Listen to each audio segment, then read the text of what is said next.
wisdom beyond our own. As our leaders and our kababayans argue with matters of truth, justice, and public accountability, let your hand guide every word spoken, every decision made, and every person involved in these difficult times.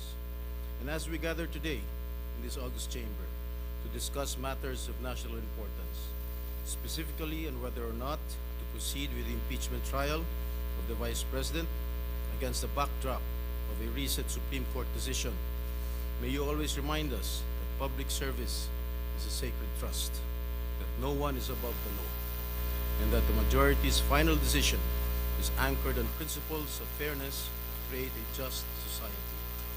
May our decision be made with calmness and humility. More than this highly divisive issue, may our paths be guided by your light when we discuss important pieces of legislation aimed at uplifting the lives of Filipinos and bringing progress to our nation. In the noise of political conflict, be our peace. Lord, please guide us to a clarity of direction in the face of uncertainty, that honor may guide us, that truth shall prevail, and finally, that our nation may unite. Amen. Thank you, Senator Estrada. Secretary, will please call the roll.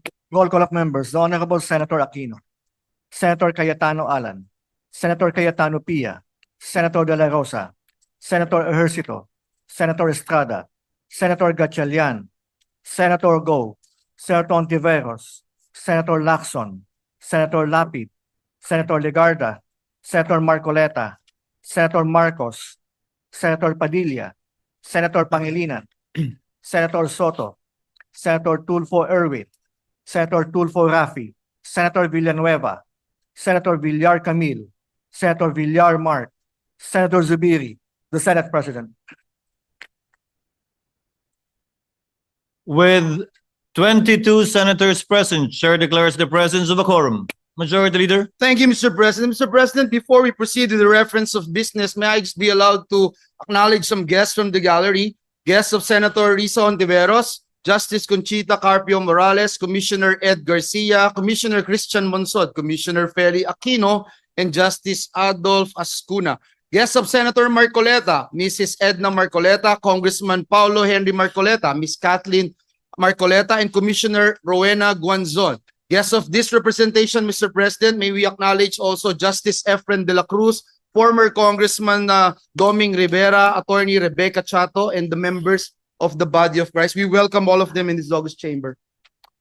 To the aforementioned guests, welcome to your Senate. Majority Leader. Mr. President, this juncture, I move that we proceed with the reference of business. Any objection? Hearing none, motion is approved. Secretary is directed to comply. Resolution, Senate Joint Resolution Number 1, Joint Resolution upholding fidelity to the 1987 Constitution relative to the duties and responsibilities of the Bicameral Conference Committee with a view to ensuring transparency and accountability in the enactment of laws, introduced by Senator Soto III, Ontiveros, Lacson, Legarda, Zubiri, Pangilinan, and Aquino IV. The Committee on Rules. Proposed Senate Resolution 24, urging the proper Senate Committee to conduct an inquiry on the alarming level of credit card indebtedness among Filipinos and to recommend policy measures in line with constitutional principles of social justice and consumer protection to address the rising issue of credit card indebtedness and to promote financial literacy among consumers. Senator Villar C. To the Committee on Rules.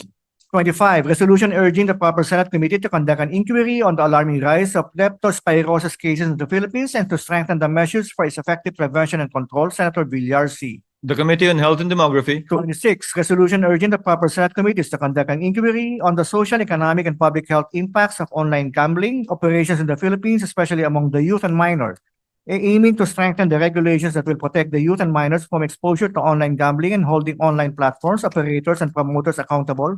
Senator Villar C. The Committee on Games and Amusement and Youth. 27, resolution urging the appropriate Senate committee to conduct an inquiry on the proliferation of online job offer scamming activities with an end view of strengthening existing laws, rules, and regulations to combat fraudulent and deceptive practices. Senator Villar M. To the Committees on Science and Technology and Labor and Employment and Human Resources Development. 28, resolution directing the proper Senate committees to conduct an investigation on the utilization of funds allocated for national flood control projects and related programs with the end in view of ensuring transparency, accountability, and the effective implementation of flood management strategies in light of worsening and recurring flooding across the country, Senator Aquino IV. The Committee on Public Works. 29, expressing the sense of the Senate to urge the Executive Department to appropriate agencies to extend all necessary assistance in facilitating the voluntary return of former President Rodrigo Roa Duterte to the Philippines, Senator Marcoleta. To the Committee on Rules. 30, resolution strongly condemning the illegal arrest and surrender of former President Rodrigo Roa Duterte to the International Criminal Court, Senator Marcoleta. To the Committee on Rules.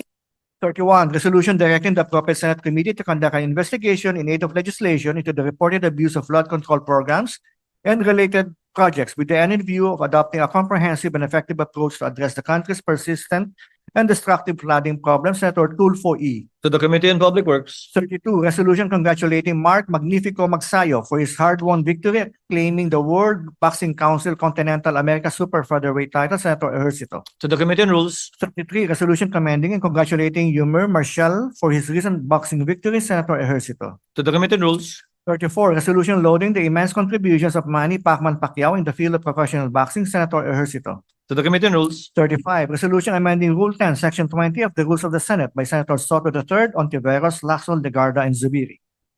To the Archives. 36, resolution directing the appropriate Senate committee to conduct an inquiry on the alleged anomalies and corrupt practices by the Bureau of Immigration in the processing of tourist visa extension of foreign nationals, Senator Marcos. To the Committee on Accountability of Public Officers and Investigations. 37, resolution directing the Committee on Health and Demography to conduct a thorough review and evaluation on the implementation of RA 11223, the Universal Healthcare Act, Senator Ejercito. To the Committee on Health and Demography. 38, directing the appropriate Senate committee to conduct an inquiry to look into the possible immediate action of the national and local governments to address the climate change crisis with the end in view of developing and implementing comprehensive urban and rural planning reforms, Senator Padilla. To the Committee on Sustainable Development Goals, Innovation, and Futures Thinking. 39, resolution directing the appropriate Senate committee to conduct an inquiry into the alleged questionable investments of the GSIS, Senator Marcos. To the Committee on Accountability of Public Officers and Investigations. 40, resolution directing the appropriate Senate committee to conduct an inquiry into the recent trade deal between the Philippines and the United States of America, Senator Marcos.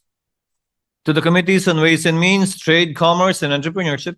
41, resolution directing the appropriate Senate committee to conduct an inquiry regarding the update on the implementation of RA 10692 or the Philippine Atmospheric Geophysical Astronomical Services Administration Modernization Act of 2015 with the end in view of ensuring that the provisions of the law are satisfied and properly implemented, Senator Padilla. To the Committee on Science and Technology.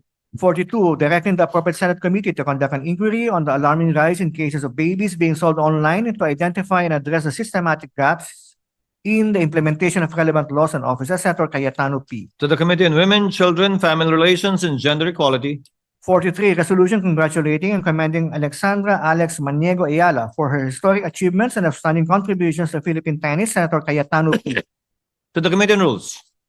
44, resolution affirming the legally binding character of the international climate obligations and urging their effective implementation in light of the 2025 International Court of Justice Advisory Opinion, Senator Legarda. To the Committee on Rules. 45, commending and congratulating Alas Pilipinas, the national women's volleyball team, for winning silver medal in the 2025 Asian Volleyball Confederation Women's Nations Cup, marking the country's best finish in the Asian level tournament in 64 years, Senator Estrada. To the Committee on Rules. 46, commending and congratulating Alexandra Maniego Ayala for her runner-up finish at the 2025 Eastbourne Open and for making history in becoming the first Filipina to reach a Women's Tennis Association final, Senator Estrada. To the Committee on Rules. 47, commending and congratulating pool player Carlo Biado for winning the 2025 World Pool Championship held from 21-26 to July 25 in Jeddah, Kingdom of Saudi Arabia, becoming the first Filipino to win the prestigious title twice, Senator Estrada. To the Committee on Rules.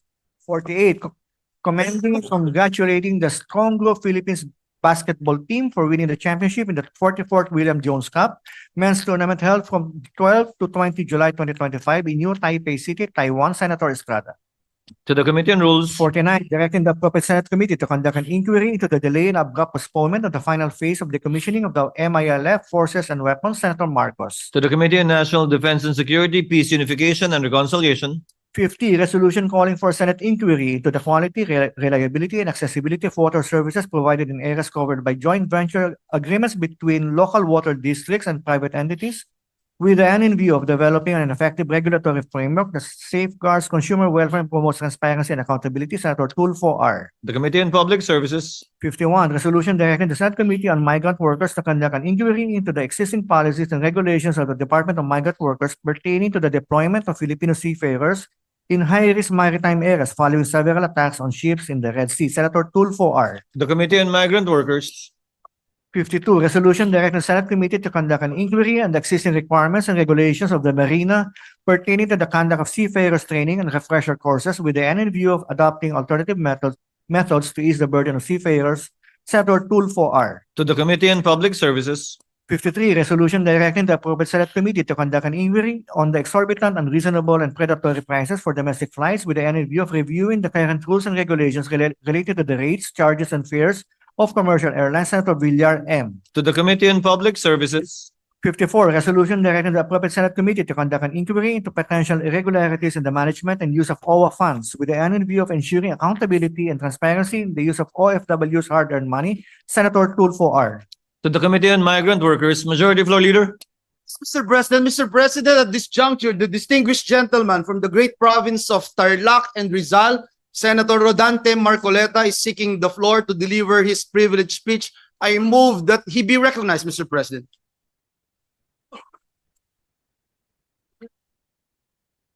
Senator Marcoleta is recognized to deliver his privileged speech. You may proceed, sir.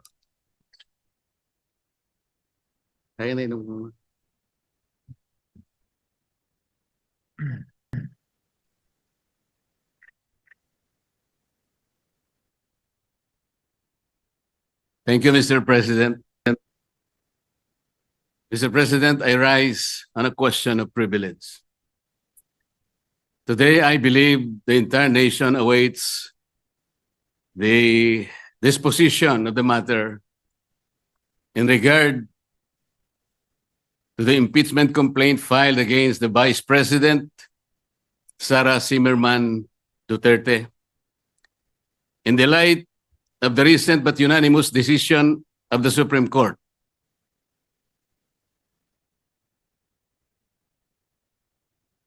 Mr. President, this decision was promulgated on July 25, 2025, declaring said complaint to be unconstitutional, void ab initio, violative of due process, and that the Senate in the first place did not acquire jurisdiction over it. Take note, Mr. President, it even said that the decision is immediately executory. But before I continue, Mr. President, let me put on record that the initial proceedings, impeachment proceedings conducted by the Senate in the 19th Congress have never been formally carried over to the Senate of the 28th Congress. I do not know, and I'm not aware, I cannot recall of any action so far taken by this august chamber to the effect that the initial impeachment proceedings, which were deemed to have been terminated at the expiration of the 19th Congress at noon of June 30, 2025, have been miraculously brought to life into the present Congress. That having said, Mr. President, I'd like to continue. Mr. President, the decision of the Supreme Court did not dwell on the intrinsic merits of the impeachment complaint filed against the Vice President. It zeroed in merely on the procedures and the processes taken by the House of Representatives. To repeat, it declared the whole impeachment complaint constituting the articles of impeachment to be unconstitutional, violative of due process, void ab initio. Simply because the rules of procedure in impeachment proceedings in the House of Representatives were never followed. And they violated the 1-year ban on multiple impeachment complaints as prescribed under Article 11, Section 3, Paragraph 5, which says that no impeachment proceedings shall be initiated against the same official more than twice within a period of 1 year. Napakasimple po ng sinasabi doon, Mr. President. No impeachment proceeding should be initiated against the same person more than twice within a period of 1 year. Ilan po ang impeachment proceedings, impeachment complaints na ipinail ng House of Representatives? 4 po eh. The first one started in December 2. Sumunod po December 4. Meron pang sumunod na December 19 hanggang sa umabot po ng February 5. Yun nga pong ipinangangalandakan na impeachment complaint which was signed by more than 1/3 of the members of the House of Representatives. Nasunod po ba? Nasunod po ba ang tuntunin ng House of Representatives? Noon pong nag-require ang Supreme Court, Mr. President, tinanong po yung House of Representatives in connection with the 2 petitions filed by several parties before the Supreme Court. One of the items required by the Supreme Court is for the House to give the status of the first 3 complaints filed. Ano po ang sagot ng House of Representatives? Yun daw pong unang 3, the one filed in December 2, December 4, and December 19, were all archived. Nasaan po sa rules ng House na yun pong mga impeachment complaints na ipa-file ay archive? Wala po. Pwede po bang ipakita yung slide na kung saan ay makikita natin ano po ba ang proseso kapag may nag-file na isang impeachment complaint? Ayan po yung Rule 2. Ang sinasabi po sa Rule 2, Mr. President,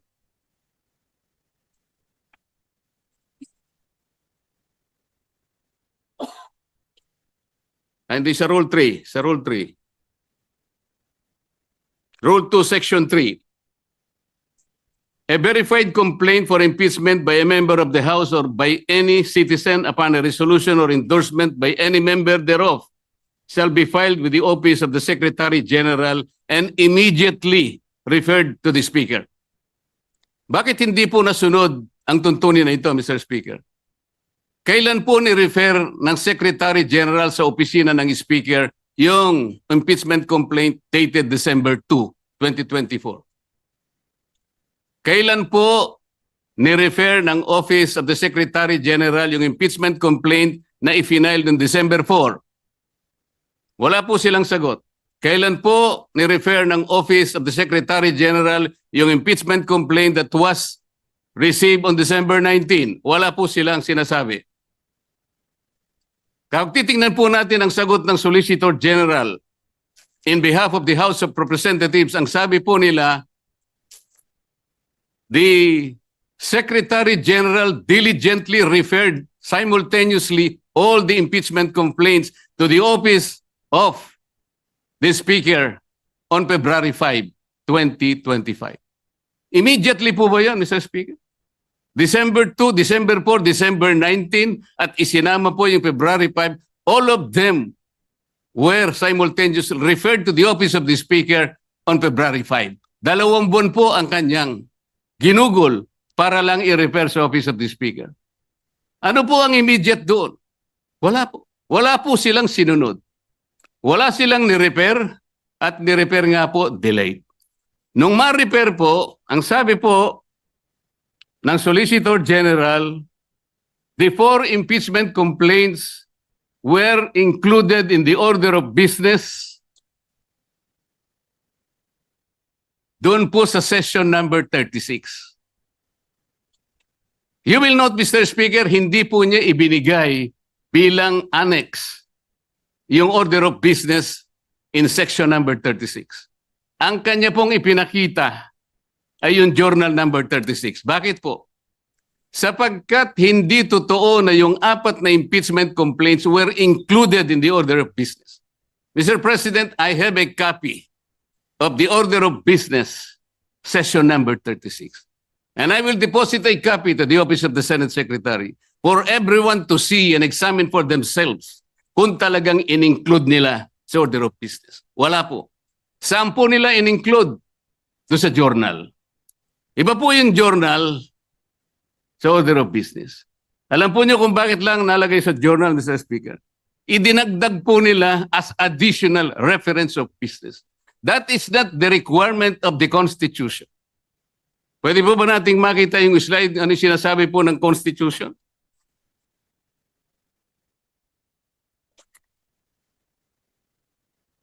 A verified complaint for impeachment may be filed by the member of the House. Blah, blah, blah.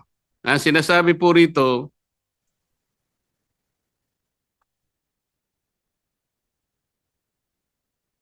iba yun. Hindi po yun. Sorry po. Nakalagay po, in-include sa 10th session day. Yun po yung section number 36. Hindi po totoo yun. Ilang violations na po? Kanina po, in-archive po yung tatlong violations. Hindi po ni-refer sa Committee on Justice. Pangatlong violation. 6 na po. Ngayon sinasabi po, in-include po sa order of business. Hindi rin po. 3 violations na naman. 9 na po. At sabi po nila, yung session 36 is the 10th session. Hindi po. Bilangin po natin yung December 2. That was the date when the first complaint was filed, endorsed, and received by the Office of the Secretary General. December 2 is session number 26. Mr. President, bilangin po ninyo yung session number 26 up to session 36 na sinasabi ng Solicitor General. Yun po ang 11th session. That was not the 10th session. Ang 11th session is session number 35. Just for the record, Mr. Speaker. So ilang violation na po yan? Balikan po ninyo yung Rule 2 na nandyan po sa slide, Mr. Speaker. Ano po yung mode of initiating impeachment? Ganito po ang sinasabi ng rule of the House of Representatives. Impeachment shall be initiated by the filing and subsequent referral to the Committee of Justice. Ito po yung Sereno versus, Francisco versus House of Representatives. Verified complaint for impeachment filed by any member of the House of Representatives, i-refer po sa Committee on Justice. Verified complaint filed by any citizen upon a resolution endorsement by any member thereof, i-refer po sa Committee on Justice.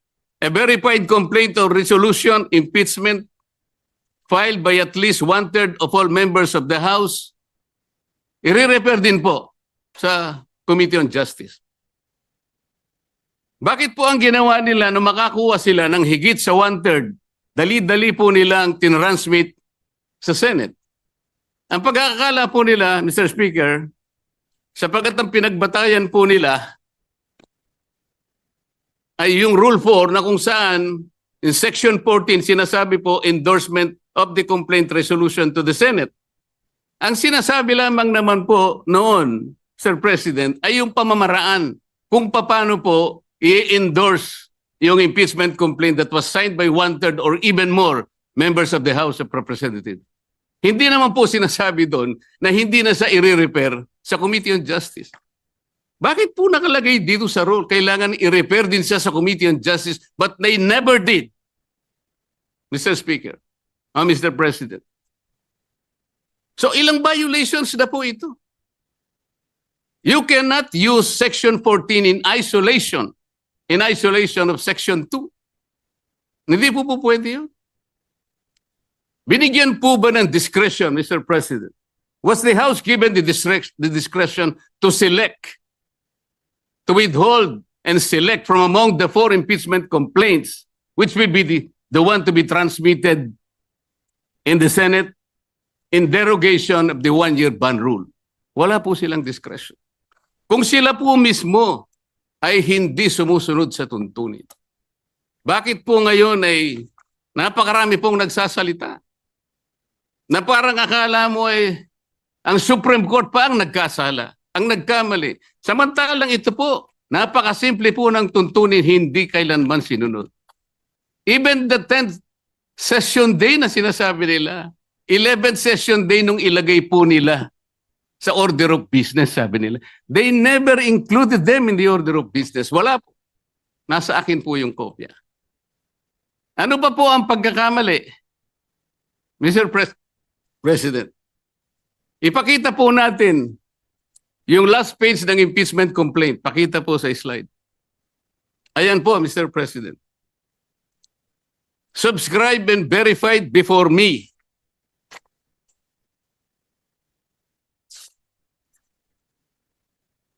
Sabi po ng Secretary General. Saan ba yung kopya ko rin?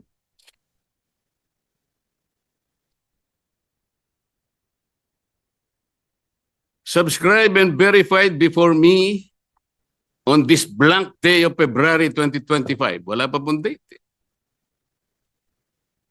Ito po ba ang verification, Mr. President? Hindi po. Ang verification po ay nakasaad po sa mismong tuntunin ng House of Representatives. Balikan po natin ang Section 3. Ano po ang sinasabi? Section 3, Paragraph 2. An impeachment complaint is verified by an affidavit that the complainant has read the complaint and that the allegations therein are true and correct of his personal knowledge or based on authentic records. At the very least, yun ang dapat na ilagay po. Nakalagay po ba sa verification dito? Ng Secretary General ng House of Representatives? Wala. Ito po'y parang jurat lang sa isang affidavit. Sinasabi lamang po dito, kilala niya yung nagsipirma sa isang dokumento. Na ang dokumento ay naglalaman ng 32 pages. This is not the verification required under the rules of impeachment by the House of Representatives. Ang totoo po, kung balikan po natin ang Section 14, nandyan po sa slide. Isinulat na po sa tuntunin kung ano po ang dapat kopyahin nila para magkaroon ng tunay na verification. Hindi pa po nila kinopya.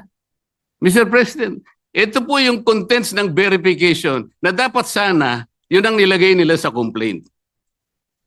We, sabi po rito, after being sworn in accordance with law, depose and state that we are the complainants in the above entitled complaint or resolution of impeachment, that we have caused the said complaint resolution to be prepared and have read the contents thereof, and that the allegations therein are true of our own knowledge and belief on the basis of our own reading and appreciation of documents and other records pertinent thereto.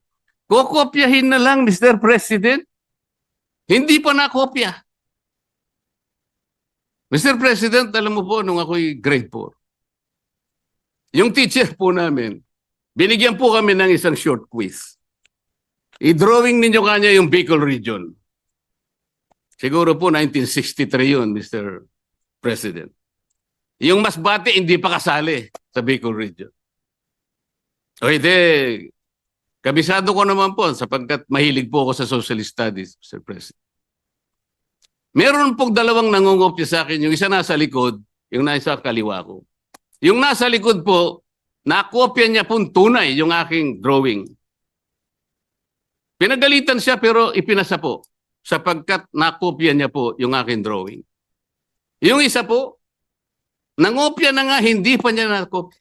Ang kinopya po, Masbate. O wala po. Hindi po siya nakapasa. Ano pong ibig ko sabihin dito? Kukopyahin na lang eh. Alam po ninyo sa mga litigation lawyers, practicing lawyers worth their salt. Wala ka lang certification of non-forum shopping, i-dismiss ka ng Supreme Court. Maliwanag po yun. Hindi subscribe yung complaint mo, dismiss ka kagad. Mahigpit po ngayon eh. Ito po, this is an impeachment complaint. You are removing the second highest official of government. Yun lamang pong verification. Sablay na po eh. Ano pong nakalagay dito? Section 3, Paragraph 3. An impeachment complaint required to be verified which contains a verification based on information and belief or upon knowledge or information and belief or lacks proper verification, katulad po nito ngayon, shall be treated as an unsigned impeachment complaint. So pwede pong tratuhin pala ngayon. Sapagkat wala pong verification. It may be treated as an assigned impeachment complaint. Paano ba yun? Bakit magsasalita po ang napakarami? Alam po ninyo kung, Sir President, kumbaga po sa nagluto ng sinaing, pasensya na po kayo kung kinakailangan ako po'y gagawa ng paghahalin tulad, ano. Ang impeachment complaint po ay parang sinaing na niluto ng House of Representatives. Hilaw po eh. Hilaw na hilaw. Ano po yung hilaw sa Bicolano, Mr. President? Hilaw din po yata. Sa Bisaya, hilaw din po. Sa Kapampangan, magadto, Mr. President. Sa Waray po, matagudtod. Sa Ilonggo po, lagdos. Sa Ilocano, marakusol. Sana po tama ang aking pagkaka-pronounce. Ang dami pong nagsasalita, Mr. President. Doon lang pa po sa House of Representatives, isa pong bagong pasok doon. Ngunit patagal na pong nagserbisyo sa ating bansa. Naging senadora, naging Secretary of Justice, naging chairman ng Human Rights Commission. Alam po ba kung ano sinabi niya sa isang panayam? Ito po, nakuha ko. Harap-harapan na tayong niloloko. Kakaibang korte ito. Sana sa palengke na lang final ang impeachment case. At least doon, may nagtitinda ng totoo. Sana po, magtinda po siya ng matagudtod na kanin dyan sa Samar. Baka may bibili kaya. Pwede kaya siyang pumunta dyan sa Pampanga po para magbenta ng magadto na kanin.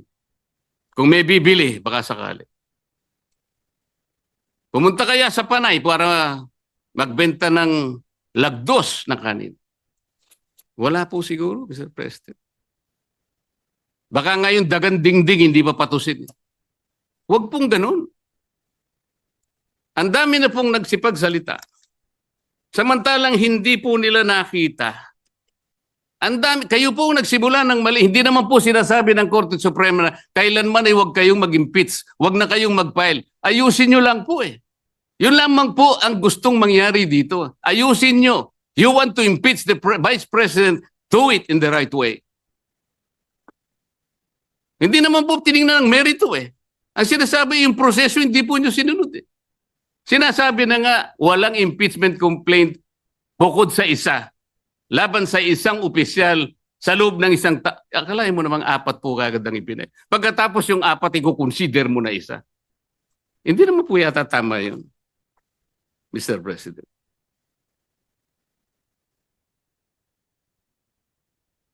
Mr. President, gusto ko pong basahin isang parte ng official statement of the Integrated Bar of the Philippines and the Supreme Court's decision in Duterte versus House of Representatives, August 1, 2025. And I quote, "Disagreement with the court's reasoning is neither unwelcome nor unexpected. Dissent is not foreign to a democracy. It is essential to its survival. But to incite public repudiation of its authority, or even just to call for its outright defiance, erodes the very foundation of the legal order. Such actions disturb the equilibrium of powers and imperil the integrity of our democratic institutions, especially when appropriate legal remedies remain available within the framework of our constitutional system.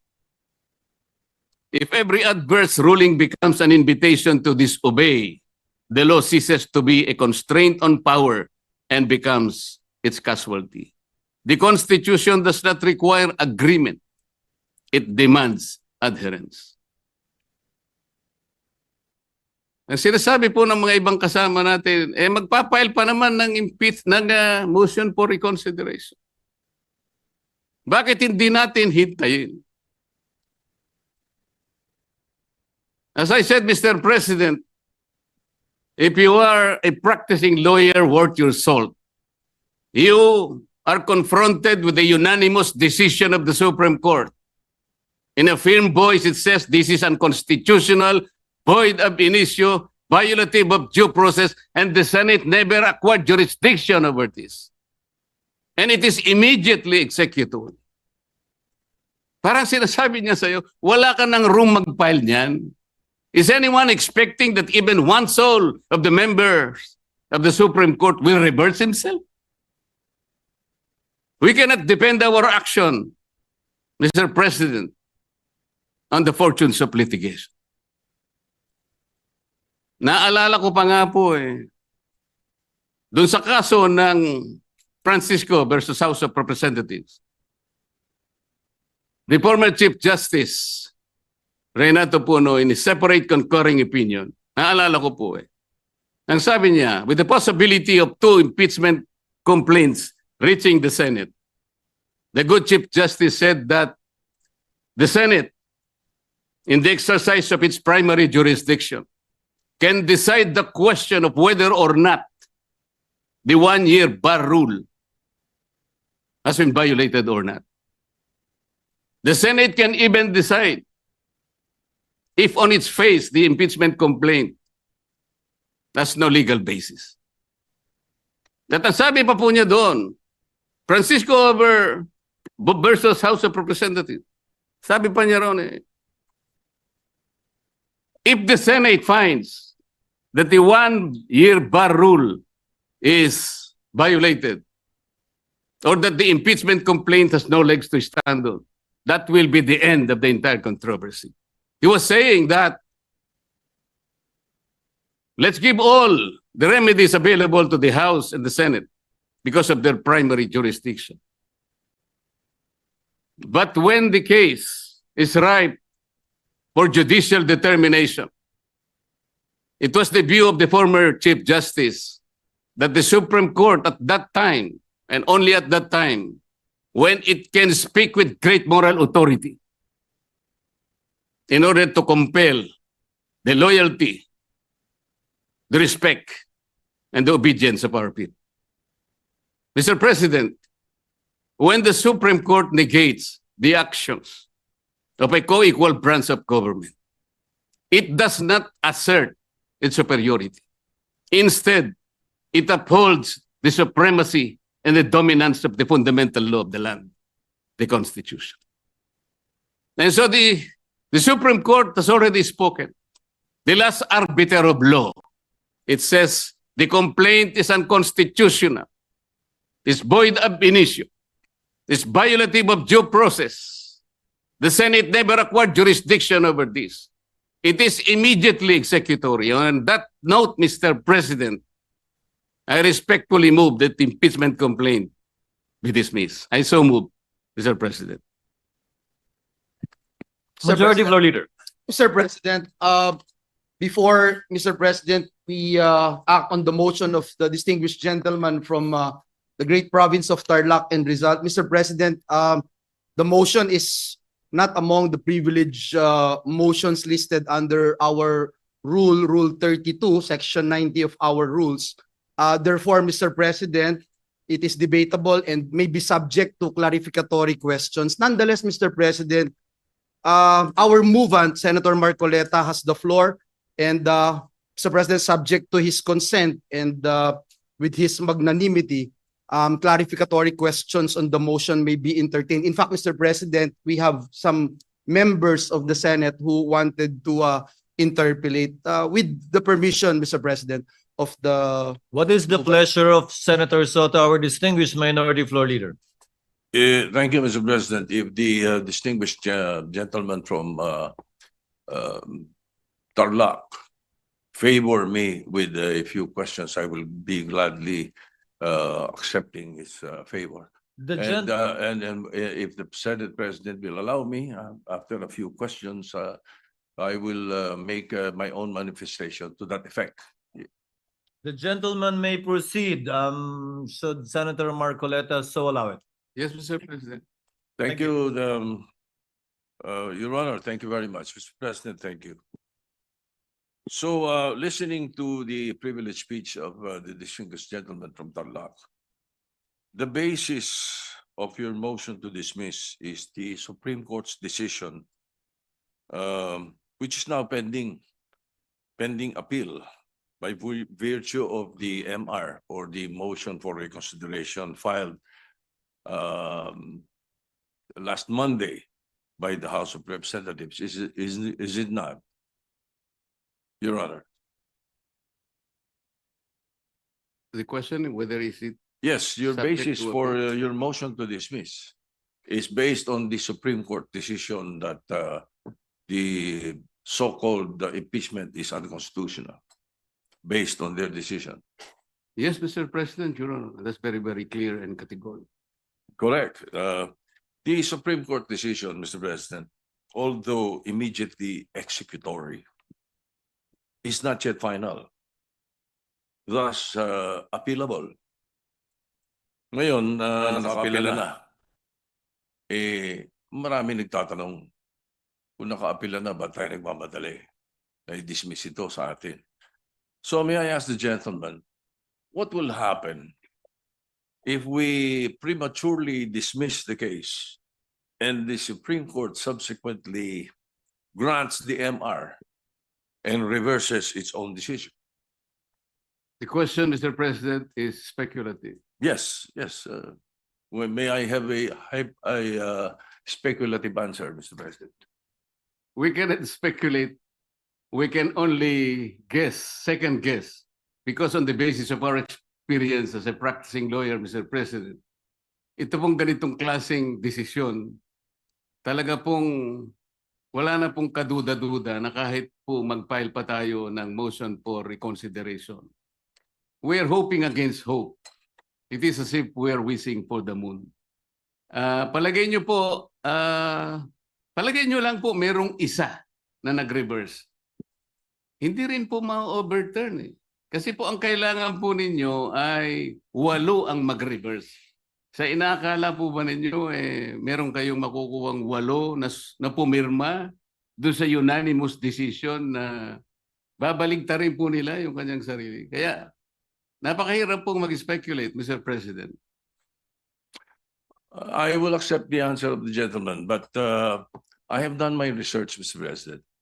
And to remind everyone, the reversal of the Supreme Court's own decision is not impossible, even in landmark cases.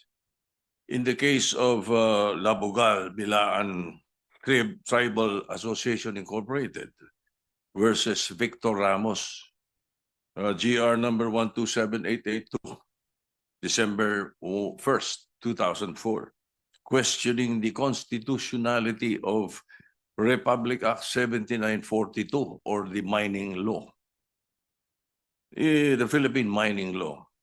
The Supreme Court granted the MR, reversing and setting aside its earlier ruling. And also, Mr. President, just a few days ago, the Supreme Court reversed its own ruling on the definition of a stockholder. This is the case of Lily Lopez versus Lolito Lopez with GR numbers 25497-957-58. So may kasabihan po tayo, ang tumatakbo ng matulin, kung matinik ay malalim. Kaya dapat siguro pag-isipan muna natin kung tama ba na bago magdesisyon ang Supreme Court, basta ibasura na natin ang kaso na ito. Unang-una po, Mr. President, gusto kong malaman, yung po bang mga kasong sinabi nyo, unanimous decisions po ba lahat? I am not sure about that. But one thing I can say is that if there is a mistake, a unanimous decision could become a unanimous mistake. Wala pa pong nangyaring gano'n, Mr. President. At saka po tayo, pag nananakbo, ako po ay nakasapatos at saka sa kalsada kaya hindi po ako matitinik. Well, Mr. President, there's always a first time. regardless of whether it's unanimous or not, unanimous decision does not bar an appeal or a reversal, Mr. President. That is one thing for sure. Now, secondly, where is the ball, Mr. President? Or meaning the impeachment case itself? Is it in the Senate or in the impeachment court? Didn't the impeachment court throw it back, remanded, returned to the House of Representatives? So what are we dismissing in the Senate kung wala sa atin ang kaso? Can we continue hearing the case and dismissing it without the impeachment case in our hands? Can we throw the ball out when the ball is not in our possession? Siguro naman dapat magkaroon tayo ng tinatawag nating sense of proper sequencing of moves. Nasaan po ba yung impeachment case? Mr. President, kanina po sa aking clarificatory statement, ang sabi ko nga po, yung ginawa pong initial proceedings noong 19th Congress Senate, yun po ay nangyari sa panahon po ng 19th Congress at lahat po yun ay naisantabi lahat sapagkat natapos nga po ang termino ng 19th Congress on June 30, 2024. Kaya po natin sinasabi, Mr. President, na dinidismiss na po natin ngayon sapagkat tayo po ang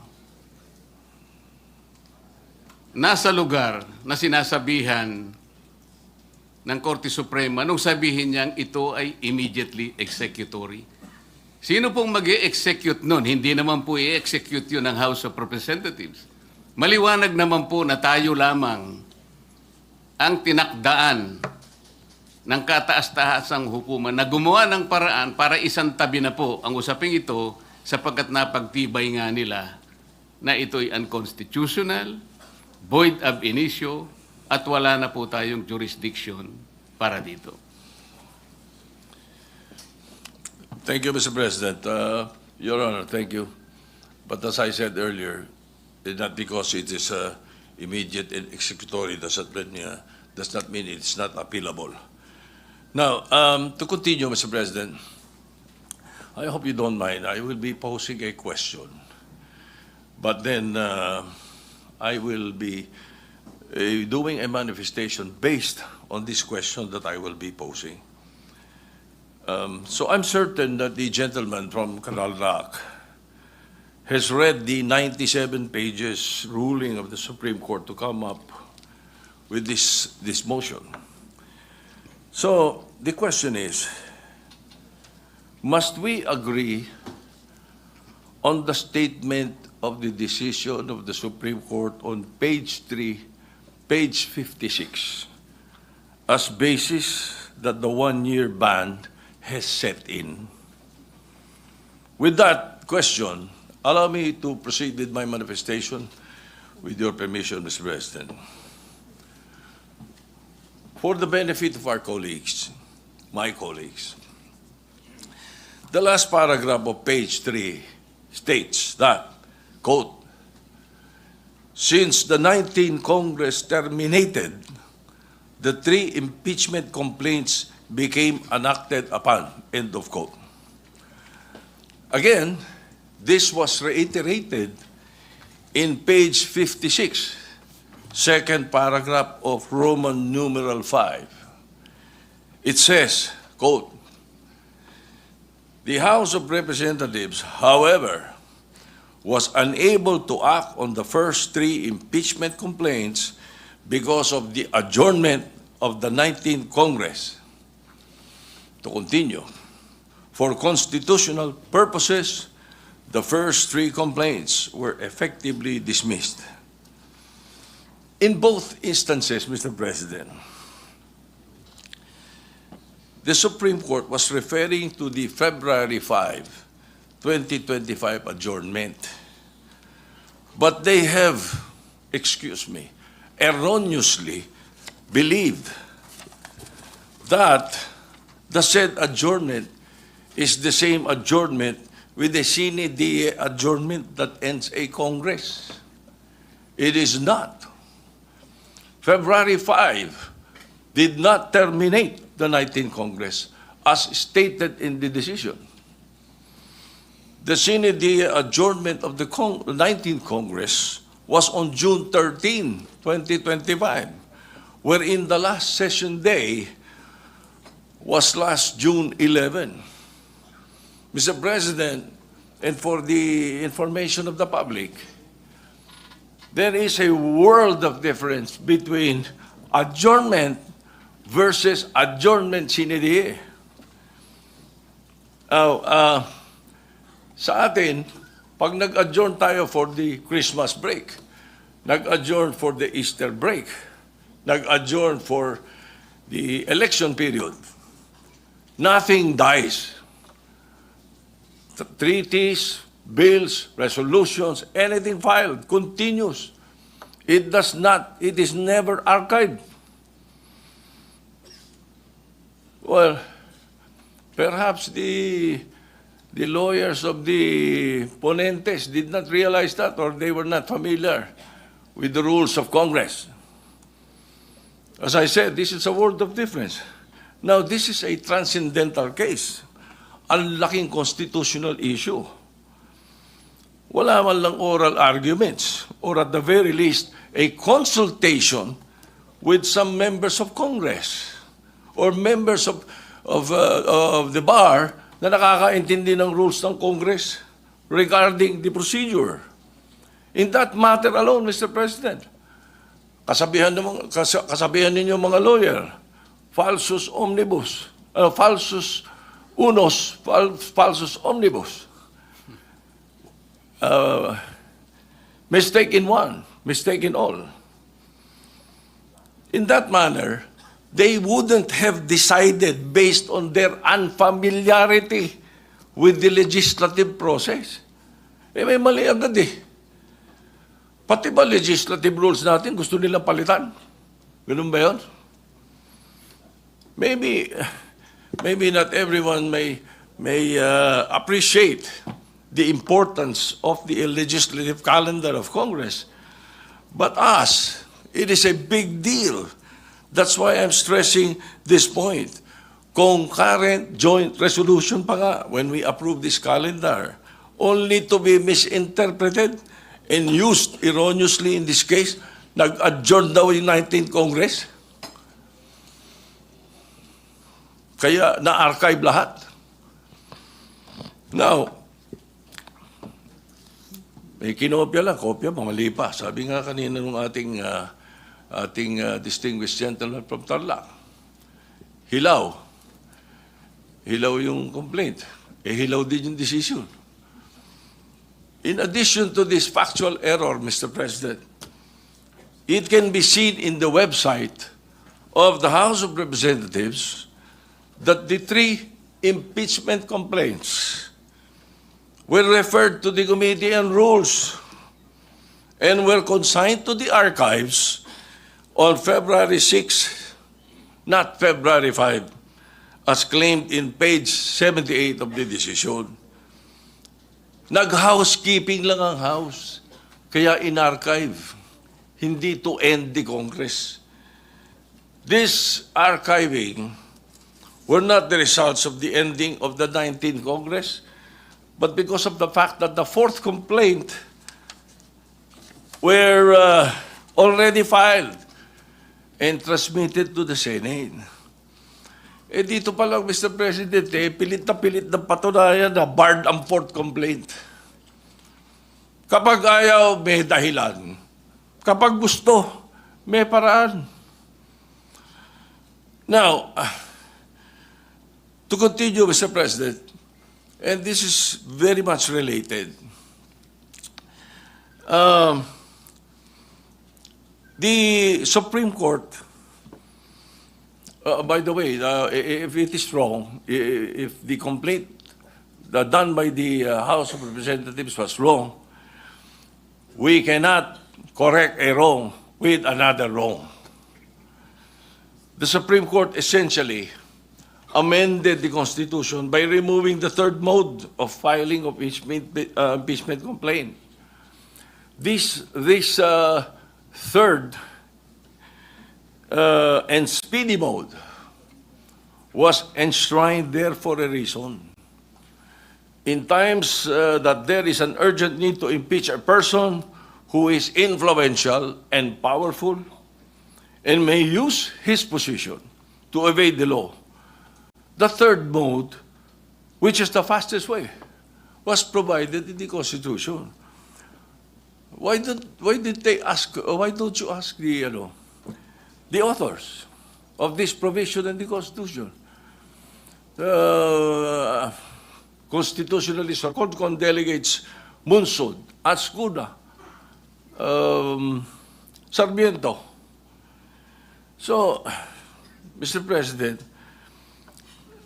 continuing, if the Supreme Court is now changing the meaning of initiating, then at the very least, please apply it prospectively. However, they are applying this new ruling retroactively, which is a violation of the doctrine of operative facts. Kung ganito kanilang kagustuhan, at susundin natin basta-basta, apektado din dito yung nakaraang impeachment, the impeachment proceedings. In the words of retired Supreme Court Senior Justice Antonio Carpio, I quote, "The said Supreme Court decision practically voided the impeachment proceedings against former President Joseph Estrada and former Chief Justice Renato Corona." Pag gusto talaga, may paraan. Pag ayaw, may dahilan. Pero wag naman sana pati sa mga ganitong bagay that will ultimately affect future impeachment and legislative rules and proceedings. Sa atin yun eh. I've read that the basis for the retroactive application of the new definitions because the Senate now has not acquired jurisdiction yet. Mr. President, ano tawag natin doon sa nag-constitute kayo as an impeachment court? Nag-robe pa kayo? You even sent out summons. Ano yun? June 9, the Senate President took his oath. June 10, nag-convene an impeachment court. Ni-remand to the House of Representatives. Tapos yung issue of the summons to the defense. Ano po tawag doon? Hindi nag-convene? Baka hindi nabalitaan ng Supreme Court na hindi nag-convene. Kaya naisabi nila yan. So, now, just an observation. I will try to shorten this, Mr. President. Just an observation, Mr. President. Well, not only myself, but several lawyers mentioned this to me, including my godson, former Senate President Aquilino Pimentel III. Naguluhan sila sa pagkakasulat ng desisyon. It is incoherent and some parts are off topic, sabi nila. Para bang pinagtagpi-tagpi. Basahin nyo mabuti. Uli, ang daming gagaling ng mga abogado rito. Basahin nyo. It even quoted the entire Article 11 of the Constitution, not only once, but twice. It seems there were two ponentes.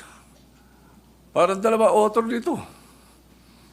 Well, that is there in my observations. Just an observation. So, Mr. President, the personalities in this present impeachment case is of no moment to me.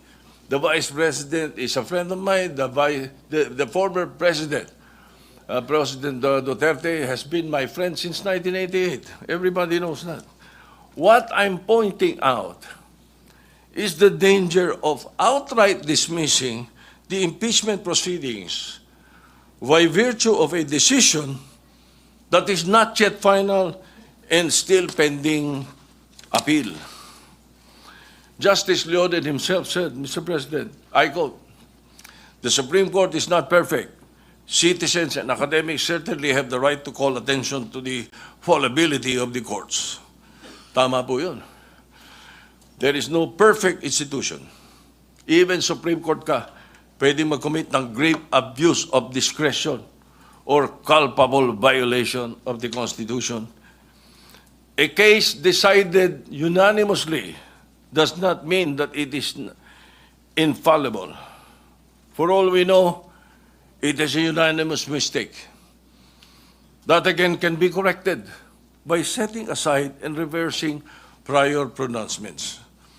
Again, they have filed, the HRP has, the Office of the Solicitor General has filed the MR last Monday. So, in this regard, we shall wait for the resolution of the MR. Please, let us allow and give chance to the Supreme Court to rectify its decision, which contains clear and blatant errors.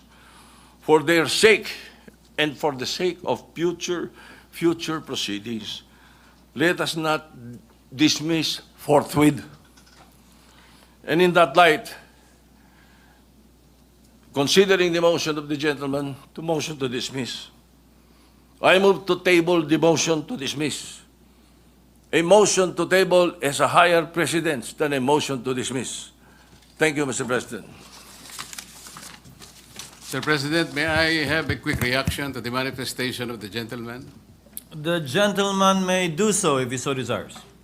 Mr. President, in the answer of the Solicitor General in behalf of the House of Representatives, there was already a categorical admission that the three initial complaints prior to the fourth one were dismissed because they were all archived. As I have said, archiving is not part of the rules of impeachment of the House of Representatives, but they just did it. Palusot lamang po yun, Mr. President. Paano mo i-archive nang hindi mo susundin yung tatlong steps na sinasabi ng sarili nilang tuntunin? These are not baby steps. These are constitutional steps. At kanina po ipinakita yung slides na yung inclusion in the 10th session day is constitutional. The referral to an appropriate committee is constitutional. There was no referral to any committee.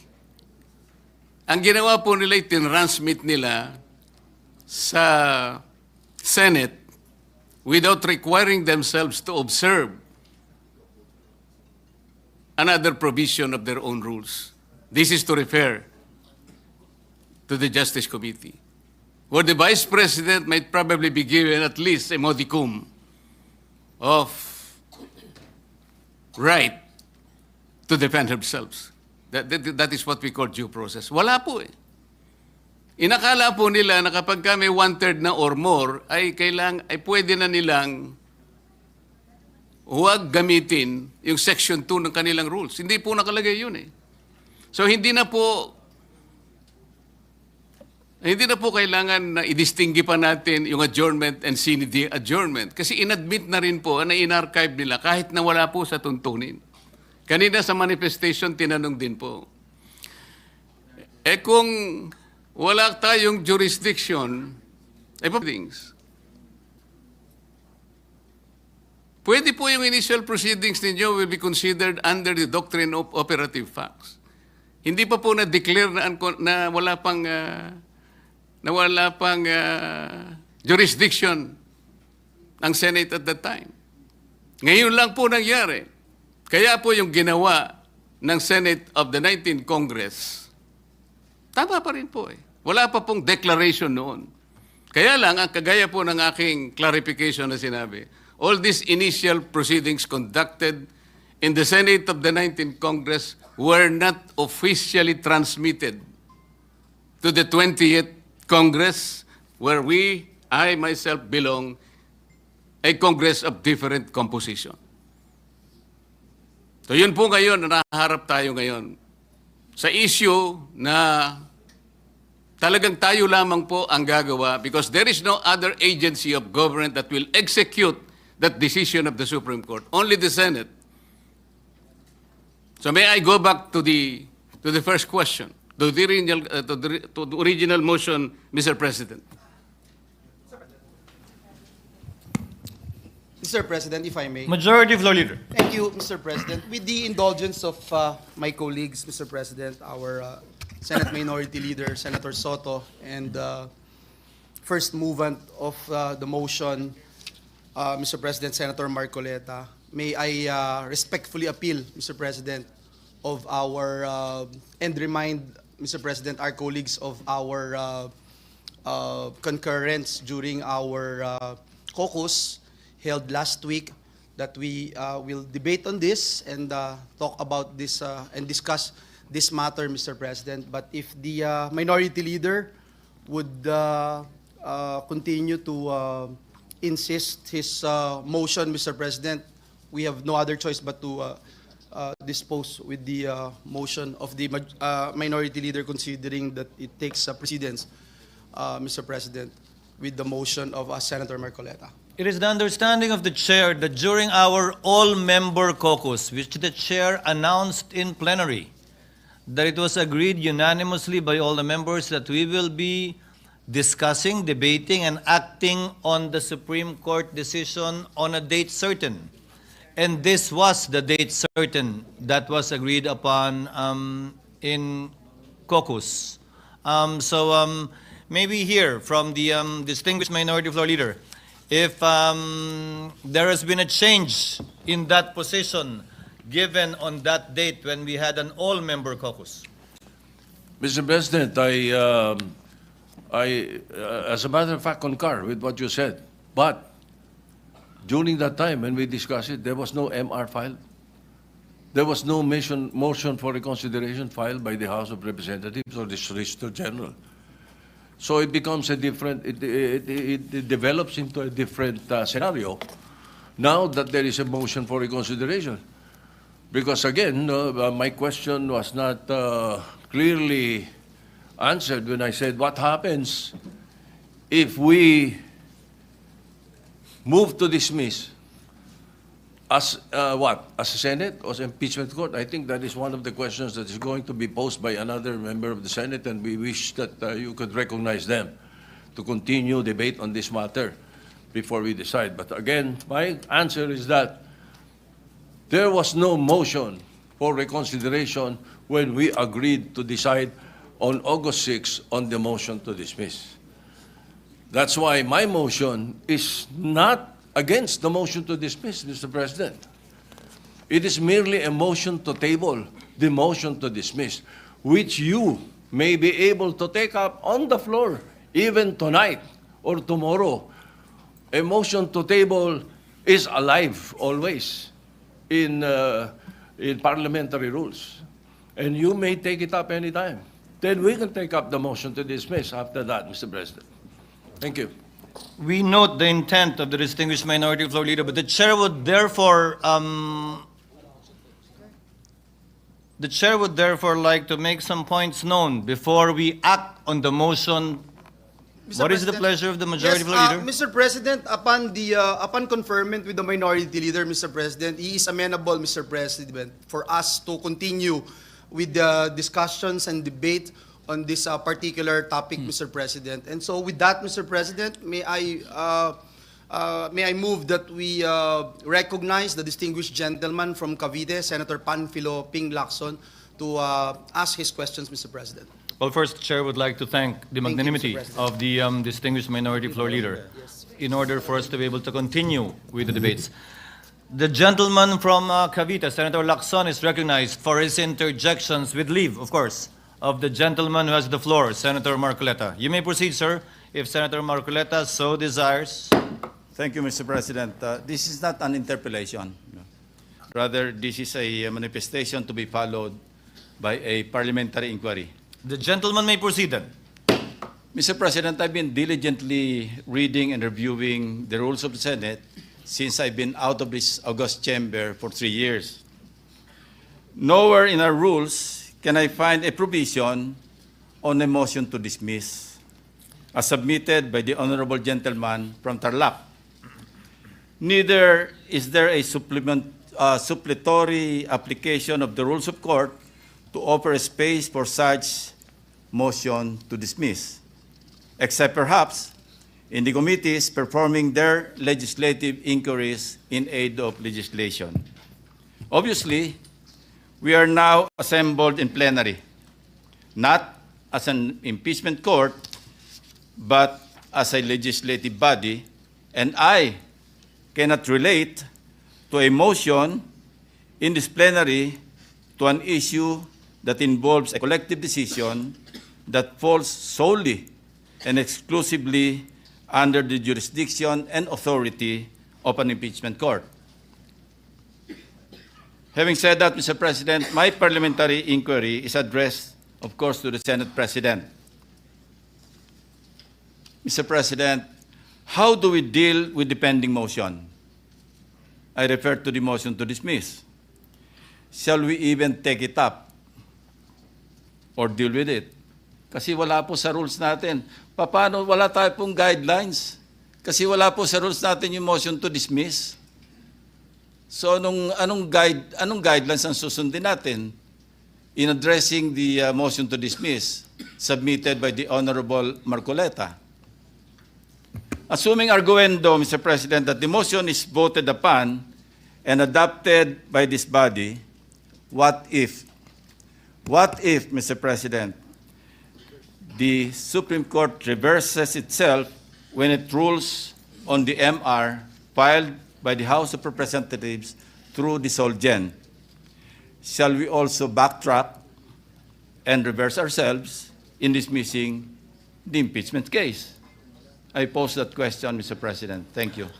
Thank you, Senator Lacson. To respond, we were faced with this question, but the very people asking us to wait right now were the very same people who were telling us before to ignore the pendency of a case in the Supreme Court precisely regarding this impeachment complaint. They were egging the Senate, even if we were on recess, to precisely proceed with the trial in spite and despite the pendency of cases in the Supreme Court. And the chair, with an abundance of caution, same with us good senator right now, decided to afford the Supreme Court time during the recess to decide on the matter. And when they did not, the Senate, in accordance with its duty, convened the impeachment court when we resumed session, given that we cannot conduct impeachment proceedings that have not yet begun yet during the recess. To answer the query with respect to motion to dismiss, this was actually done, although not via a motion to dismiss, but a motion to archive in relation to the impeachment complaints of then President Estrada and Ombudsman Gutierrez. In fact, in the case of Ombudsman Gutierrez, it was our distinguished Minority Floor Leader himself, acting as Majority Leader, I believe, who moved that the case be archived, given the resignation of then Ombudsman Gutierrez for being moot. In the case of President Estrada, the case was likewise archived for being functus officio, given that EDSA DOS happened and a new president was sworn into office. Your Honor, I believe the chair believes that we will have different interpretations of the effect of the Supreme Court decision. But ultimately, as I discussed with the Majority Leader earlier, once a decision is made by the Senate and the period to seek a reconsideration of that decision put to a vote has expired, the next logical step would be to archive so that it will be made part of our records. It is the position of the chair, subject to the wisdom of the plenary, Your Honor, that given the Supreme Court decision that the Senate never acquired jurisdiction over it, that the proceedings and the articles of impeachment were null and void ab initio.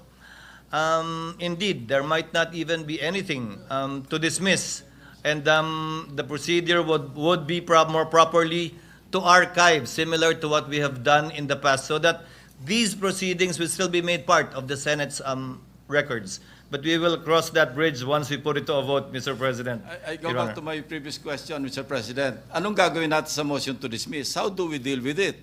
May We I are in answer, plenary Mr. as a legislative body. We're not an impeachment court.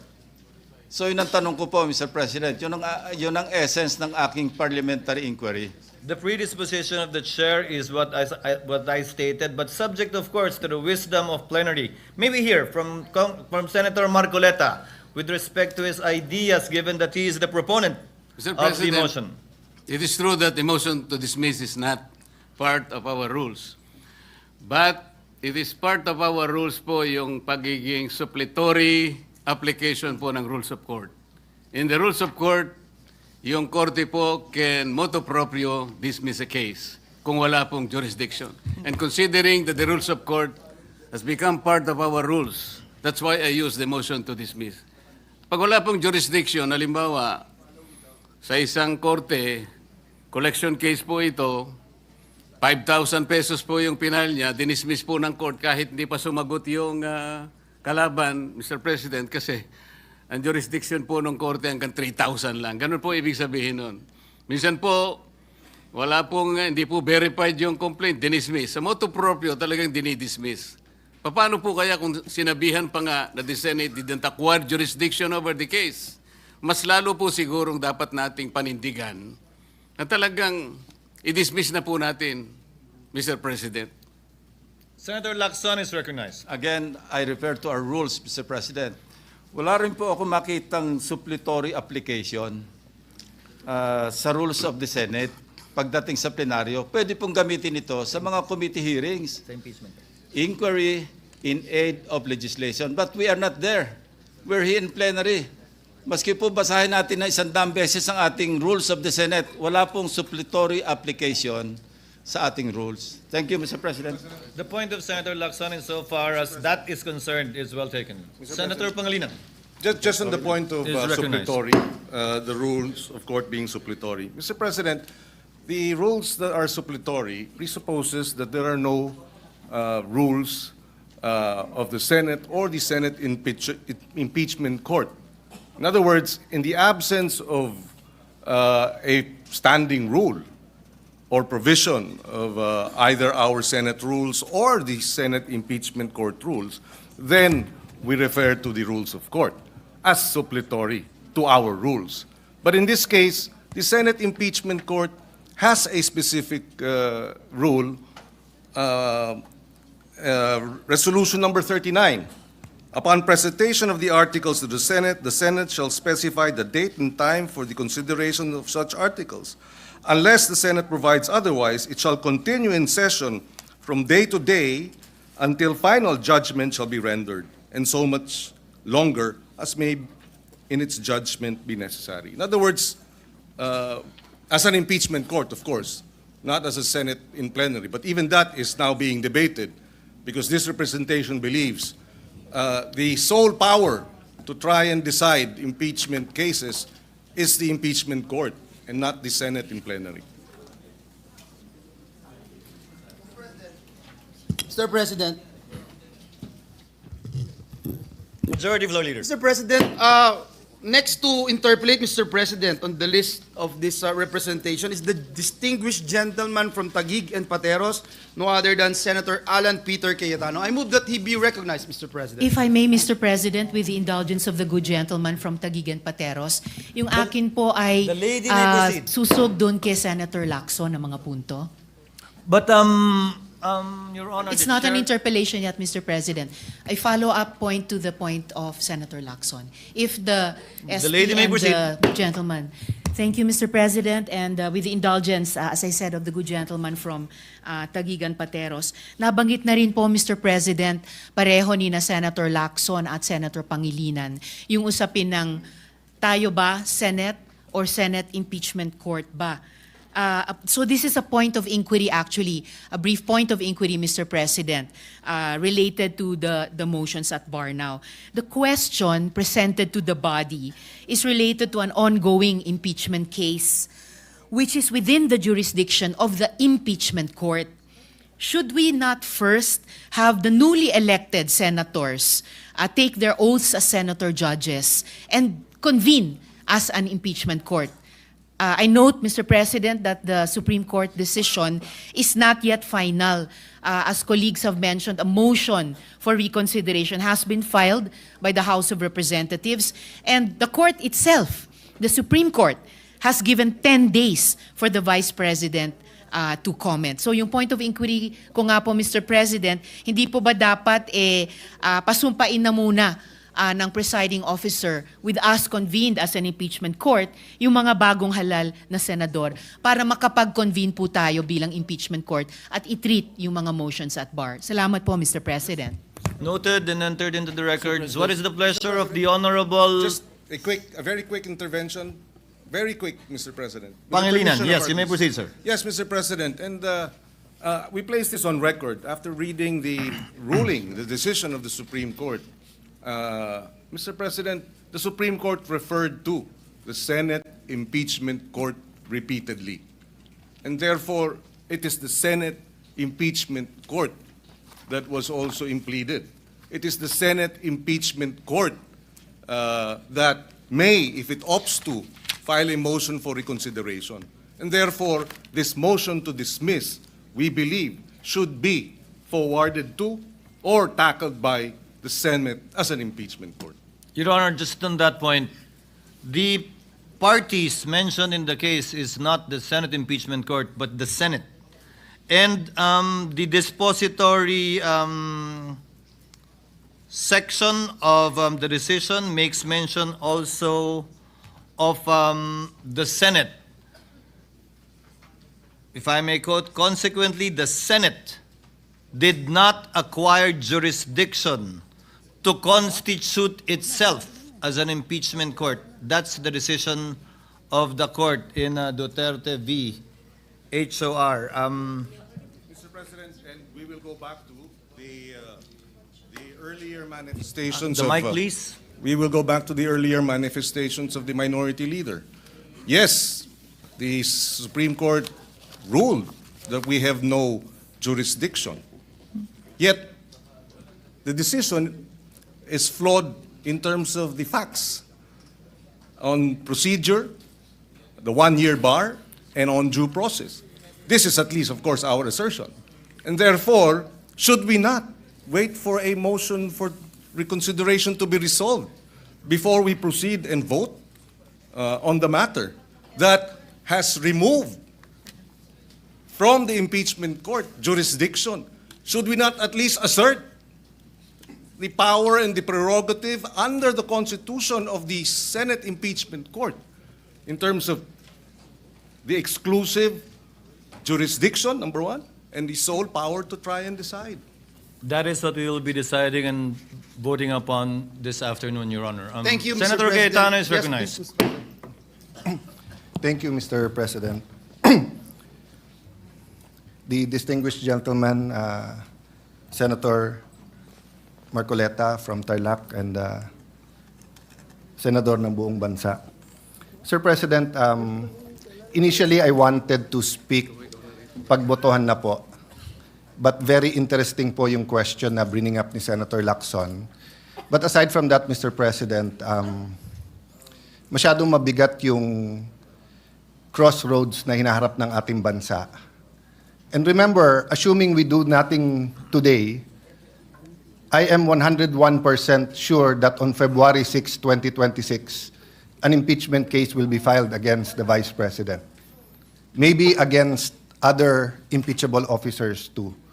So I think it is very important that mahimay natin yung desisyon, yung sentimento ng institusyon na to, mailabas hindi lang sa social media at sa traditional media ang mga puntong nagsasaliwa, meaning pong parang hindi nag-uusap eh.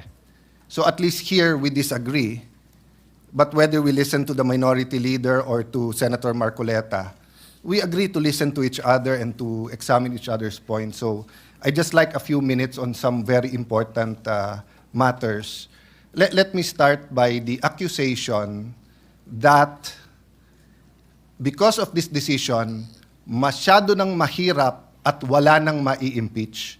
So may I ask Senator Marcoleta if he would give me the honor of asking him a few questions and allowing me to interpolate on 2 or 3 topics. The first one is whether or not naging imposible na mag-impeach under this decision. The gentleman may proceed if Senator Marcoleta will so allow it. Yes, Mr. President. Mr. President, sabi po nung iba, imposible na daw mag-impeach ngayon dahil sa desisyon. I Hindi see the po. decision before you. I approached you last week. You've been studying it. I see your radio program. Mukhang 10 beses mo na nabasa yung desisyon at apparently, Mr. Senator, you also listen to criticism. So kung ano rin yung sinasabi ng iba, pinapakinggan mo rin. In your view, may I take note first, Mr. President, that I am glad that the Senator made a distinction na he is for the rights of everyone. He was adopted by PDP and ran with a particular party, but he is not a member of the Duterte bloc. Am I correct there? Technically speaking, Mr. President, I am not a member of the PDP, but I admit that I was adopted and I ran in unity with some of the parties of the PDP candidates at the time. The point I'm going at is like, I was a cabinet member in the Duterte administration, but I have not talked to the Vice President. I ran as an independent in 2022, so I speak now as a senator and not as a partisan. I assume the same, Your Honor. Yes, that Mr. President. you're giving your own personal opinion as Senator Marcoleta, not as a partisan. Of course, I assume that for everyone here, no? Regardless of our position. So, Mr. Senator, sa iyong paghimay ng desisyon, sa tingin mo ba imposible na ngayon mag-impeach ng isang impeachable officer? Hindi po, Mr. President. So, naging napakahirap ba mag-impeach ng isang officer? Hindi ko po alam kung bakit mahirap po sa kanila, Mr. President. Ang importante lang po, ilagay lang po sa tamang proseso. Napakasimple po kasi nung kanilang mga tuntunin, iniisip ko, sundin lang yung mga tuntunin. Ang problema po, isa man sa tuntunin, wala pong sinunod. Kaya po humirap ng humirap para sa kanila. So, Mr. President, I'm glad you mentioned tamang proseso. I think the way the Supreme Court said it in page 95 of the decision, there is a right way to do the right thing at the right time. The problem, Mr. President, is sinasabi po nung iba, may decision na sa former decisions, meron ng definition ng initiation, and many of us here were not mere spectators there. I mean, Senator Soto, I think, was in the impeachment court, di ba, of Senator Estrada, Senator Laurentu, Senator Kiko was still on the, we were together kay Senator Corona. Senator Cheese and I and Senator Miggs were in the House during the prayer 1/3 to the Senate articles of impeachment, di ba? So, hindi po tayo stranger sa mga pangyayaring ito. Ang punto ko, Mr. President, Senator Marcoleta, kung hindi nagsabi ang Supreme Court ng specific na dapat sundin, pwede kong ma-interpret na baka naman masyadong mahirap. Baka naman kahit anong i-file kung gustong protektahan, hindi na siya ma-impeach. Paano na yung accountability? But is it true, Mr. President, that on page 93 of the decision, the Supreme Court actually narrated what has to be done for a valid impeachment complaint? Yes, Mr. President. Allow me to read. 1, the draft article of impeachment or resolution should be accompanied by evidence when made available to members of the House, especially those who are considering its endorsement. 2, the evidence should be sufficient to prove the charges in the articles of impeachment. 3, the draft articles of impeachment and their accompanying evidence should be made available to all members of the House of Representatives, not only to those who are being considered to endorse. Impeachment is an act of the entire House, which requires a qualified minority of only 1/3 of its members to be transmitted to the Senate. However, the House of Representatives is a deliberative assembly where each member should be allowed to represent the views of their constituents. Let me stop there first. Mr. President, may problema ba yung number 1 na yung articles of impeachment kailangan may ebidensya? Wala pong problema doon, Mr. President. Hindi ba ho baliktad? Kung walang ebidensya, may problema. Tama po. Kasi kung walang ebidensya, ano yon? Tapon mo sa Senate, bahala na si Batman. So precisely tama ang Supreme Court that even if 1/3 endorse or file, dapat may ebidensya na. Let me go to the second part. The evidence should be sufficient to prove the charges in the article of impeachment. Mr. President, tama po ba na iba po yung sufficiency at iba din po yung quality or yung burden of proof? Di ba? Opo. So halimbawa po, sa piskalya, hindi po kailangan sa piskalya beyond reasonable doubt. Probable. Kailangan lang that there is probable cause that a crime was committed and there is probable cause that the accused committed that crime. Yes, Mr. President. So in the same manner, hindi sinasabi dito sa 2 na kailangan mo ipresenta sa mga congressman lahat ng testimony, lahat ng ebidensya. Ang kailangan lang, if you assume the evidence to be true, it will be enough to convict. Tama po. Because if not, then sayang lang ang oras natin sa Senate. Kung may articles of impeachment ka, walang ebidensya or may ebidensya pero yung ebidensya is not sufficient to prove the charges, either the Senate will be a kangaroo court and convict without evidence or we will be wasting our time. So wala rin problema sa number 2, Mr. President. Wala po, Mr. President. Number 3, ang sinasabi lang ng number 3, kahit na pumirma yung 1/3, kailangan ipakita pa rin sa lahat ng Kongreso. Isa po sa hinanakit po yun nung bata ako dahil ako po'y payat nun at hindi katangkaran. Parati akong saling pusa sa basketball, baseball, volleyball, dahil hindi po ako ganun kagaling sa sports. Sa Congress ba, hindi ba tamang rule to?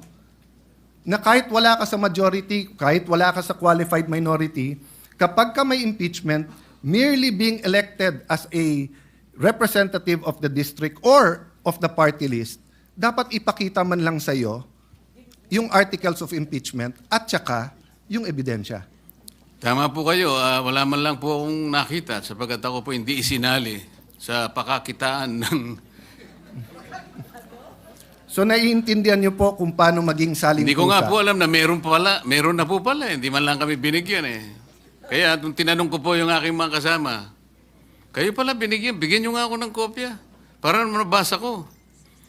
Wala rin kami. Paano nyo pinirmahan? O hindi naman namin binasa nung pinirmahan na. Basta meron lang binigay ng mga signature pages. Doon lang kami pumirma. So Well, hindi nyo nabasa? Hindi.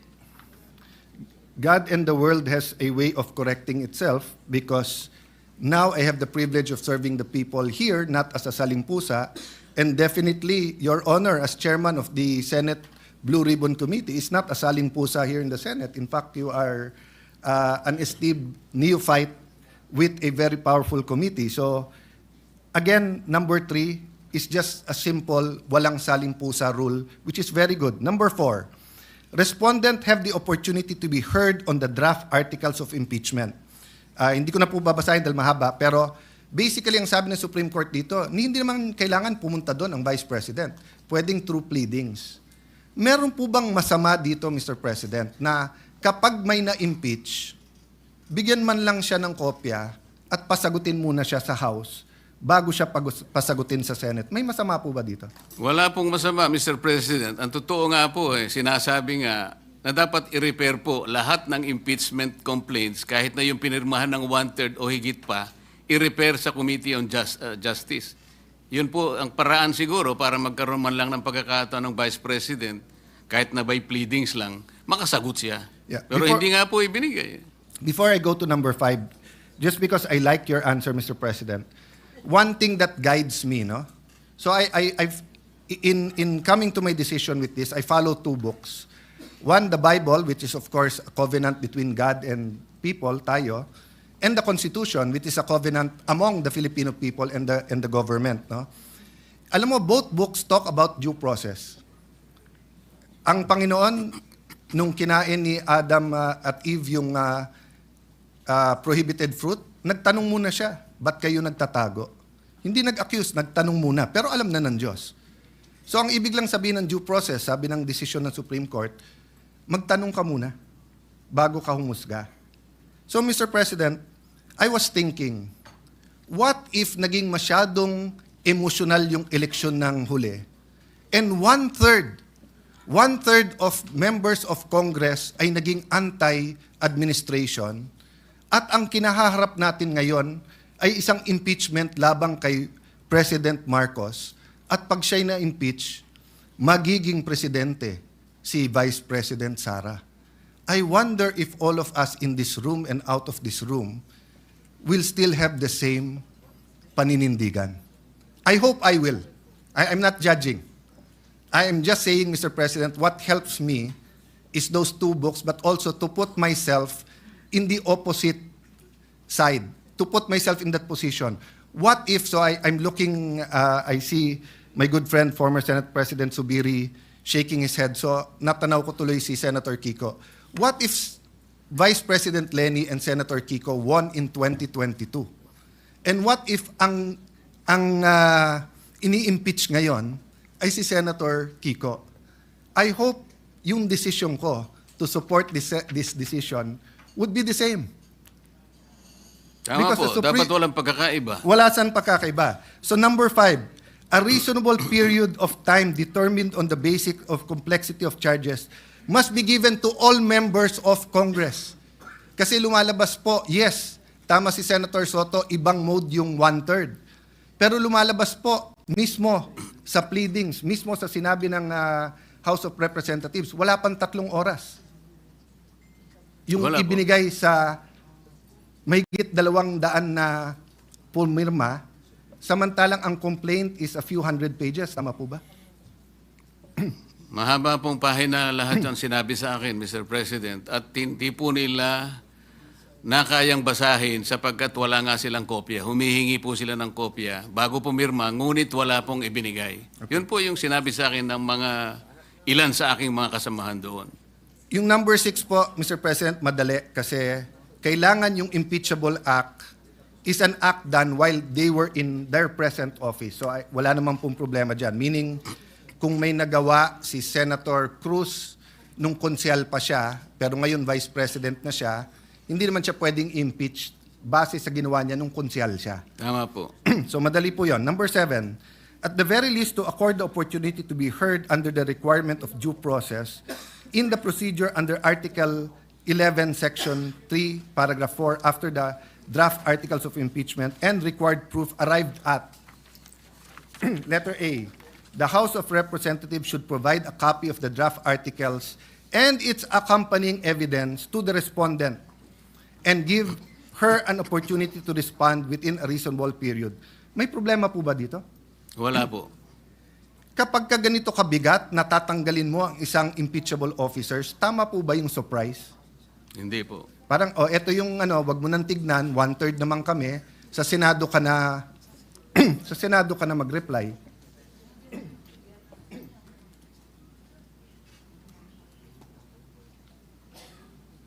Letter B simply states that all members, again, it's the walang saling pusa. So, Mr. President, in other words, it is not true that it is now too difficult. Sundin lang yung page 93, 94. Whether it's February 6 for the Vice President or if anyone wants to file an impeachment against anyone, magagawa to at any time. Tama po, Mr. President. Let me reverse my question, Mr. President. Dapat ba maging madali mag-impeach ng isang officer? I'm asking, of course, your opinion that I value, Mr. President.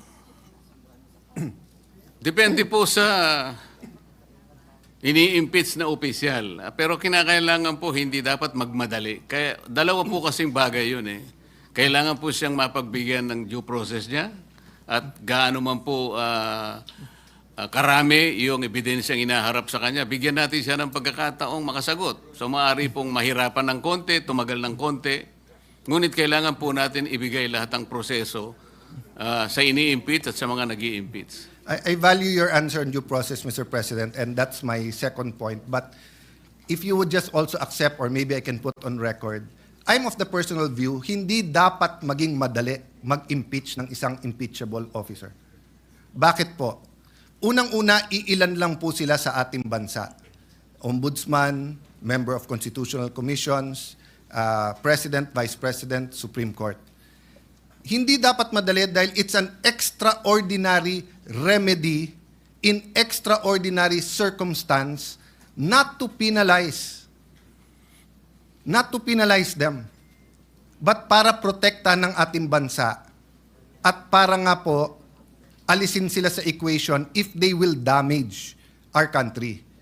So, the difference po with this impeachment sa iba, at least the impeachment of President Estrada, President Arroyo, and again, may I be sensitive especially to my friends here, no, who are of that administration, was with us, against us, or like Senator Jinggoy and Senator JV.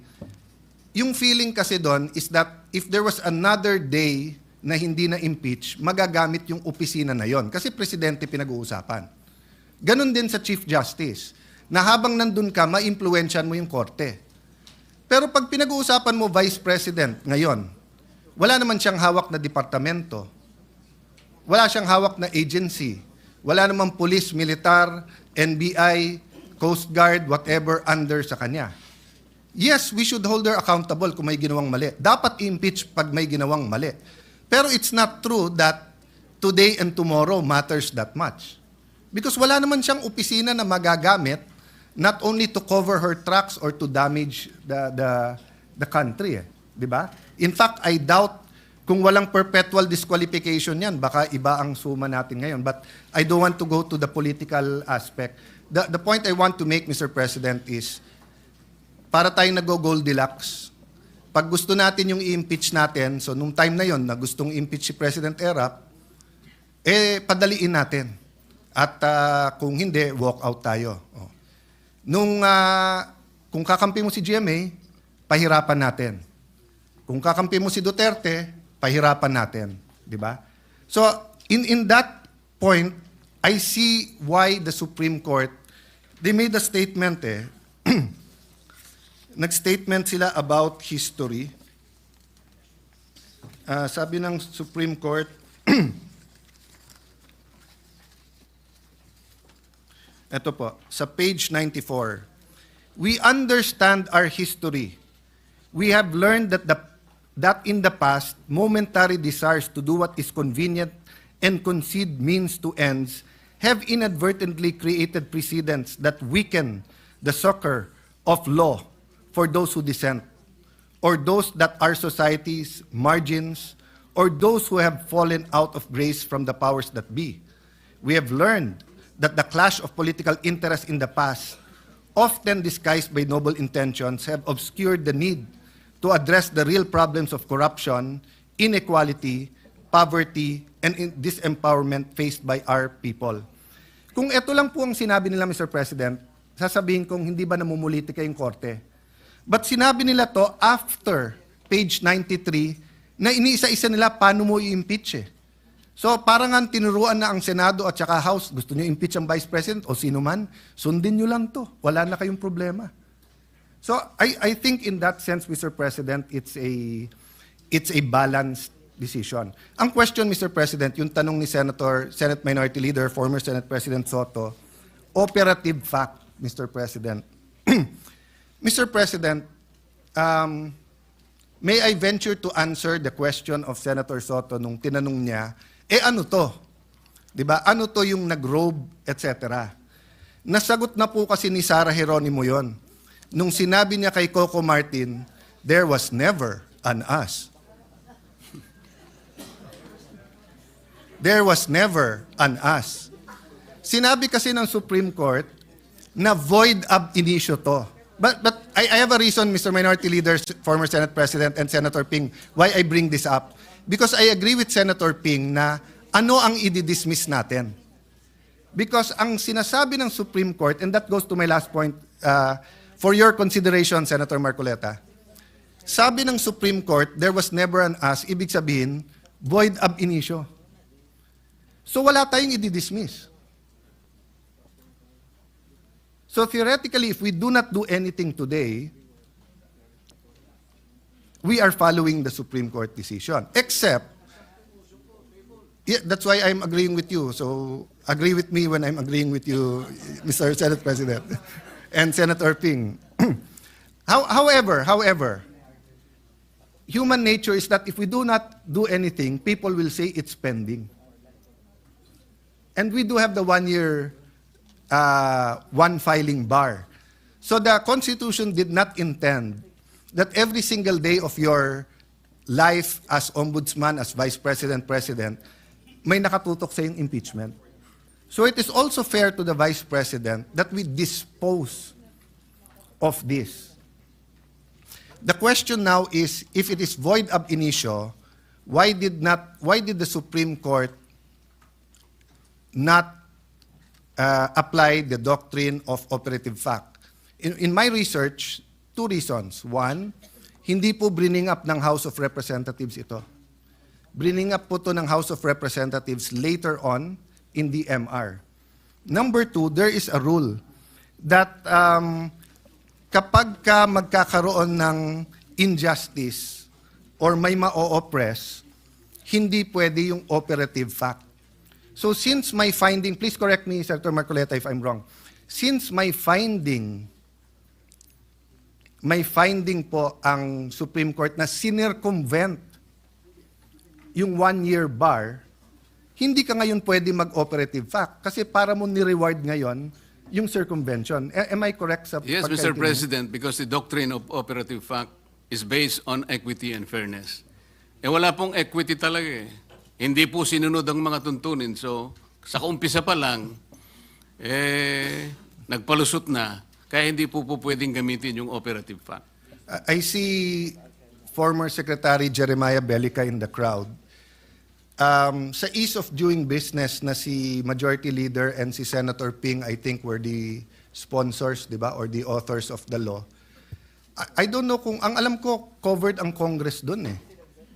So kapag ka 10 days, at kasi ministerial yung sabi ng Supreme Court eh. Kapag ka nag-file ka ng impeachment, yung 10-day, 3-day, ministerial yon. So even if you do not consider it archived, if you apply the ease of doing business law that Secretary Jeremiah Bellica used to very much push in government, you would come to the same conclusion. Eh. My point is, Mr. President, we'll never come out with a perfect decision.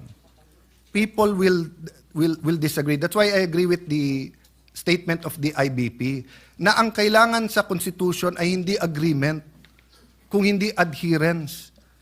The North and South of the United States did not agree on slavery. That's why they fought a civil war. Because they had to see who will adhere to this Constitution, who will treat this piece of paper as a living soul and a covenant of this country rather than just a piece of paper. And grabe po ang devastation sa United States.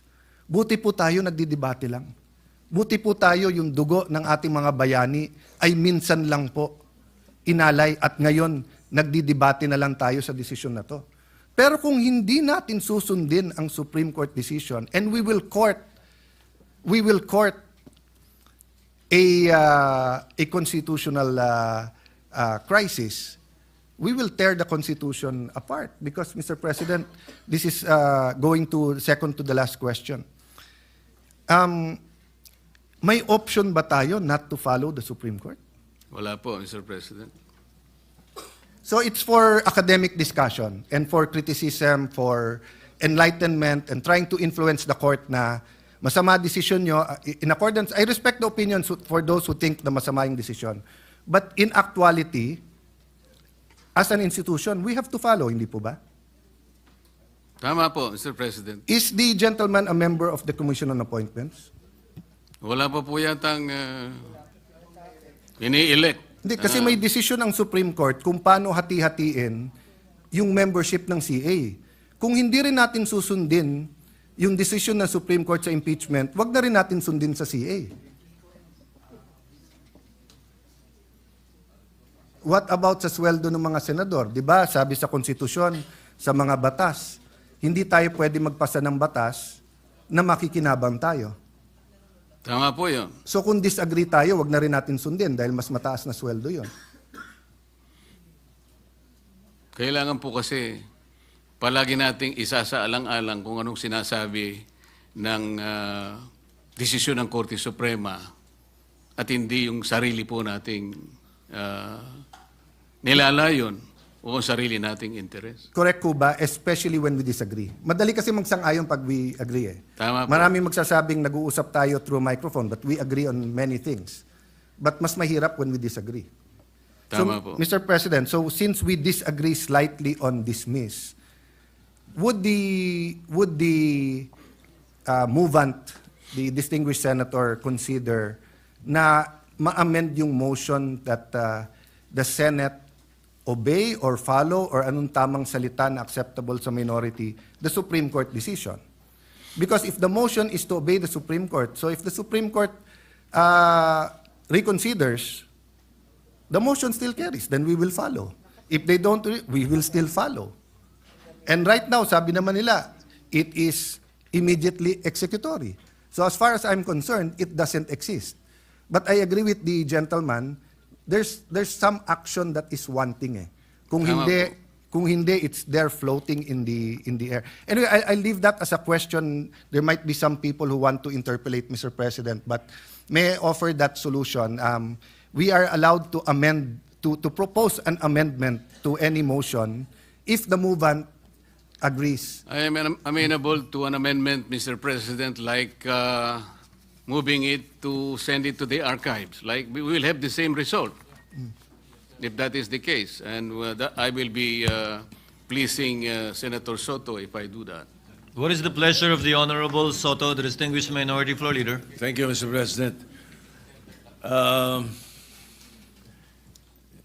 It grieves my heart to disagree. I think I'd rather call for the previous question, a motion to table. It has the same effect, and you can bring it up anytime, but we did not say that we did not follow the Supreme Court decision. It will not say that we archived as the interpretation of the Supreme Court is, kung ano yung word ng archive. Iba yung archive nila eh, hindi pa nga adjourn, archive na sa kanila eh. Hindi ba? Hindi pa tapos yung session eh. Hindi naman ganun ang archive sa atin. Sa kanila ganun. Iba yung rules ng Congress eh. Iba yung kaysa sa rules nila eh. So, hopefully, baka pwedeng we can find a middle ground between the proposal of Senator Alan Cayetano and my motion to table, which has a higher precedence than the motion to dismiss. But Mr. President, that is not consistent with the immediate character of the decision. The decision says it is immediately executory. A motion to table, hindi po immediate yun eh. Tsaka sabi nga ni Senator Cayetano, somehow there should be some action. The people are waiting for some kind of a closure before this chamber. Because that particular decision is directed to no one but to the Senate, Mr. President. Sir President. Before the chair recognizes any member, the parliamentary status is that a motion was made by the Honorable Marcoleta, which he is willing to amend, and a higher order of precedence motion was made by the Honorable Minority Floor Leader. Both are pending, and to afford time for both the Minority Leader and the original movant to perhaps consider and find a compromise as agreed upon earlier, can we proceed with the interpellations and interjections, manifestations, if you will, Yes, of the yes. other members who had manifested to so interject and make known their position through a manifestation or interpellation? Yes, Mr. President. Thank you. Therefore, I withdraw the call for the previous question, and then allow that to proceed. But then again, just a point of information for our colleagues. The Supreme Court has just received a motion for a TRO for the Senate not to take up this particular case. It was filed yesterday by the former Associate Senior Justice Tony Carpio, also Ombudsman Conchita Carpo Morales, Commissioner Heidi Mendoza, religious leaders, former military and public servants, Ms. Sheila Magno, students and the youth and the academe. They have filed a TRO with the Supreme Court, and we are awaiting something to that effect. It might come out today, and then we are again, inuunahan natin. So hopefully, yes, we can proceed, Mr. President. Thank I you, have thank no you, objection. Minority Floor Leader. Your manifestation is duly noted. Senator Cayetano, Sir President, let me agree wind with... up. Let me just agree with both you and the Minority Leader. And of course, thank Senator Marcoleta for his openness. Ang intention ko lang naman po in proposing an amendment, wala pa yung actual words, no? But, Mr. President, kasi kung pwede, pag bumoto tayo, dahil mabigat po yung pagbobotohan natin at most of us have dug in already sa legal opinion natin sa boto natin.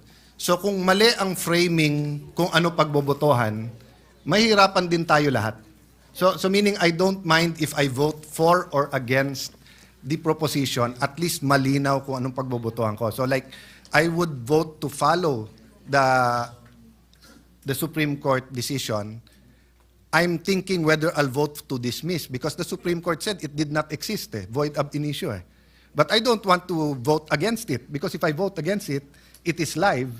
And precisely the Supreme Court said immediately executory. No? So let me yield the floor para dun makapagtanong yung iba. But I'm hoping some of us can come up with language that will be acceptable. We might not have a unanimous vote, but at least klaro kung anong pinagbobotohan natin. Thank you very much, Senator Marcoleta.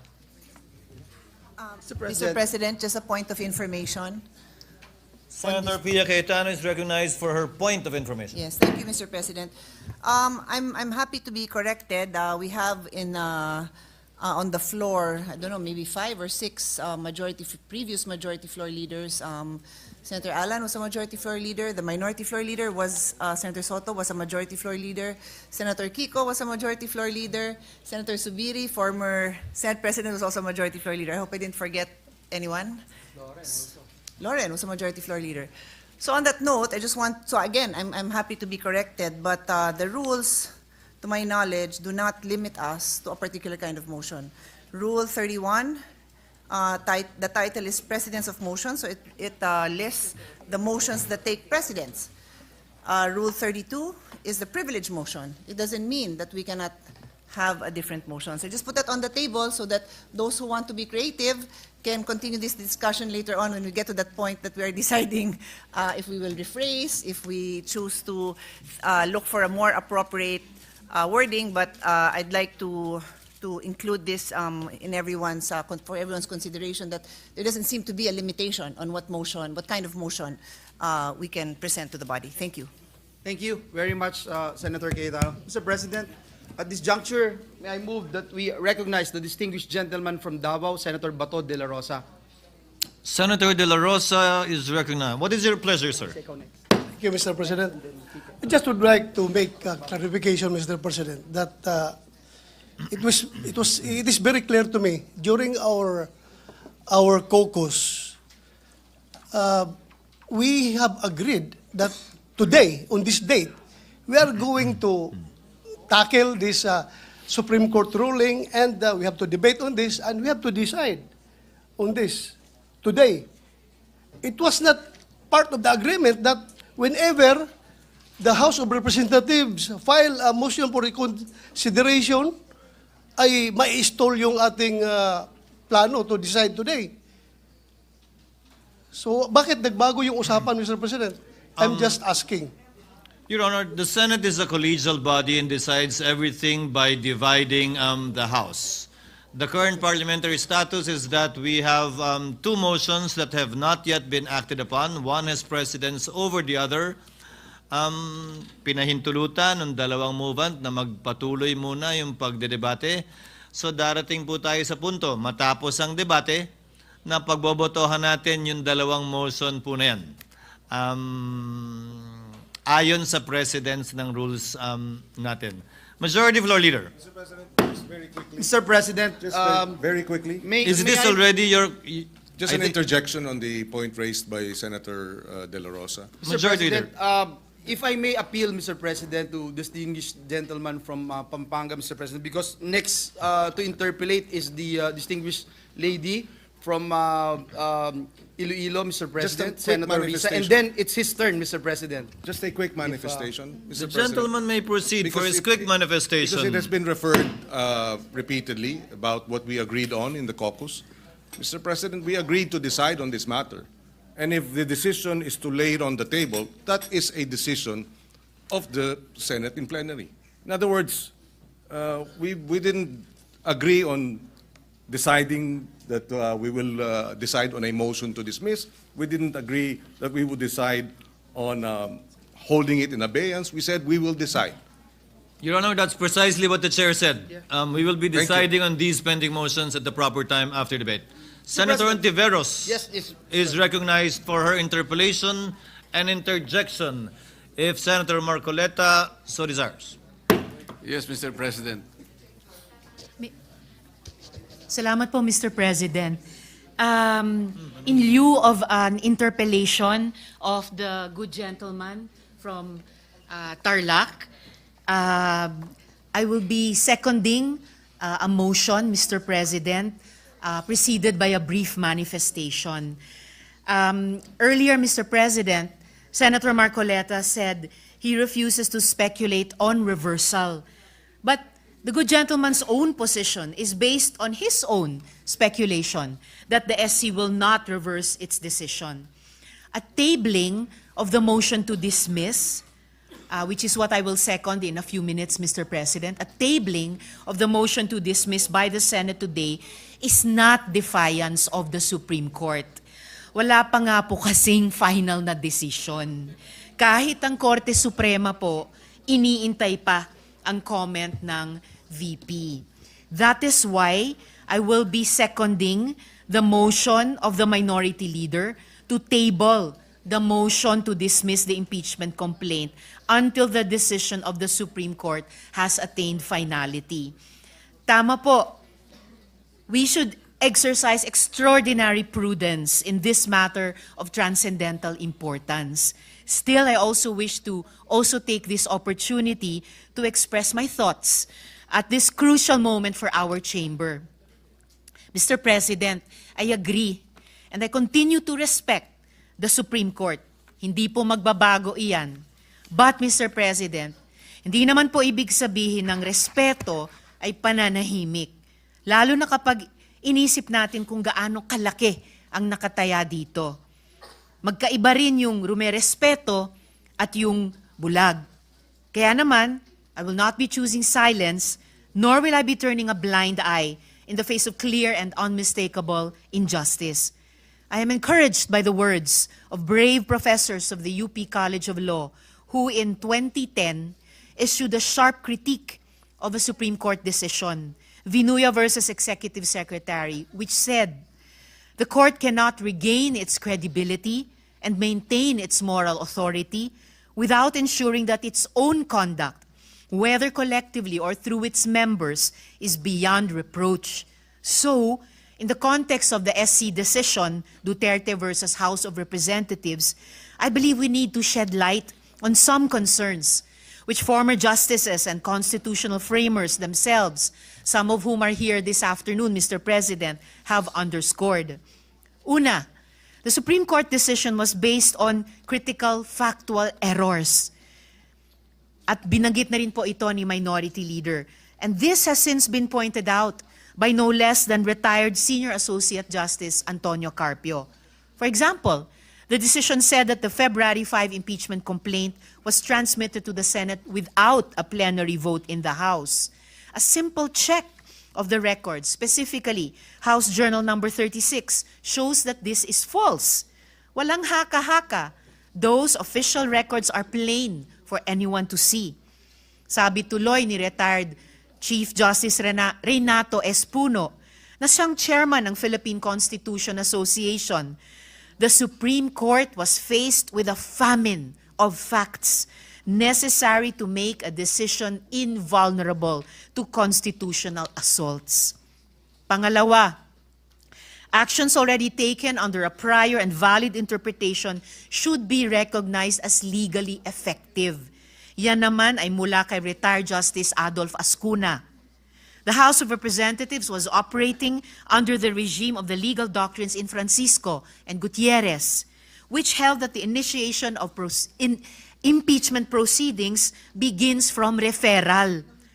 Kung unconstitutional pala na sundin ang legal doctrines, in the words of Justice Ascuna, that is legally unfair.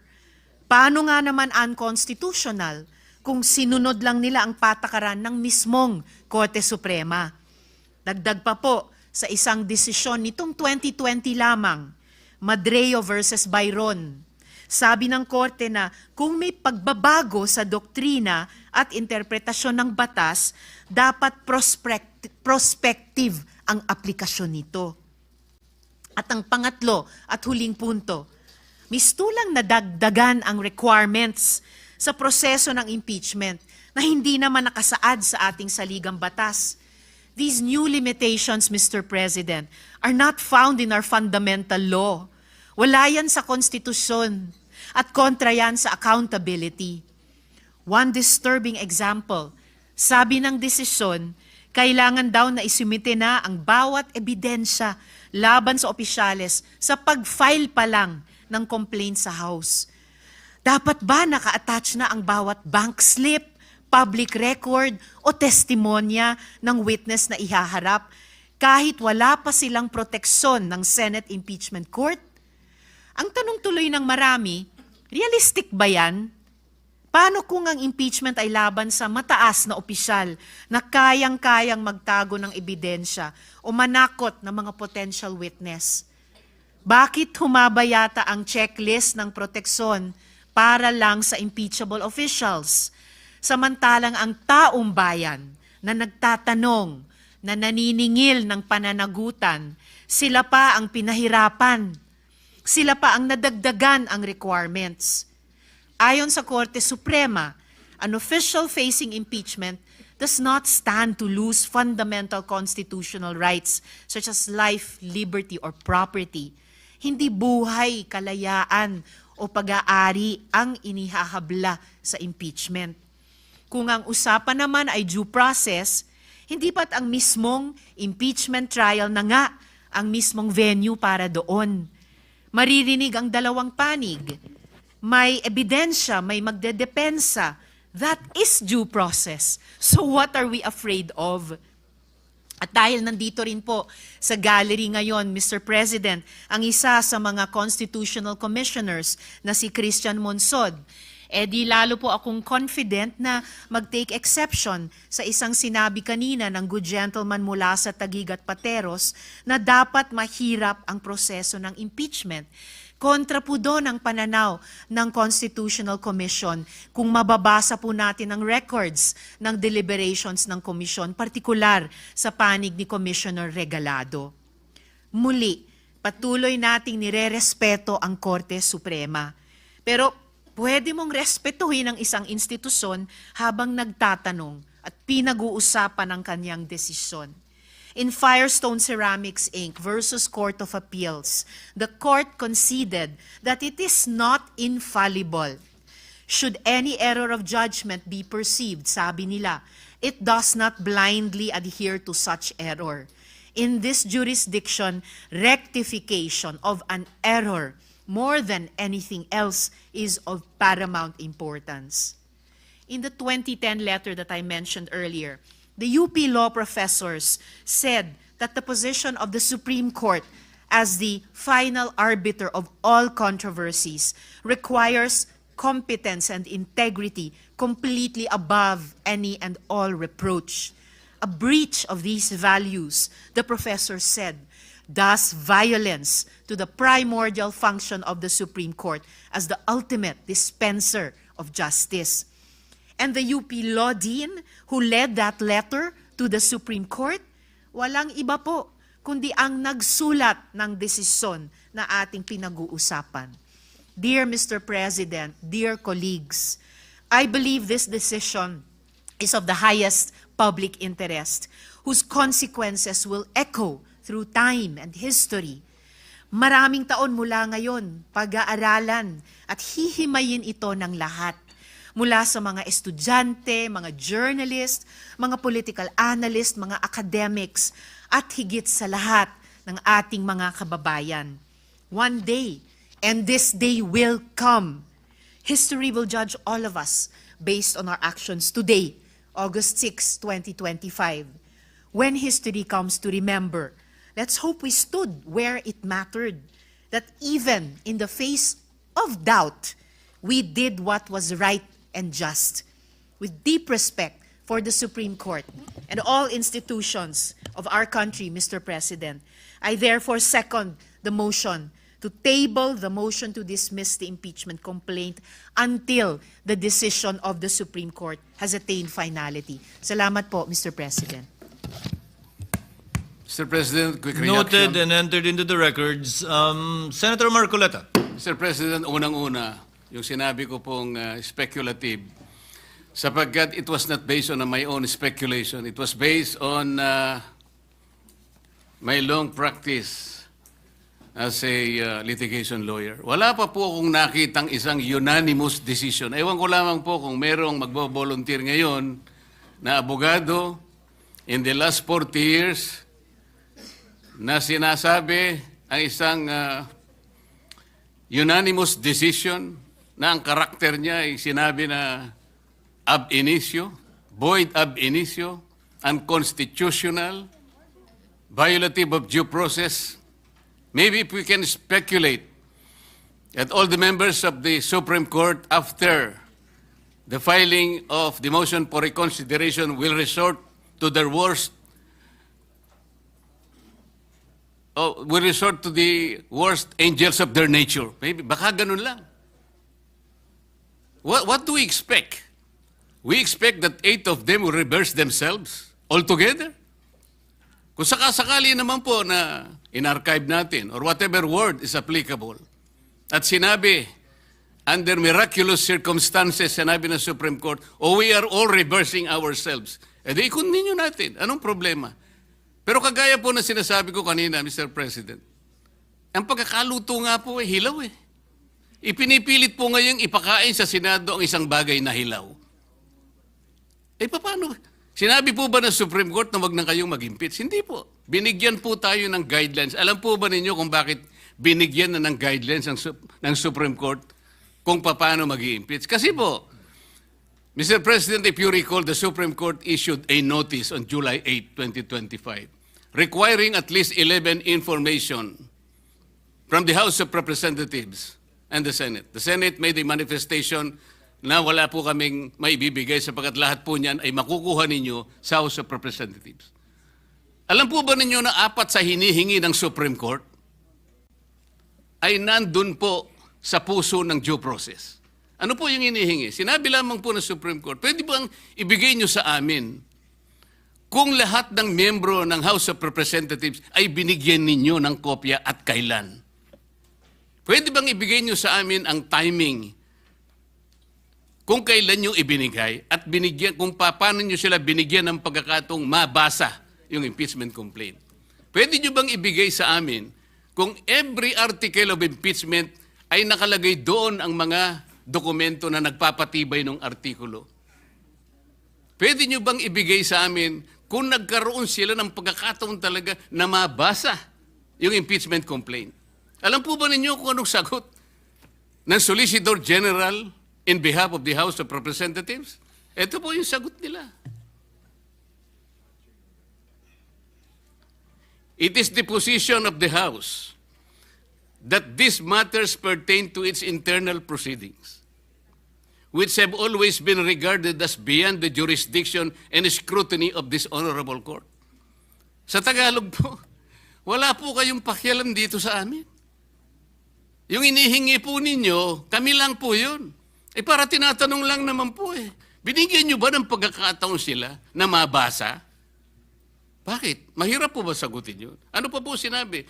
This is especially because the matters referred to, the preparation, circulation, and perusal of the impeachment complaint, as well as its attachment, are not governed by specific constitutional provision or the House rules.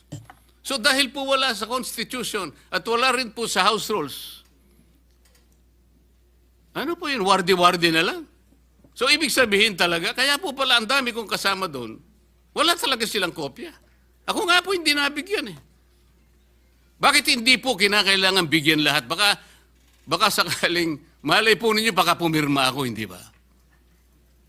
Ito yung tinatanong po ng Korte Suprema. Kaya lang po siya nakapagbigay ng additional guideline sapagkat isip-isipin mong sasabihin sa Korte, wala nang pong masamang tinapay ang Korte.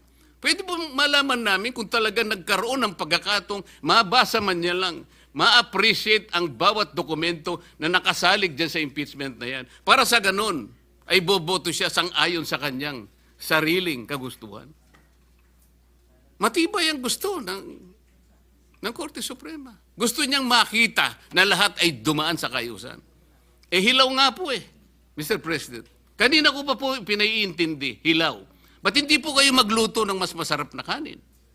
Para sa ganun po, hindi tayo mahirapan. Maghintay na lang po kayo ng 6 months. Pwede naman Ba't pinipilit po natin ng isang bagay na hilaw at pinipilit niyong ipakain sa atin? Mr. President.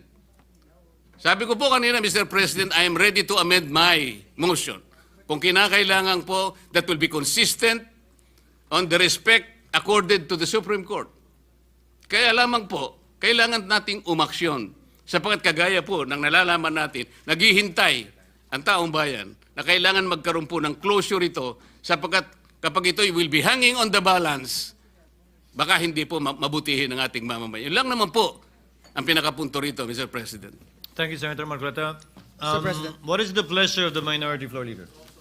Thank you, Mr. President. Caution is the word simply being put forth by this representation, Mr. President. Because again, sabi nga, wala pa raw siyang nakita. The distinguished gentleman from Tarlac, with due respect, said wala pa siya nakita na unanimous decision ng Supreme Court na baliktad. No? Again, I said, there's always a first time. Bakit ko sinasabi ito? I will quote the Supreme Court themselves.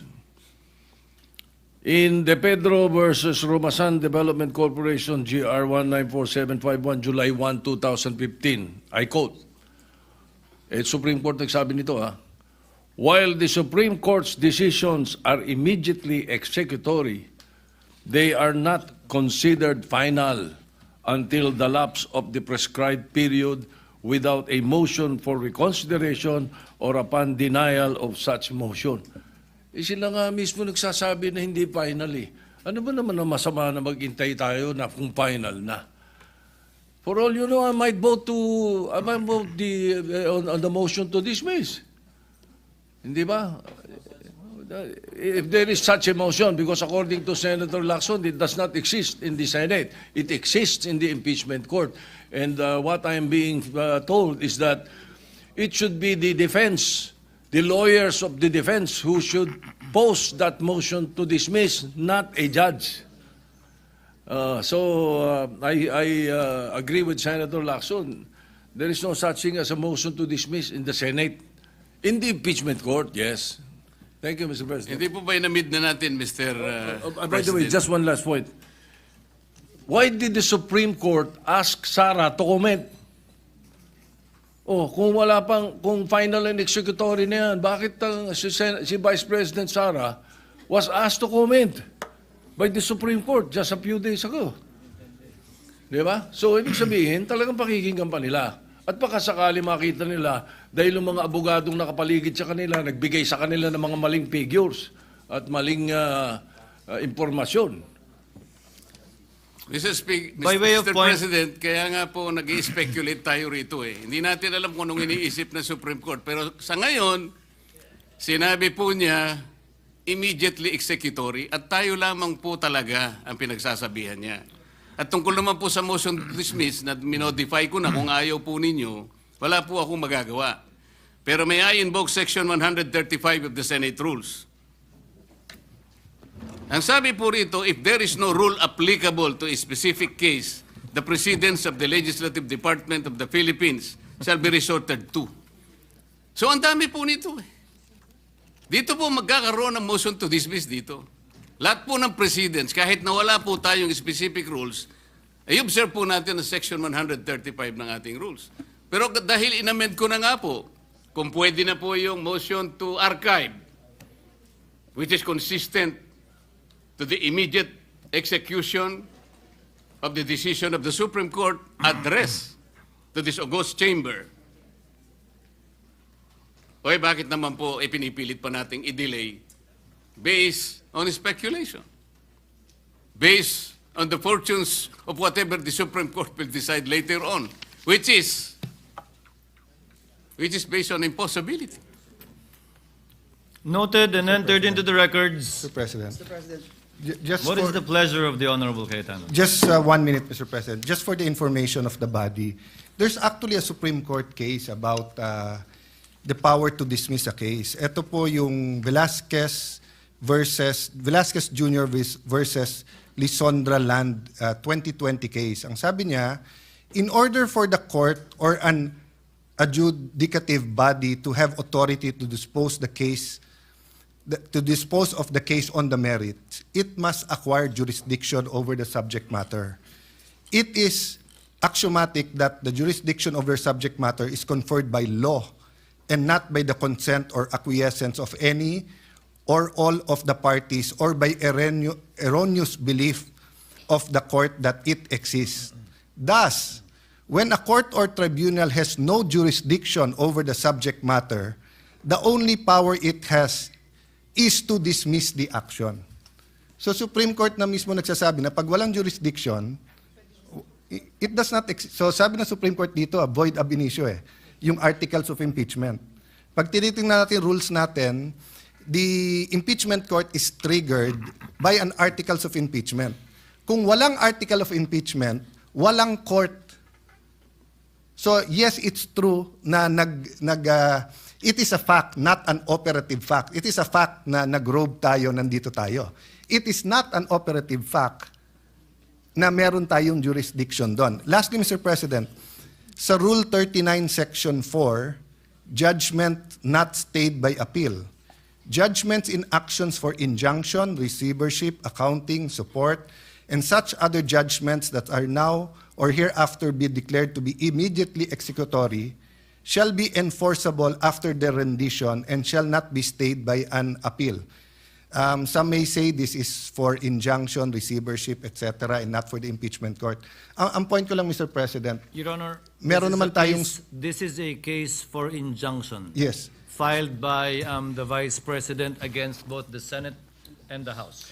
Thank you for that clarification. But even if it was not, Mr. President, that is why if we... the gentleman from Tarlac already said he's amendable. So kung halimbawa something like we move to act upon the Supreme Court decision and archive the case. Kasi yung Supreme Court decision, when you act upon, ano ba sabi niya? Immediately executory, ano ba sabi niya? Void ab initio. Ngayon, kung halimbawa na-reconsider at biglang sinabing tuloy, wala rin naman na epekto yon sa motion na we act upon the Supreme Court. Then at the proper time, someone can say here, we will act upon the latest decision of the Supreme Court. Diba? So I'm just saying this in the spirit, Mr. President, na pag nakaboto tayo, at least klaro kung anong pinagbobotohan because some of us might not vote for the motion to dismiss just because we believe there is no such thing as a motion to dismiss. But I don't think that's our point. Our point is lagyan ng katahimikan to for a few months. February 6, game na ulit. Noted and entered into the records. Majority Floor Leader. Thank you, Mr. President. Next to interpellate, Mr. President, is the distinguished gentleman from Pampanga, but the gentleman from Pampanga is yielding the floor to our Deputy Minority Leader. Yes, what is the pleasure of the Honorable Ontiveros? Thank you, Mr. President, and to the good gentleman from Pampanga. Gusto ko lang pong bigyan ng point of information, sagot dun sa tanong ng good gentleman mula sa Tarlac, that in fact, the Supreme Court has reversed a unanimous decision in a lot of instances before. Dalawa lang po ang ibibigay kong halimbawa. League of Cities of the Philippines versus COMELEC. Original decision, 2008. reversal on motion for reconsideration 2009. Isa pa pong halimbawa, International Service for the Acquisition of Agri-Biotech Applications Inc. o ISAA et al. Versus Greenpeace Southeast Asia. Original decision, unanimous, December 8, 2015. Reversed unanimously on MR din, July 26, 2016. So, hindi lang po tulad nung sinabi ni Minority Leader na there's always a first time, it has happened before. So, yung ganitong klaseng milagro na hinahanap, posibleng mangyari din po dito sa kasong pinag-uusapan natin. Malay po natin. Salamat po, Mr. Noted. President. Salamat Mr. sa good President, gentleman may I from know Tarlac. from And the entered good into the senator, records. Senator Marcoleta. may I know from the good senator if these decisions are bank decisions or divisions? Yes, Mr. President, unbanked decisions po.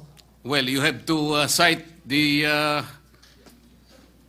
would gladly jurisprudence. cite the GR number po bang hinihingi, Mr. President? Pagka sinabi pong bank, lahat po ng members ng Supreme Court, 15 of them, unanimous. To Kasi po, reiterate what I... baka division lang yan, dahil 5 lang yun. Hindi po No, bank Mr. yun. President, to reiterate what I already said, mga ano po ito, mga reversal ng unanimous Supreme Court decisions. Yes, but I am At sa asking for dalawang qualification, halimbawang Mr. President, binigay ko whether po these are on bank MR. decisions or decisions by a division. And whether or not they Mr. were President, characterized sinabi by, ko rin na po kanina, Sandali unbanked po. decisions po ito. Ay, hindi po. whether or I am not the replying to the decisions question. are characterized by the following qualifications. 1, unconstitutional, void ab initio, violative of due process. All these are present in those jurisprudence and cases as you cited. Mr. President. Mr. President, bagamat para itong yung pinag-uusapan natin kaninang operative facts, kanina simple lang yung tanong eh. May kaso na po ba na ang Supreme Court sa unanimous decision ay ni-reverse ang sarili nila? Ngayon may dinadagdag na tanong. Pero sige po, yung League of Cities of the Philippines versus COMELEC, the Supreme Court in its original decision in 2008 unanimously declared the cityhood laws unconstitutional. I will have to get more information po on the ISAA reversal of unanimous decision. Pero malinaw na mga sagot na po ito dun sa original na tanong. So the original assertion na hindi po natin alam kung na-reverse na ng Supreme Court ang sarili nila sa original na unanimous decision has fallen by the wayside. Kasi the Supreme Court, as I said already earlier, has reversed a unanimous decision unbanked in a lot of instances before. Yun lamang naman po, Mr. President. Noted and entered Salamat into po. the records. Majority Floor Leader. Yes, Mr. President, may I move that we recognize the next interpellator, the gentleman from Pampanga, Senator Kiko Pangilinan. Yes, So Mr. move, Mr. President. Senator Pangilinan is recognized and may proceed. Should the gentleman, sorry, sir. Yes, Mr. President. Yes, Mr. President, this is not an interpellation, but with the permission of the gentleman from Tarlac, we will just make a manifestation. The gentleman may proceed. Thank you, Mr. President. Mr. President, marahil marami ang nagtataka o nagtatanong ano nga ba ang pinakapunot dulo o debate na pinag-uusapan dito sa Senado. Tatlong sa probisyon ng saligang batas. Tatlong kapangyarihan ng tatlong sangay o tatlong governmental entities. Yung kapangyarihan ng judicial review ng Korte Suprema, yung sole power ng House of Representatives to initiate impeachment proceedings, at yung sole power ng Senate bilang impeachment court para litisin at pagpasyahan ang isang impeachment case. Narito tayo ngayon, nagdedebate dahil yung judicial review power ng Supreme Court ay pinawalang bisa ang sole power ng House of Representatives para ito ay mag-initiate ng impeachment proceeding at pinawalang bisa rin ang kapangyarihan ng Senado bilang sole having the sole power to try and decide impeachment cases. Dahil dito, saan tayo tutuloy? Merong na ring mga ruling ang Korte Suprema kung paano natin iha-harmonize o ihahambing ang mga nagtatalong probisyon ng saligang batas.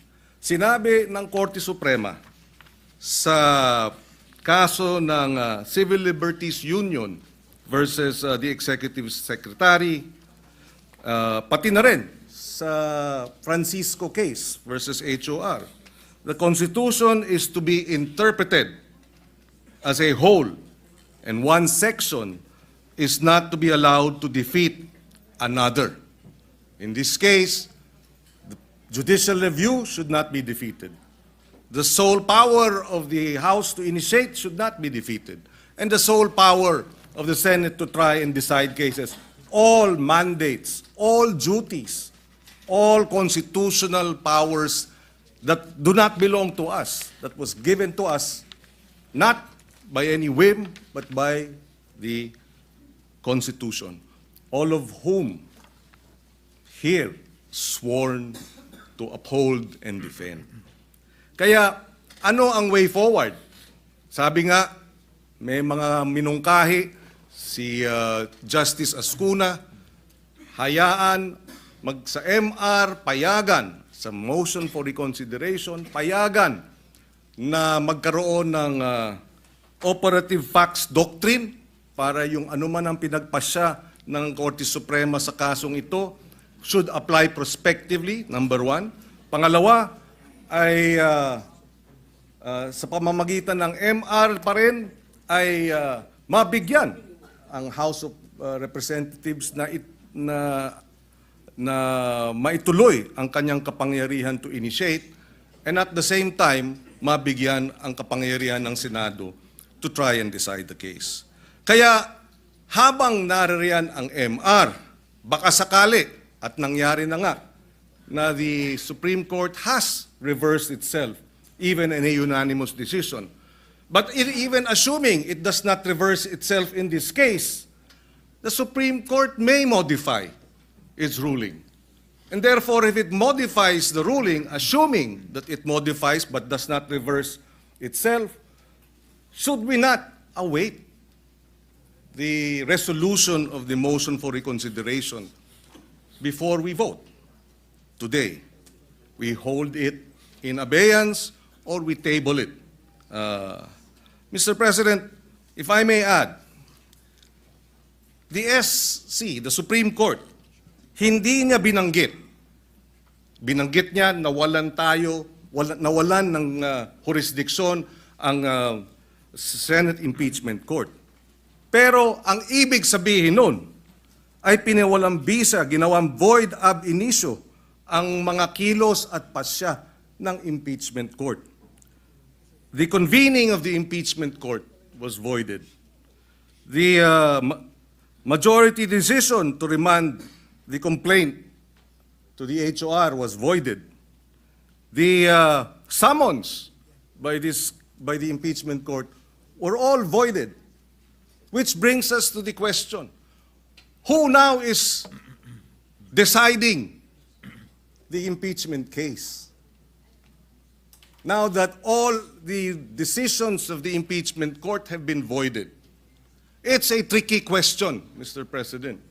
But if I were to be an impeachment court judge, I would argue that we have to, in the MR, in the motion for reconsideration, intervene and uphold the impeachment court's exclusive power to try and decide the case. Why? Because it is the constitutional duty to do so. It is the order of the Constitution. We are not defying the judicial review powers. We are upholding the sole power of the Senate to try and decide impeachment cases. But, having said that, sabi nga, it is our view, and this is shared precisely by former Supreme Court Chief Justice Panganiban, former Chief Justice Puno, former Constitutional Commissioner and Justice Ascuna. They have seen or they have read their decision and they too have said that the Supreme Court erred on a matter of facts. And if the Supreme Court erred on a matter of facts, how can you be right with the law if you are wrong with the facts?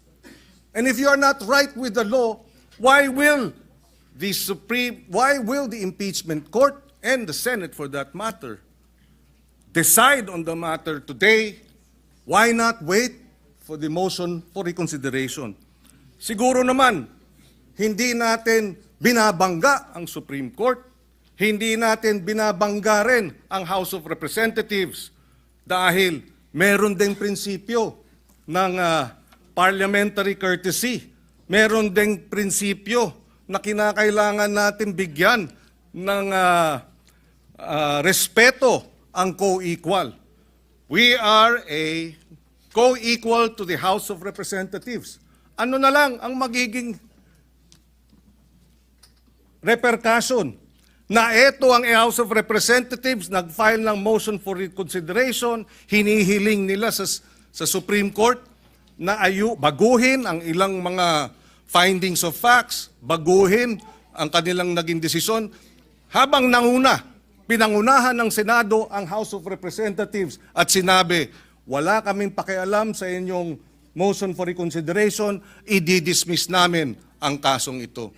I think, out of courtesy for a co-equal, we should respect the House of Representatives. In the same way, if the Senate would, at a future time, file a case before the Supreme Court and seeks a motion for reconsideration in a matter that involves the House, we would like to think that the House will not act to have the case dismissed pending the MR out of respect for a co-equal. Sana, pag-aralan natin ng husto ang pagpasya ngayong hapon. Sabi ko nga, the findings of grave abuse by the Supreme Court, thereby removing or taking away from us the jurisdiction, na wala tayong jurisdiction, that jurisdiction was not acquired on the basis of facts that are flawed, where then is the grave abuse? I don't know what the ruling will be. Perhaps they will say, yes, there was no grave abuse of discretion on the part of the House because of the one-year bar, which was not actually, the fourth complaint was not bar. I don't know. But whatever it is, hintayin na lang naman sana natin. Respetuhin naman natin ang ating co-equal. Why the convening of the impeachment court is the way to go?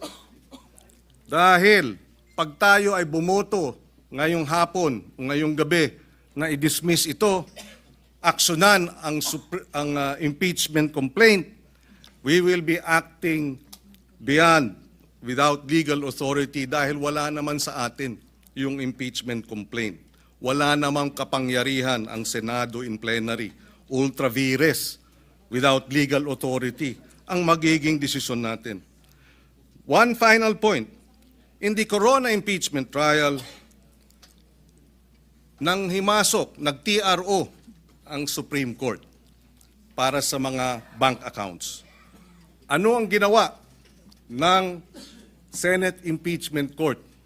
Bumoto 13-10 para respetuhin ang Korte Suprema. I did not vote in favor of the TRO or respecting the TRO. But the Senate, as an impeachment court, voted and we respected it. Because it was the Senate Impeachment Court that decided. It was not the Senate.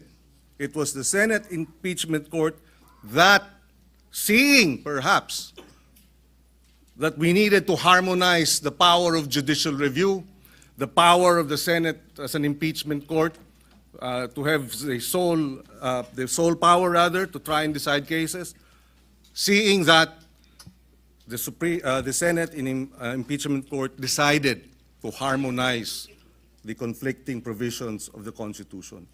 I think we should, as a Senate impeachment court, do the same. Kung ipagbobotohan na respetuhin ng Korte Suprema para walang constitutional crisis, so be it. But it ought to be the Senate impeachment court that asserts its sole power to try and decide impeachment cases. Yun na lamang po, and I associate myself with the motion of the minority leader that we lay on the table the matter of the impeachment case and action. Just a point of information, for the record and for the information of the body. Chair confirms the manifestation earlier of Senator Cayetano with respect to Section 4, Rule 39 of the Rules of Court that says that decisions of the court are not immediately executory unless the decision says so. In this case, the decision specifically stated that it is immediately executory. Number two, again, just for the record, the Supreme Court itself, through its spokesperson, after the House filed their motion for reconsideration, reiterated the immediately executory nature of the decision of the Supreme Court. And finally, the Supreme Court's own internal rules states that the entry of judgment shall be the date such decision or resolution becomes executory unless the court directs its immediate execution. I am quoting and citing AM number 10-4-2-20 rather SC, specifically section 16, rule 16 rather, section 1. So there are conflicting authorities with respect to the opinions raised by the various members. Senator Marcoleta, what is your pleasure? Just a quick reaction, Mr. President, on the manifestation of Senator Pangilinan. In the exercise of the Supreme Court's judicial review, wala po siyang dinidefeat doon. Hindi niya po kinukuha yung sole power of the Senate to try and hear impeachment cases. Hindi rin po niya kinukuha yung exclusive authority ng House to initiate impeachment. Dito po sa desisyon na ito, kung kinakailangan ulitin po o ulit-ulitin pa, ang sinabi lamang po ng Supreme Court, yung procedure hindi natupad. Ang dami po niyang hiningi, kagaya po ng binanggit ko na, ayaw pong ibigay. Yan naman pong mga tuntunin ay hindi naman po sinunod. Katulad nga po nung immediate referral, yung pag-refer sa Committee on Justice, yun pong pag-include sa order of business at pag-archive, mali din po sapagkat hindi naman po 10th session day yun 11th session day. Katakot-takot na paglabag po ang aking pong inihayag sa hapong ito. Wala naman pong gustong magpatibay at o kaya sansalain o kaya sabihin na mali ang aking sinasabi. Andito po yung kopya ng order of business na pinagbasihan ng Solicitor General na kung saan sinasabi po niya na yung 4 na impeachment complaints in-include daw po sa order of business. Tingnan po ninyo, wala kahit isa. Ang ginamit po nila ay journal, hindi po yung order of business, na kung saan ginamit lamang po na additional reference of business. Ngayon po, yung operative pact na sinasabi natin, hindi rin po pwedeng mangyari yon sapagkat ang pinakabasihan po noon ay equity and fairness. Paano po yung fairness dito? Sari-sari nga pong violation, kaya nga ang paghahanilin tulad ko na nga, parang nagsaing ng kanin, talagang hilaw po Bakit ipipilit natin? Ang alternative lang po, Mr. President, gawin po natin na tama. Iluto po natin ng tama para hindi tayo magkahirap-hirap dito. Isip-isipin po ninyo, sinasabi ng ating Constitution, isa lamang pong impeachment proceedings ang pwedeng i-initiate sa isang opisyal ng gobyerno at hindi po pwede ang 2 beses sa loob ng 1 taon. 4 na beses po ang ginawa nila. At kunwari, in-archive po yung 3 para lamang palitawin na 1 lang ang nabuhay. Nasaan naman po yung katuwiran? Kung sarili pong tuntunin, ayaw pong sagutin, ayaw pong talimahin, Pagkatapos ipipilit po natin, sapagkat nag-MR sila, ano po ang kasaysayan ng MR? Sabi ko nga po, napakasimple po nung one-year ban rule ng Supreme Court.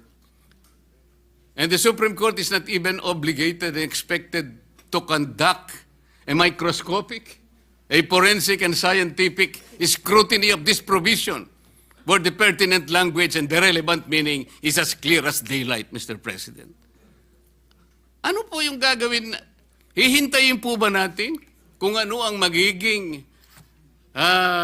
kalalabasan po ng MR na sa akin pong palagay, hindi po speculation, sabi ko nga po. Unanimous decision and bank decision ab initio unconstitutional, violative of due process, immediately executory. Sino po kaya kahit isa man lang na miyembro ng Korte Suprema ang magtatangka na i-reverse niya yung sarili niya? Yun po yung speculation dito. Ngayon, nakikinig po ang taong bayan, Mr. President. Nakadepende po ba ang action natin? Doon po ba nakahang ang gagawin natin sa isang motion for reconsideration na sa aking palagay, matibay po ang aking palagay sapagkat this is borne out by my experience of more than 20 years of legal practice, Mr. President. Yang ibig lang sabihin nung immediately executory, sige, pwede kang mag-file ng MR. But you are wishing for the moon. Sumusuntok ka sa hangin. Yun po ba ang basihan natin? Kaya hindi tayo makapag-desisyon, Mr. President? Sana mayroong mas matibay sanang desisyon. Meron sanang mas matibay na katuwiran. Hindi yung pong nakasalig po sa hangin. Nakasalig po kung puputok ang bulkan o hindi. Hindi po yata gano'n. Ang gawain ng Senado, Mr. President. Tinangka ko na nga pong i-amend. Kung ayaw po ninyo yung motion to dismiss any other language that will put to rest this issue in obedience and in complete respect to the last word of the Supreme Court, it being immediately executory, Mr. President. What is the pleasure of Senator Aquino? I saw him raising his hand earlier.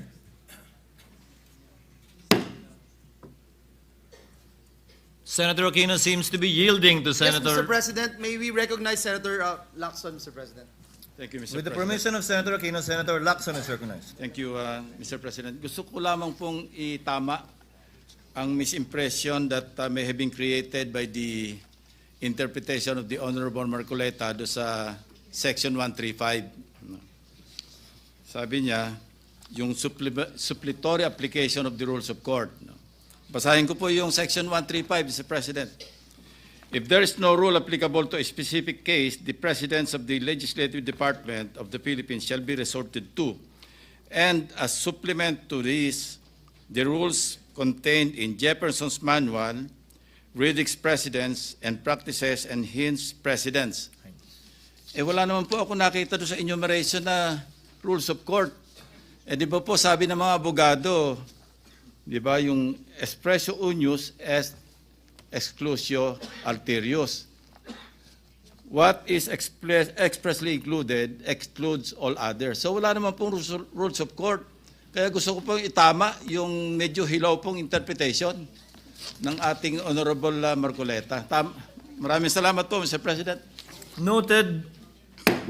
Mr. President, may we recognize Senator Bam Aquino has been waiting for his turn to interpellate the gentleman from Tarlac. Senator So moved, Aquino Mr. is President. recognized and may proceed. Maraming Should salamat. the gentleman allow it. Maraming salamat, Mr. President. This is a manifestation, not an interpellation, Mr. President. At kanina pa ako nakikinig. The gentleman may proceed. Marami po sa mga puntong nabanggit na ng mga kapwa nating senador ay sumasang-ayon po tayo at tama, no? Napag-usapan na po ang independence ng Senado, kung gaano kahalaga ang papel na ginagampanan natin sa ating bansa, sa checks and balances ng ating gobyerno. At alam rin naman po ng mga kasama natin na sa caucus, sinabi ko rin po na ang posisyon ko ay dapat mag-convene ang impeachment court at doon magdesisyon kung ano ang mga susunod na hakbang pagdating po sa impeachment case. No? That's known to everyone. I've said that in the media. Mr. President, in our history, nagkaroon po ng mga panahon na ang Senado ay nag-assert ng kanyang independence bilang isang co-equal branch of government. Nangyari po yan many times. I remember in the 90s, kahit po ang executive, at that time, President Cory Aquino, nagnais na manatili ang US bases dito sa ating bansa. Yung Senado, nanindigan. Kahit puro kaalyado, kahit puro kakampi at kamag-anak nasa Senado, nag-decide pa rin yung Senate to assert its independence and to do away with the US bases. Nangyari po yan many times in our history, Mr. President. Kaya palagay ko, yung role ng Senado napakahalaga pagdating sa pagpapanatili ng checks and balances. And Mr. President, marami tayong tungkulin. May tungkulin gumawa ng batas, may tungkulin sa pagbuo ng maayos na budget, may tungkulin ng oversight, pero meron din pong tungkulin pagdating sa pananagutan or accountability. At yun po yung sole power to try and decide all cases of impeachment. Ang posisyon ko, Mr. President, at nabanggit rin ito ng iba nating mga kasama, ay mahalagang i-assert natin ang ating independence. Mahalaga po na itong papel na ginagampanan natin sa ating Constitution ay pahalagahan po natin. Mahalaga po na manatili ang independence ng ating Senado bilang isang co-equal branch of government. Mr. President, posisyon ko rin po na nagsimula na ang impeachment proceedings. Nag-robe na po, nagsimula na, merong summons na binigay, may response na po si Vice President Sara. Kami pong mga bago, may mga robe na rin po pero hindi pa po nadudumihan. Hindi po magagamit, no? Ang posisyon ko po, mag-convene ang impeachment court at doon natin i-decide ang mga bagay-bagay na ito. Mr. President, may dalawang bagay rin na nailabas, no? Na hindi pa siguro na pag-uusapan. Let me read, Mr. President, Article 9, Section 3 of our Constitution, Accountability of Public Officers. In case the verified complaint or resolution of impeachment is filed by at least one-third of all members of the House, the same shall constitute the articles of impeachment and trial by the Senate shall forthwith proceed. Wala pong dagdag po dito. No? Dito po sa gallery, kasama ho natin dalawang framers of our Constitution. Nandito po si Professor Ed Garcia at si former Chairperson Christian Munsod. Kanina po, nagbubulungan kami. Sabi ko, nung ginawa nyo to, bakit parang ganun kasimple? Simpleng-simple lang, ito lang. At sabi nga po nila, noon daw, 1/2, 2/3, binabato 1/2 sa deliberation, nag-end up sa 1/3. At yung desisyon ay dahil sa kabilisan. Dahil mahalaga daw na mabilis. Pag may 1/3, members of the House ang pipirma, mabilis na pupunta po sa Senado. At ito po, tinatanong ko sa kanila, dahil sila po yung nagbuo ng ating Constitution. You know, many times, Mr. President, umiikot tayo sa ating bansa. I-bring up ko lang po yung free college law. No? Marami ko sa atin dito nagtulungan para sa batas na yan. Meron kaming nakausap na eskwelahan. Ini-explain sa akin yung opt-out provision. Kung paano sila nag-charge ng mga estudyante dahil sa opt-out provision. At sabi ko sa kanila, mali. Mali ang interpretasyon ninyo. Yung interpretasyon ninyo, wala yan sa aming intensyon. Ang intensyon po namin, libre ang kolehiyo sa mga kabataan. At nung nag-argumento po sa akin, ang sabi ko, mas alam ko yan kasi ako ang nagbuo ng batas na yan. Mas alam namin yan dahil kami ang nagsulat ng provision na yan. In the same sense, Mr. President, the framers of our Constitution, mas alam po nila. Mas alam nila kung ano yung intent ng ating Constitution. Wala pong labis, walang dagdag.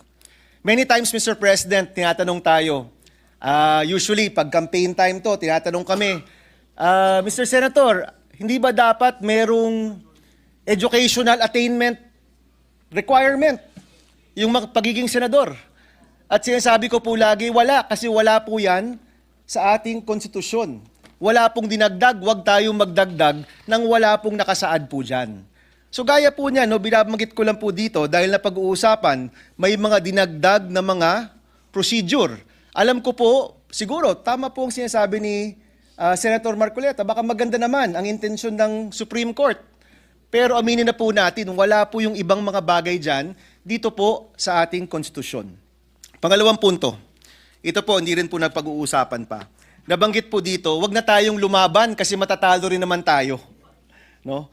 Of course, Mr. President, it is improbable, aaminin ko po yan, very improbable na magbago ang Korte Suprema with 15 votes. But it's not impossible. Improbable at impossible, magkaiba po yan, firstly. But secondly, Mr. President, may mga panahon na kahit alam nating matatalo, kailangan pa ring lumaban. Tayong lahat po dito, dumaan po dyan. Ako po, dumaan rin po dyan.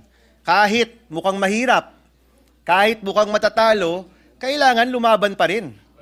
Tumayo tayo sa sarili nating paa, mag-assert tayo ng ating independence, ipahiwatig natin yung ating saloobin bilang isang grupo, ipakita ho natin na co-equal branch of government tayo, na meron tayong punto de vista, at kahit matatalo, kahit sa kaduluduluan ng lahat, rerespetuhan rin naman natin ang Supreme Court, mahalaga na mailagay pa rin kung ano ang nasa saloobin ng ating grupo. Mahalaga pa rin na malagay natin kung ano talaga ang posisyon ng Senado pagdating sa ating independent nature and being the sole authority to try and decide impeachment cases, kahit po matatalo. So para sa akin po, hindi katanggap-tanggap ang posisyon na dahil matatalo rin tayo, huwag na tayong lumaban. Paminsan-minsan po mahalaga na ilagay naman natin ang ating posisyon kahit alam po natin na hindi pabor sa atin ang mga bagay-bagay. Thank you, Mr. President, and we'd like to thank Senator Marcoleta for his time. Thank you, Senator Aquino. Noted and entered into the records. Senator Marcoleta. Mr. President, I thank Senator Bam for his manifestation. Totoo nga po na yung binasa niya sa Article 11, Section 3, Paragraph 4, na sinasabi nga naman, in case the verified complaint or resolution of impeachment is filed by at least one-third of all the members of the House, the same shall constitute the articles of impeachment and trial by the Senate shall forthwith proceed. Ngunit, Mr. President, this cannot be applied in isolation of Paragraph 8 na nandito rin po sa the same Section 3, Article 11. Ang sinasabi po sa Paragraph 8, the Congress shall promulgate its rules on impeachment to effectively carry out the purpose of this section. Kaya po ang sinusunod ng House dapat yung rules of procedures in impeachment proceedings. Pero kagaya po na sinabi ko, imbes na sundin po nila, sila po yung gumawa nun eh. Eh hindi naman po nila sinunod. Kaya po ang nangyari, pinagsabihin ng Korte Suprema, ganito ang pag-file. Nagbigay nga po ng guidelines. Pangalawa po, yung kanyang sinabi na nakapag-umpisa na po kayo eh. Kanina po kinwalify ko yun before I proceeded in my speech. Sabi ko po, the initial proceedings conducted by the Senate of the 19th Congress were not formally carried over into the Senate of the 20th Congress. Wala po talaga eh. I cannot recall, sabi ko nga, and there is no action taken by this chamber, Mr. President, sapagkat ang alam ko, all these proceedings were already deemed terminated at the expiration of the 19th Congress at noon of June 30, 2025. And they cannot be miraculously bring forth to life in this Congress where both of us now belong, because this Congress is of different composition. Yun lamang po ang qualification doon, Mr. President. Quick rejoinder, Mr. President. Senator Aquino is recognized. Yes, Mr. President. Babanggitin ko lang po yung isang banggit ni my co-gentleman from Tarlac, Senator Marcoleta. Mr. President, may Section 4, may Section 8. Di ba? Ito po ba'y meant to reflect each other or not? Maganda pong matanong yung mga framers of the Constitution. Sila po yung nandoon nung nabuo po ito. At malalaman natin yan kung meron pong oral arguments. Kung ibubukas po ang mga argumento sa publiko, pwede po magsalita yung framers of the Constitution, at doon po sa posisyong yon, malalaman natin ano ba talaga ang intensyon ng mga gumawa ng ating Constitution. And Mr. President, pwede pong mangyari yon if we are able to table this matter and allow for these oral arguments to happen. Mr. President, hindi po ba maganda rin kung ang Senado mismo magsama-sama at magsabi sa Supreme Court, baka magandang magkaroon ng oral arguments dito po sa kasong ito. Yun lang po, Mr. President. Thank you. So we Majority Floor can Leader. continue, Mr. President, with the list of senators wanting to interpellate and make a manifestation. At this juncture, Mr. President, may we recognize the distinguished gentleman from Isabela and Davao, Senator Rafi Tulfo, for his manifestation. So move, Mr. Senator President. Tulfo is recognized for his manifestation. Thank you, Mr. President. This is not an interpellation, but a short, very short manifestation. In line with what Senator Pia Cayetano said earlier, that we can be creative in our motion today, and correct me if I'm wrong, if I've heard it right, what Senator Pangilinan from the minority said, that we are not defying the decision of the Supreme Court. So may I propose that instead of dismissal, we just dissolve this impeachment court? Because in the first place, per the decision of the Supreme Court, sinasabi na wala naman talaga tayong jurisdiction over dito sa articles of impeachment. So mas maganda siguro, i-dissolve na lang natin to para we're still in line with what the Supreme Court said. Thank you, Mr. President. Noted and entered into the records. Mr. President, Majority Leader. next and last but not the least to interpellate the distinguished gentleman from Tarlac is the lady from Taguig and Pateros, no other than Senator Pia Cayetano. I move that she be recognized, Mr. President. Senator Pia Cayetano is recognized for interjections and/or manifestation. You may proceed, ma'am, if the gentleman will so allow it. Yes, Mr. President.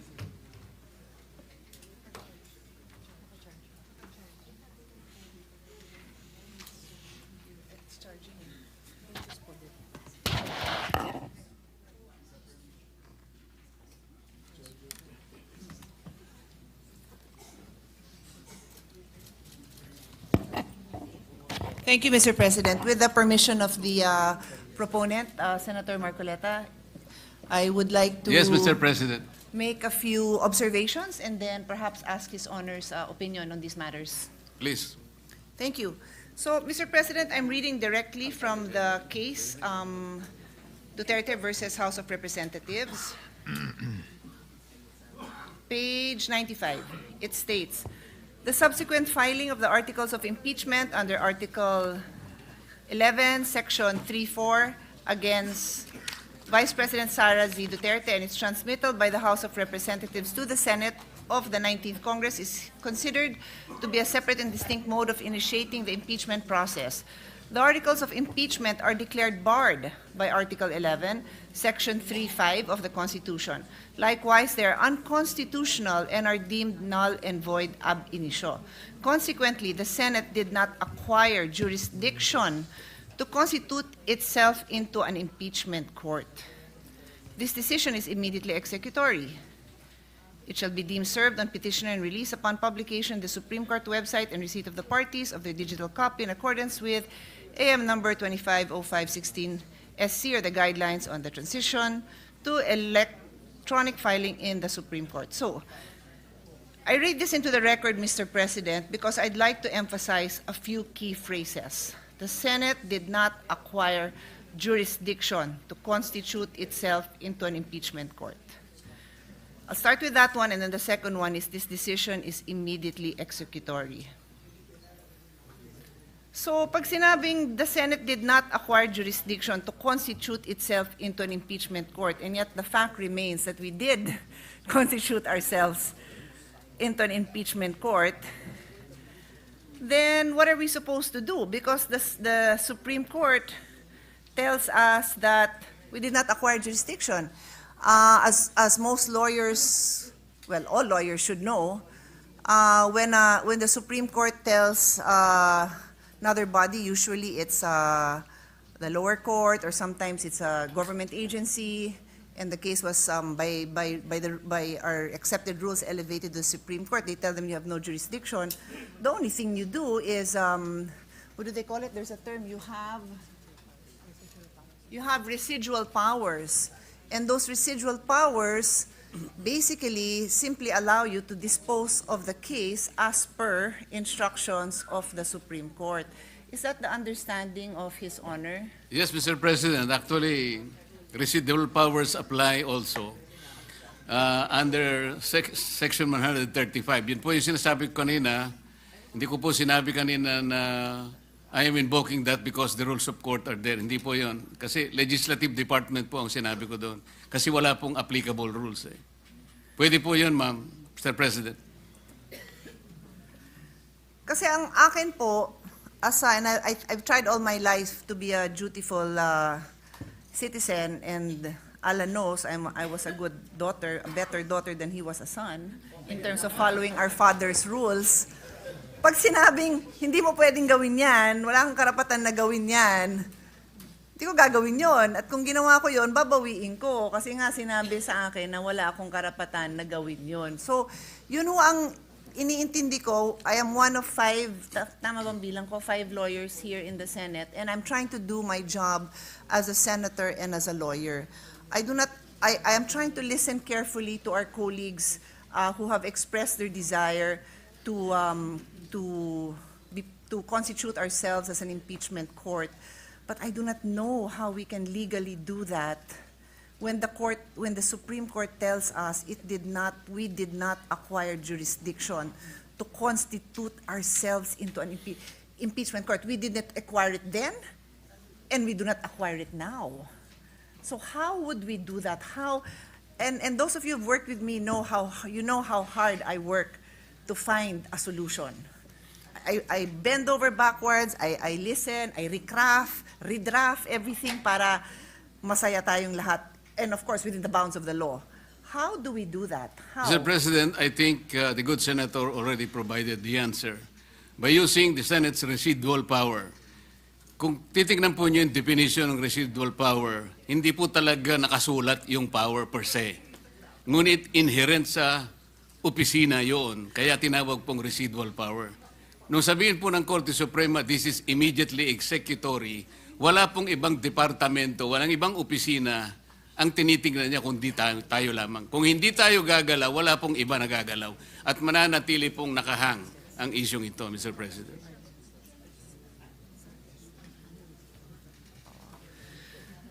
So yun yung first point, Mr. President, that I wanted to raise, and thank you for your response, Senator from Tarlac.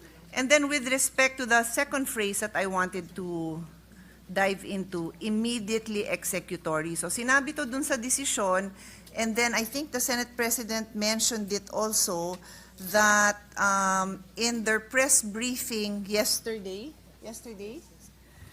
yesterday, the Supreme Court stated that, to recall, on July 25, 2025, the Supreme Court granted the petition to dismiss the 4th impeachment complaint against Vice President Duterte. In a 13-02 decision with the justices present voting unanimously, and Associate Alfred Benjamin Kagiwa inhibiting, and Associate Justice Maria Filomena Singh on leave, the Supreme Court en banc ruled that the impeachment complaint was void for violating the 1-year ban and due process requirements. This decision is immediately executory. Inulit pa nila sa press briefing nila. So sa akin lang po, parang nahihirapan ako as a lawyer and a lawyer in the Senate to say that they did not intend it to be immediately executory, because they said this knowing that there already was a motion for recon, and knowing that we are going to have this discussion today, because we made this date public, that on this day we will have this discussion.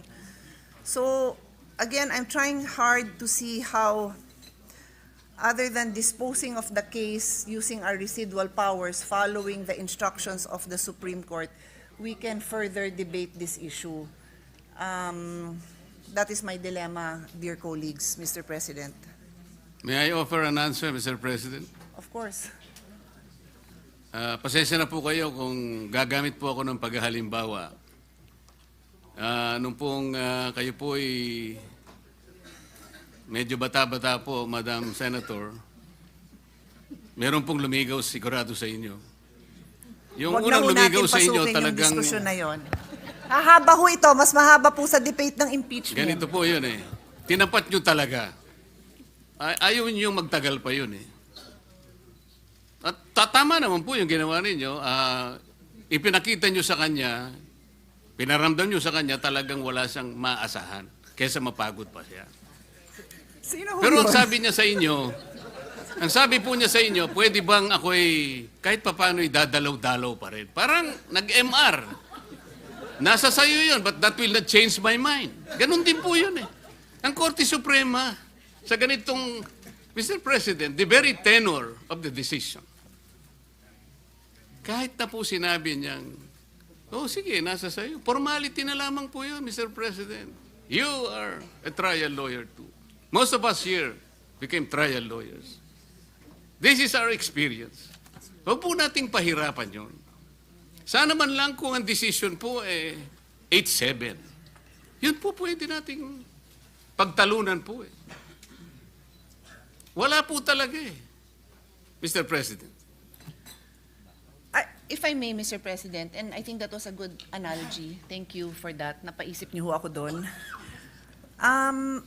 I think what's interesting with His Honor's analogy is there are people, there's the public, I don't know, millions of people would like to understand ano ba yung final na kasong yon, may evidence ba? And totoo yan, di ba? Hindi natin matatanggal yon. So in the same way, yung manliligaw na walang pag-asa, gusto din niyang malaman na ano ba yung chances, ano ba yung nangyari, bakit ba meron kang ganitong conclusion, can I convince you otherwise? I think that's what His Honor is trying to say. And I think the public really want to know. Let the record show na tawang-tawa po si Senator Bato sa likod. But we really want to know, sino ba namang may ayaw malaman kung merong isang public official na akusahan ng katiwalian? Lahat po tayo interesado doon eh, whether mahal mo yung taong yon, whether galit ka sa taong yon, you want to know the truth. Kasi kung naniniwala ka na innocent yung taong yon, gusto mong mapatunayan niya na innocent siya. At kung galit ka sa taong yon, gusto mong mapatunayan na guilty siya, hindi ho ba? But meron tayong kinikilalang Supreme Court na nagsasabing hindi nga dumaan sa tamang proseso. So kumbaga siguro sa example nyo, baka hindi dumaan sa tatay ko, hindi nagpaalam ng maayos. Di wala naman akong choice, kundi sabihin na wala kang pag-asa. Baka naman may pag-asa, pero I have to follow the rules of my father's house na hindi dumaan sa tamang proseso. So doon ho tayo babalik, and as a lawyer, I have to say this na yun nga, we are governed by laws. And in as much as gusto ko rin malaman, bothered ho ako sa mga gantong akusasyon. The other day, our colleagues, merong privileged speech tungkol sa kalokohan dun sa paggagawa ng mga flood control. Gusto natin malaman, di ba? Ngayon, pagka yun na-discuss sa sa media, okay na, media siya. Pero walang papupuntahan yun kasi it should go to the proper process. May process yan sa halls of the Senate. We have hearings in aid of legislation, and then magre-recommend tayo na ma-ombudsman yan. So may proseso tayo. So yun ho siguro yung pinapatunguhan, dun ho papunta ang aking conclusion na in as much as the public deserves to know, because we all deserve to know, we also have to follow the process. And I share this with everyone kasi ang hirap lang talaga ng sitwasyon natin kung hindi tayo makikinig sa Supreme Court. Meron tayo in the Senate, Congress, we have our duties as co-equal bodies. Ang duties po namin kasama ang pagsiyasat ng budget ng lahat ng agency. So pati Supreme Court, budget niya, tinitingnan. Lahat ng Regional Trial Court, tinitingnan natin ang budget. That's our job as a co-equal. Sila naman, may job din sila na pagka may grave abuse of discretion, they have to also say it. They also have to make their position known, which they have. And I will repeat, ang sabi ng desisyon ng Korte Suprema, the Senate did not acquire jurisdiction, and this decision is immediately executory. So, I'm happy to listen. I don't know kung may magsasalita pa, pero I shared my views on this in the hope na marinig ko din yung views ng proponent. Nakikinig po ako sa mga kasamahan natin para ma-enlighten din po ako, but I'm guided also by my practice as a lawyer and my duty as a lawyer to also, I can disagree with the court, wala tayong problema doon. We know that we have that personal right to disagree with the court, but we also have to, in the end, follow the court's orders, whether we agree with them or not. Very quickly, Thank you, Mr. President.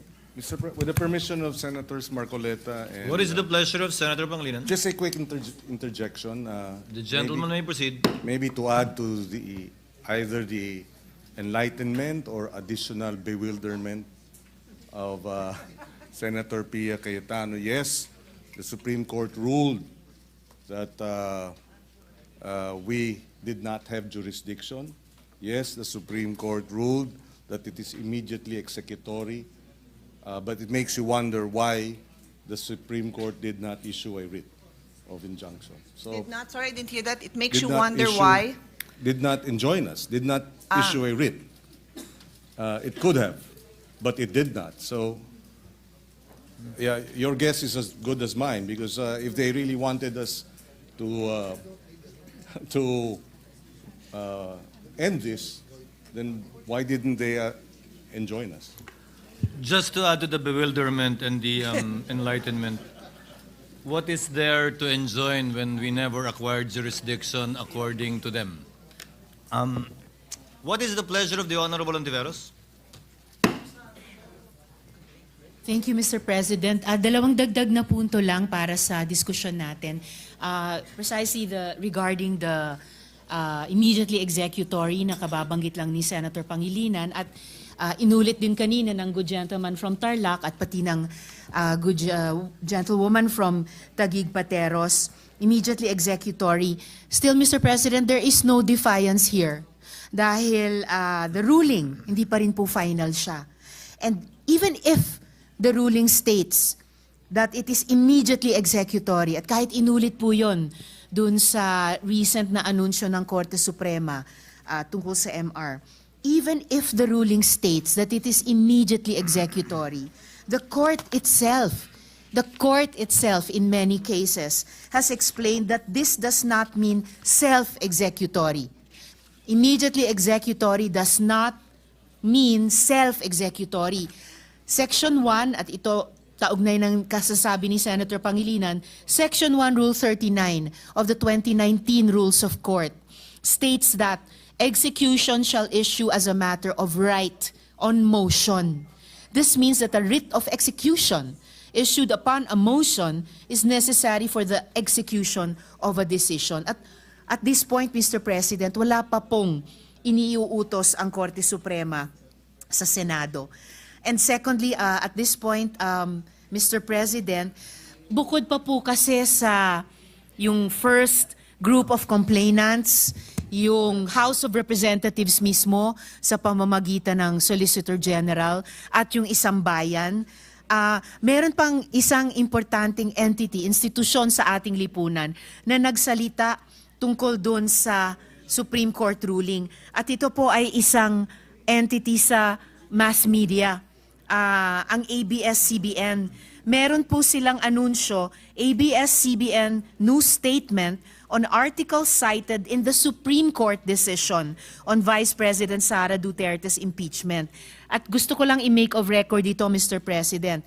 Sabi nila, ABS-CBN News respectfully clarifies that the article cited in the Supreme Court decision on the impeachment of Vice President Sara Duterte did not state that the House of Representatives transmitted the articles of impeachment to the Senate without a plenary vote.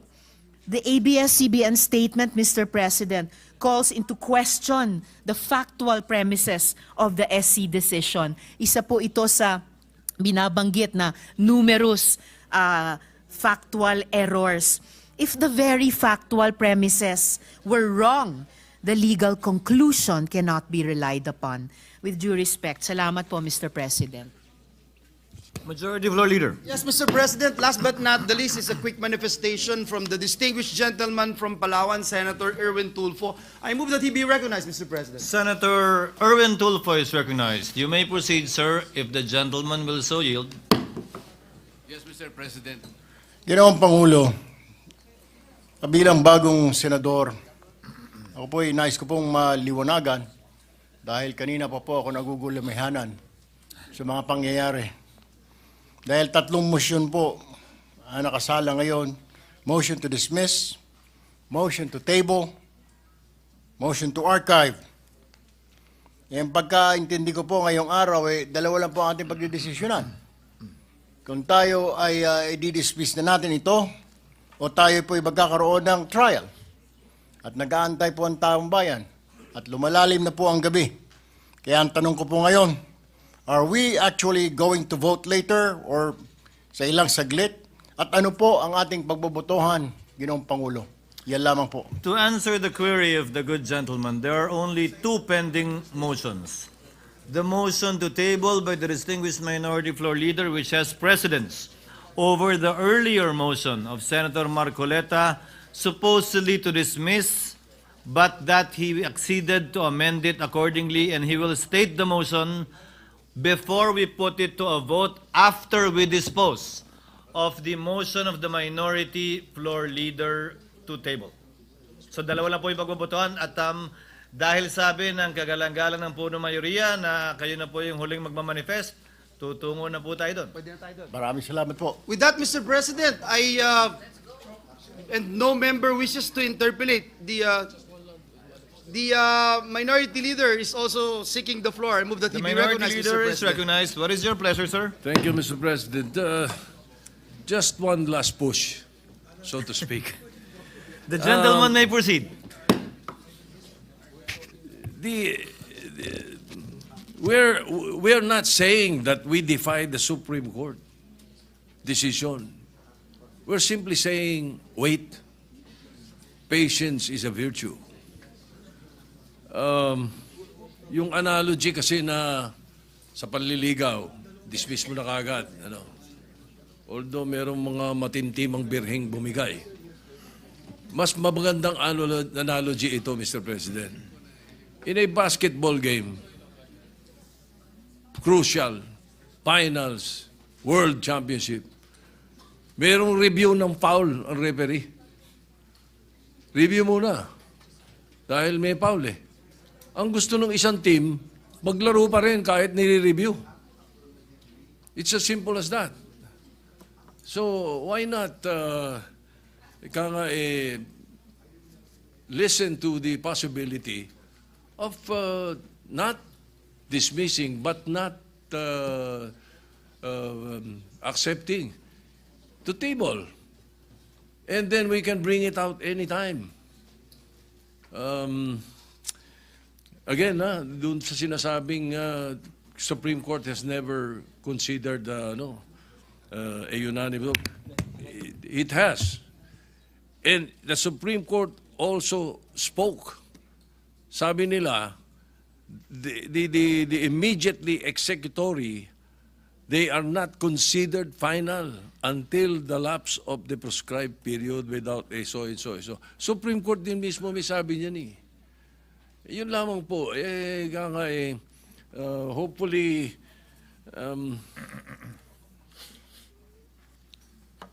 kung speculation ang pinag-uusapan natin, stating that the Supreme Court will not reverse its unanimous decision is also speculative.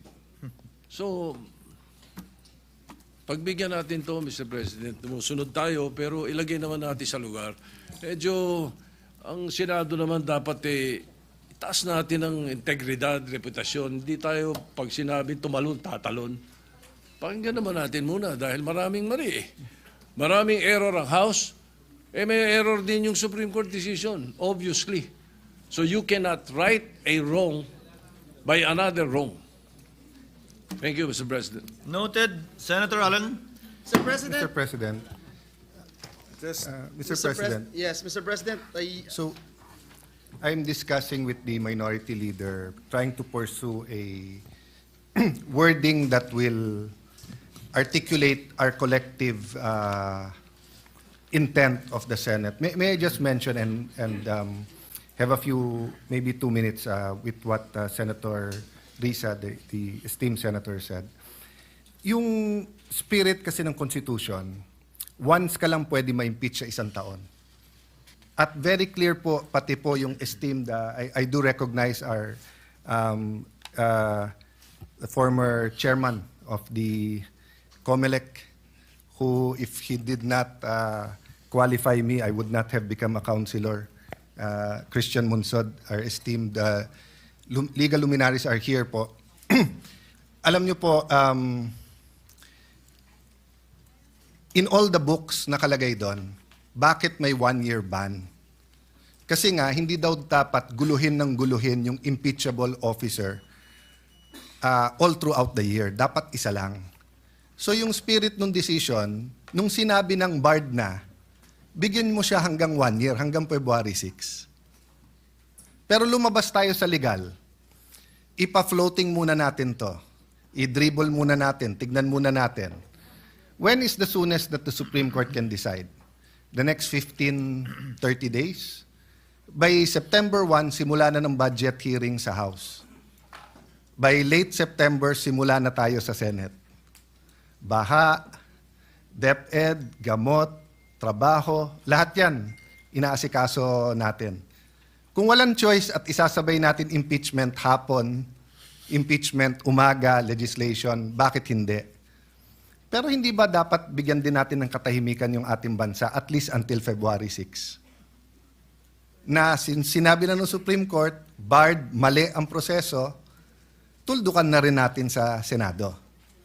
So, ang isa na lang po ang pinag-uusapan natin, which I want to give honor and thank the minority leader na, pero may appeal. So, whether or not the Senate says tuldukan na natin, nandun pa rin sa Supreme Court yung appeal. Would it be acceptable both to Senator Marcoleta and to the minority? What if we word the motion that we move to adhere to the decision of the Supreme Court in Duterte versus period? Huwag na natin ilagay sa dulo kung dismiss, area. Merely adhering. Kasi nasa decision naman, nasa loob na naman decision na void ab initio and executory right away. So I don't know if that's acceptable. No? I'm trying to think of a word. Adhere, even obey kasi baka ma-misinterpret na because some of us say na wala tayong choice to obey, some think na wag tayo subservient, di ba? But adhere might be a good word. Senator Marcoleta, are we getting closer or medyo lumayo?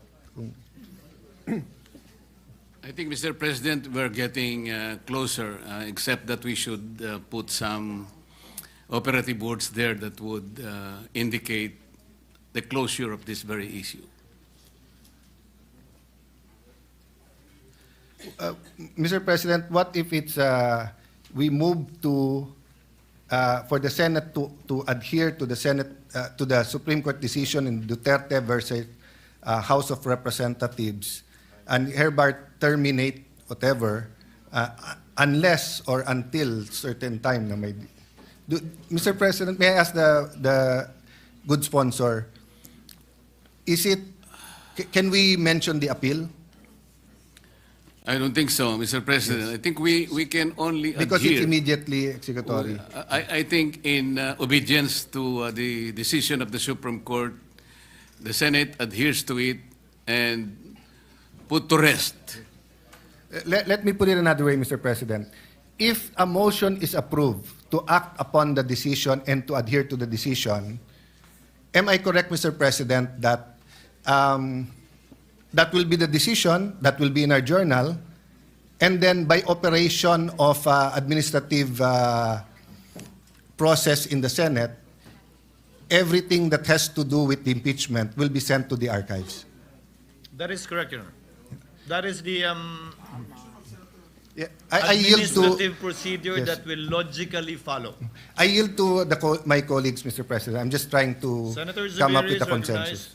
Mr. President, I think the operative word today, if we do decide to act on the matters, to archive, as the precedents with former Ombudsman Gutierrez and former Chief Justice Davide. My question is... Former President Estrada. Former President Estrada, my apologies. Today, one of our Senate resolutions was archived. This is resolution number 35. And it's really simple, a simple amendment to the rules. But my question, Mr. President, is nothing can stop us from pulling it out of the archives and taking it over once again in plenary. Is that correct, Mr. President? That is correct, Your Honor. Besides, although the Supreme Court said that the Senate never acquired jurisdiction and that the articles of impeachment are void, null and void ab initio from the beginning, we cannot deny the fact that the articles of impeachment were in fact sent to the Senate, that the Senate convened and sent out certain orders and summons, and these are all part of the records. So it's but natural, although it was declared unconstitutional and that the Senate never acquired jurisdiction, for us to still include that as part of the records of the Senate, because it is part of the Senate's history. Yes, and precedence tells us that we have done so in the past. That is correct, Your Honor. So, would it be proper to say that it will be archived without prejudice to the decision from the final decision of the Supreme Court from the motion for reconsideration? I mean, it's the same thing, without prejudice. We do that with the bills. We approve it on second reading without prejudice, but each and every one of us here questioning second reading approval, they have 3 days in which we can act upon it. Well, Your Honor, whether you state that or not, we can bring it out of the archives by a majority vote anyway. So it's Yes. it's with the pleasure of the body if Yes. the body will agree to include that phrase or not. But Thank you in for the relation to clarity, Senator Mr. President. Cayetano's suggestion, Senator Marcoleta, if we simply vote in your case, not the motion to table, to adhere, once that decision becomes final, meaning to say after the lapse of the period for a member who voted with the winning side, on the winning side, to seek a reconsideration, the natural effect, without being included in your motion today, would be to archive it. And by virtue of the manifestation of former Senate President Zubiri, if circumstances change, nothing prevents the body, plenary, from making the corresponding motion, putting it to a vote, and reflect the change in circumstances, if any. That will be acceptable, Mr. President. Thank you, Your Honor. Senator Soto? Mr. President, somehow parallel to what you're discussing, perhaps we could consider, no, and I would like to call the attention of the original proponent of this position, Senator Alan Cayetano, who was former Speaker of the House, to adhere to the Supreme Court decision upon its final disposition. In meantime, table or archive upon whatever your pleasure would be. At least, maliwanag sa atin na upon its final disposition, na may motion for reconsideration. We're still giving that chance of a motion for reconsideration. If I may, Your Honor, if you will indulge me, if I may state the working motion to adhere to the July 25, 2025 decision of the Supreme Court declaring the articles of impeachment null and void ab initio, and that the Senate did not acquire jurisdiction over the same. We can stop there. And then, as I said, after the vote becomes final, on Monday or Tuesday, if no one will seek a reconsideration, to archive it. If there is no change, then it remains in the archives and nothing needs to be done. If the Supreme Court reverses itself, however possible or impossible that may be, then we will entertain a motion to bring it out of the archives.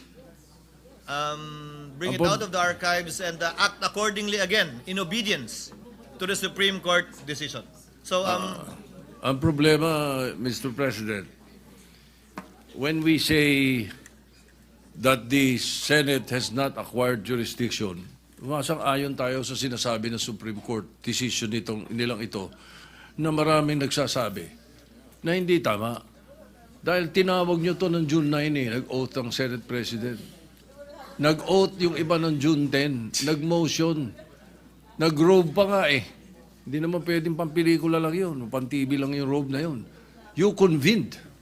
So hindi pwedeng sabihin ng Supreme Court that you never acquired jurisdiction. February 5, 4:15 p.m., the Senate President's Office and the Senate Secretariat received the articles of impeachment. I'm sorry, Minority Leader. Legally, when you say the Senate never acquired jurisdiction, it does not deny the fact that we convened. That is a totally different matter. It says that since the articles of impeachment violated the one-year ban, that we never supposedly acquired jurisdiction. Not that we never did when it was not yet barred by the Supreme Court. That factual situation still exists and is part of our records. As I said, that's why the better alternative is to archive it, because it was part of what actually happened, transpired, and it's part of the Senate's history. But having said that, without belaboring the point, if agreement cannot be reached, then we can proceed to dispose of the motion of Senator Soto, our distinguished Minority Floor Leader, to lay the motion of Senator Marcoleta on the table, and depending on the outcome of that vote, should it not be favorable to the movant, then we proceed to act on the motion of Senator Marcoleta. If it is favorable to the movant, the distinguished Minority Floor Leader, then there is no need to proceed with the motion of Senator Marcoleta. Senator Lacson. Mr. President, we have to determine first if Senator Marcoleta has legal standing in filing his motion to dismiss. He will amend this motion later. We will first decide on the motion. So there is amendment to the motion. Yes. And then let's hear his motion, Your Honor. Yes. Mr. President, the lady from Antique is seeking the floor. I move the TB. Senator Duterte is recognized. What is your pleasure, ma'am? Thank you, Mr. President. It's been 3 hours and a half with the very enlightening discussions. I just wanted to clarify, and actually, may I convey that there is a sliver of a difference between the two motions, so I wanted to be clarified.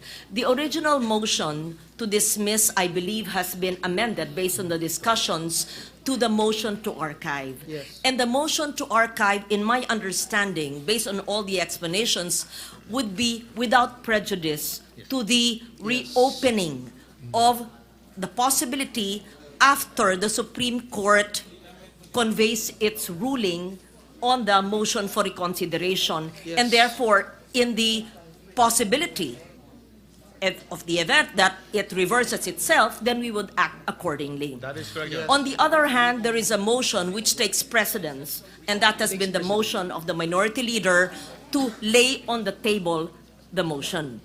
But when you see and interpret the amended motion of the original movement, Senator Marcoleta, and the Minority Leader's motion, it's similar because it lays on the table, or it somehow just postpones indefinitely until such time that the Supreme Court has decided on the motion for reconsideration. Is there any possibility that May I we can explain the agree so that we can amend it so that the body can actually vote as one? Because we are not putting it to a permanent halt, because we will be waiting anyway for the motion for reconsideration by the Supreme Court. Yes, Mr. President. The ruling on that. May I have Yes. 1 minute to explain the difference? I know that there is, Yeah. let me state, I know there is a difference. I was just trying to bridge Yes. the difference so that there is no need for a painful vote. Yes, I will just explain the yes. difference so that we know. Senator Cayetano is Yes. recognized with the permission Yes. of Senator Intolfo. Thank you. Mr. President, the reason why I want to explain the difference, para malaman natin bakit malapit pero malayo. Yes, okay. Because when you laid it on the table, ang ibig sabihin niyan, buhay pa yung impeachment. Samantalang sinabi ng Supreme Court, immediately executory. So pag lay on the table, buhay pa yan, pero mamamatay yan paglabas ng MR. Pag in-archive mo, baliktad. Patay na yan. Kasi sinabi na ng Supreme Court, immediately executory. Void ab initio. Pero mabubuhay yan pag binuhay ng Supreme Court. Now, ang ibinigay na po ni Senator Marcoleta sa atin, pumayag na siyang tanggalin yung word na dismiss. Because nga, even I question, we're going to dismiss, wala nga jurisdiction. Although there's a Supreme Court ruling saying na pag wala ka na magawa, walang jurisdiction, i-dismiss. So the proposal, which is accepted by Senator Marcoleta, is that we adhere to the decision and then archive it. So ang natural effect nun, sinunod natin yung Supreme Court na immediately executory. Wala tayong, we cannot say na tama to, malito, malito. You only have two choices. Do you follow the Supreme Court or you don't follow? You cannot say tama to, malito. So that's the, I think that's the level of disagreement. Okay, I take note of that, and I was trying to have a unanimous vote and trying to bridge the two motions, which, based on Rule 31, there is actually no motion to archive, but actually every day we archive in our referral. So because of that practice, then that motion is therefore acceptable. Having said that, Mr. President, let me just summarize what we are voting on. We're actually, and I will just say it, the very, very short dispositive portion of the Supreme Court decision.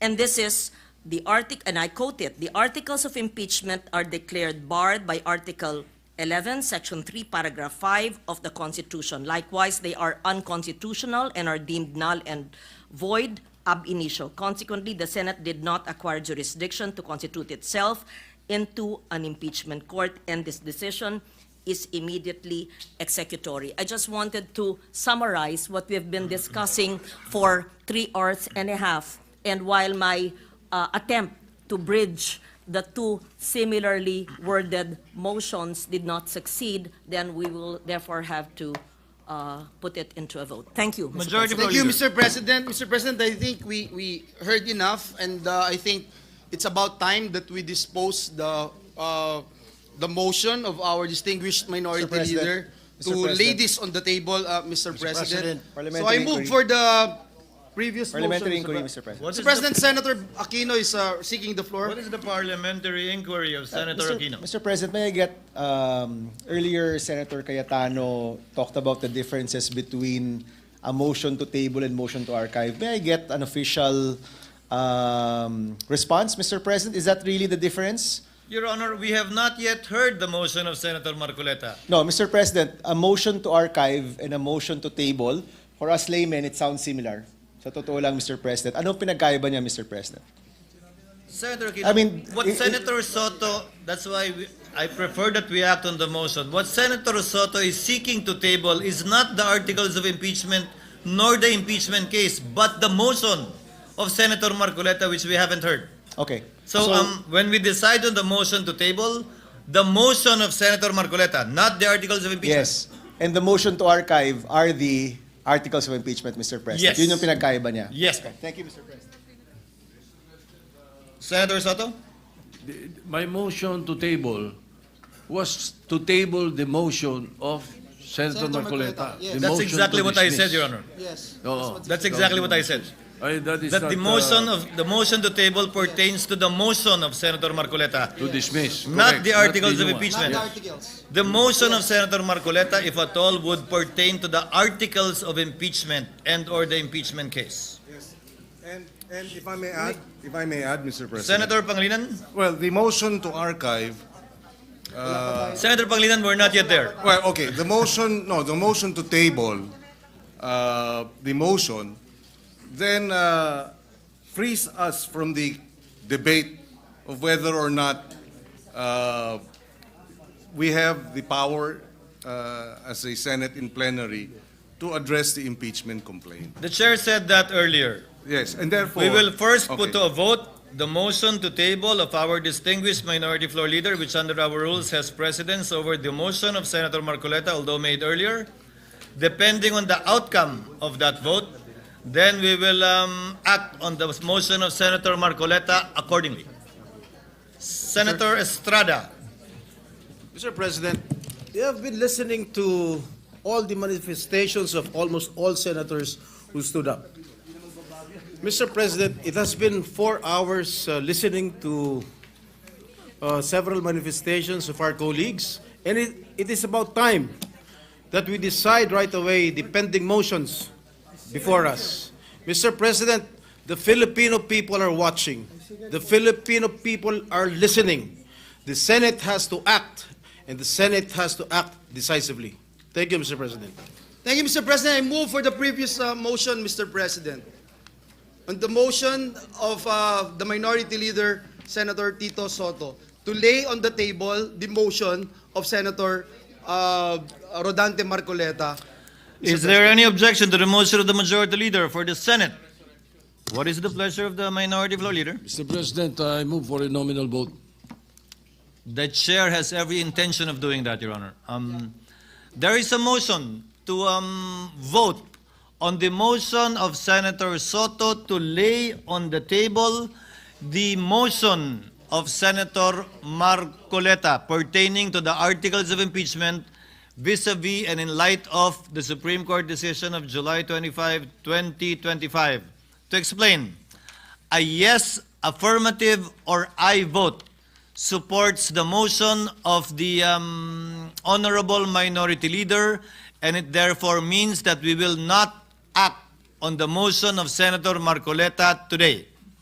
A nay vote, a no vote, means that the motion of Senator Marcoleta will not be laid on the table and that we will act and vote upon it today.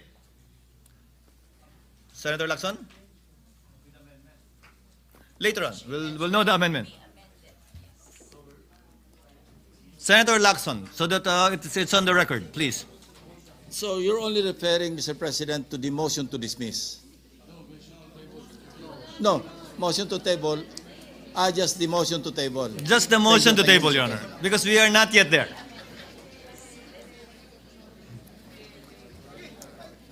There being no objection, the motion is of the...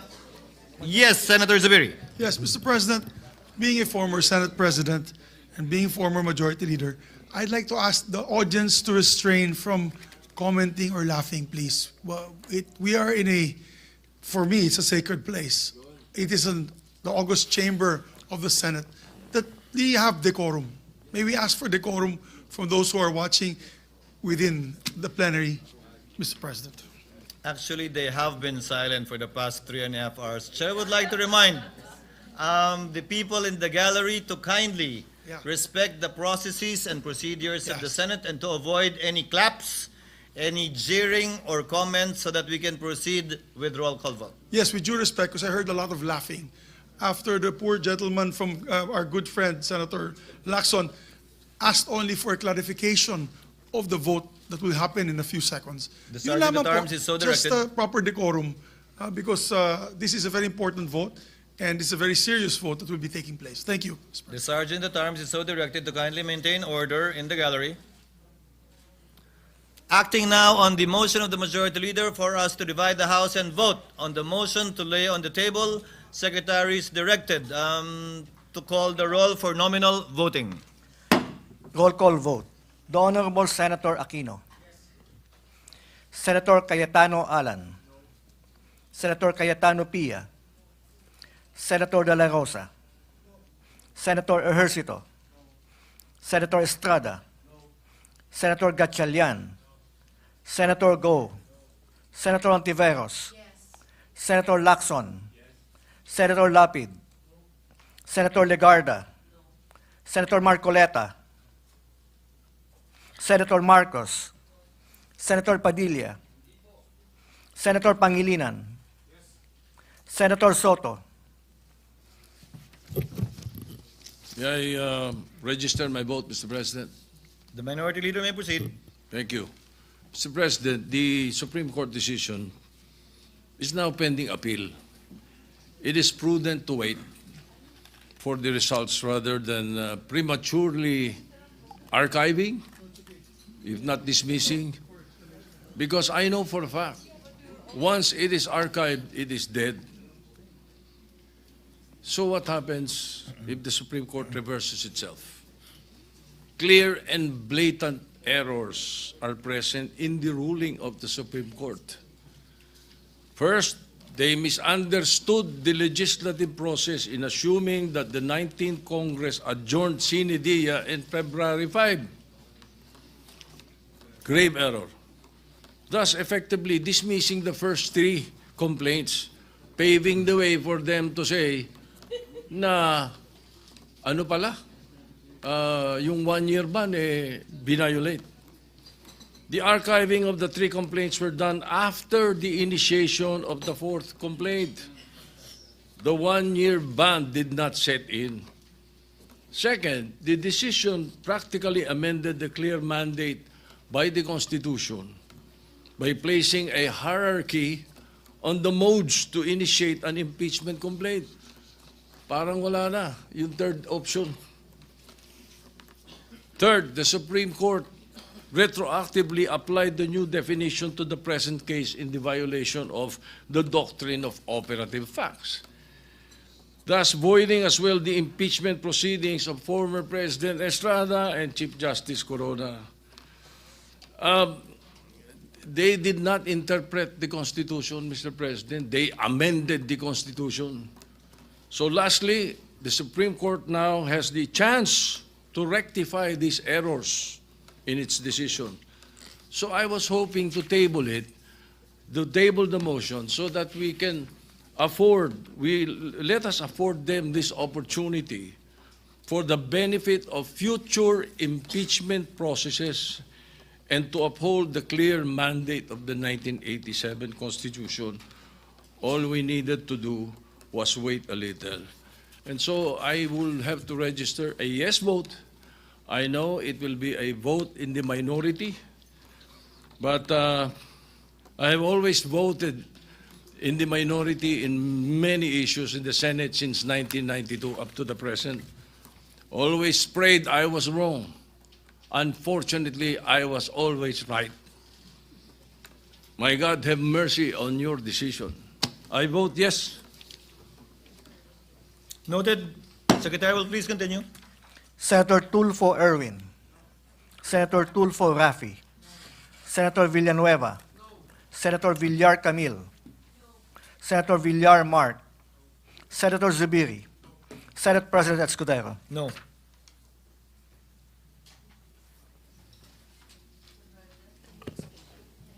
Pwedeng mag-explain ng boto.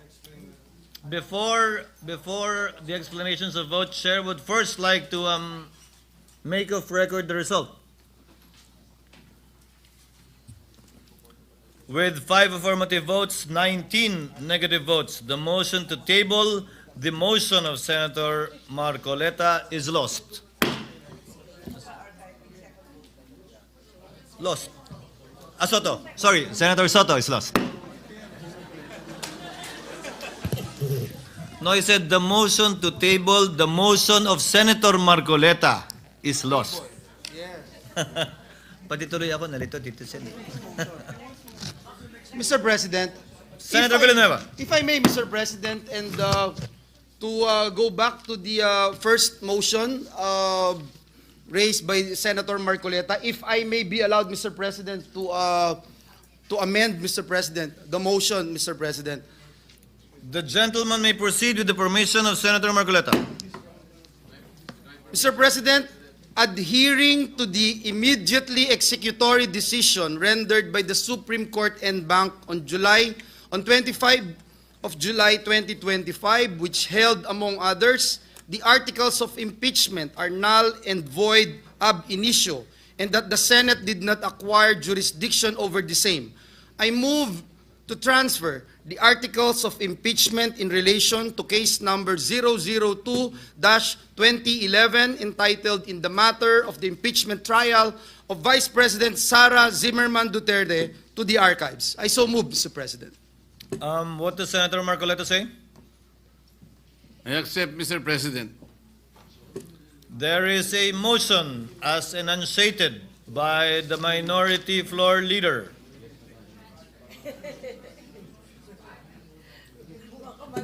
What is the pleasure of Senator Zubiri? Yes, thank you, Mr. President. Mr. President, instead of a viva voce vote on that motion, may we be allowed to manifest our votes with a short manifestation, Mr. President, each and every one of us. Yeah, through nominal voting, Mr. President, with the permission of the body, of course. No, I think, Senator Soto, the motion of Senator Zubiri is to conduct nominal voting and allow the members to explain their votes after casting their vote, not after everyone has voted. I think that is the tenor of the motion of Senator Zubiri. Correct, Mr. Ang binobotohan muna natin, amendment mo di ba? Tinanggap niya. Hindi, yung motion na. Tinanggap niya. So, Mr. President, the Majority Leader, Senator Marcoleta accepted the amendment of the Majority Leader. So, what are we voting on now? May we now... The motion as amended by a motion Senator as Villanueva. May we hear the motion as amended, please? May the gentleman, the distinguished Majority Leader, kindly Mr. state President. once again for the record and benefit of our colleagues, the motion as duly accepted by Senator Marcoleta. Thank you, Mr. President.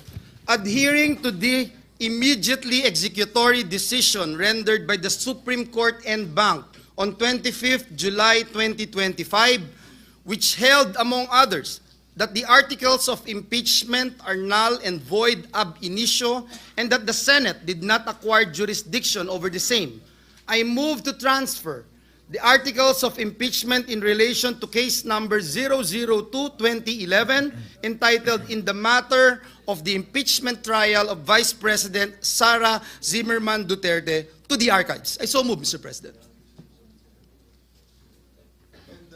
May we register, would anyone from the minority or those opposing the motion would like to make of record their objection before so that we can divide the House? Yes, Mr. President, Yes, I please. object and Thank you.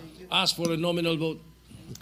Thank you. With the understanding, Senator Soto, that it is in accordance with the request of Senator Zubiri, that upon the name is called, the explanation of vote may be made, should they so desire.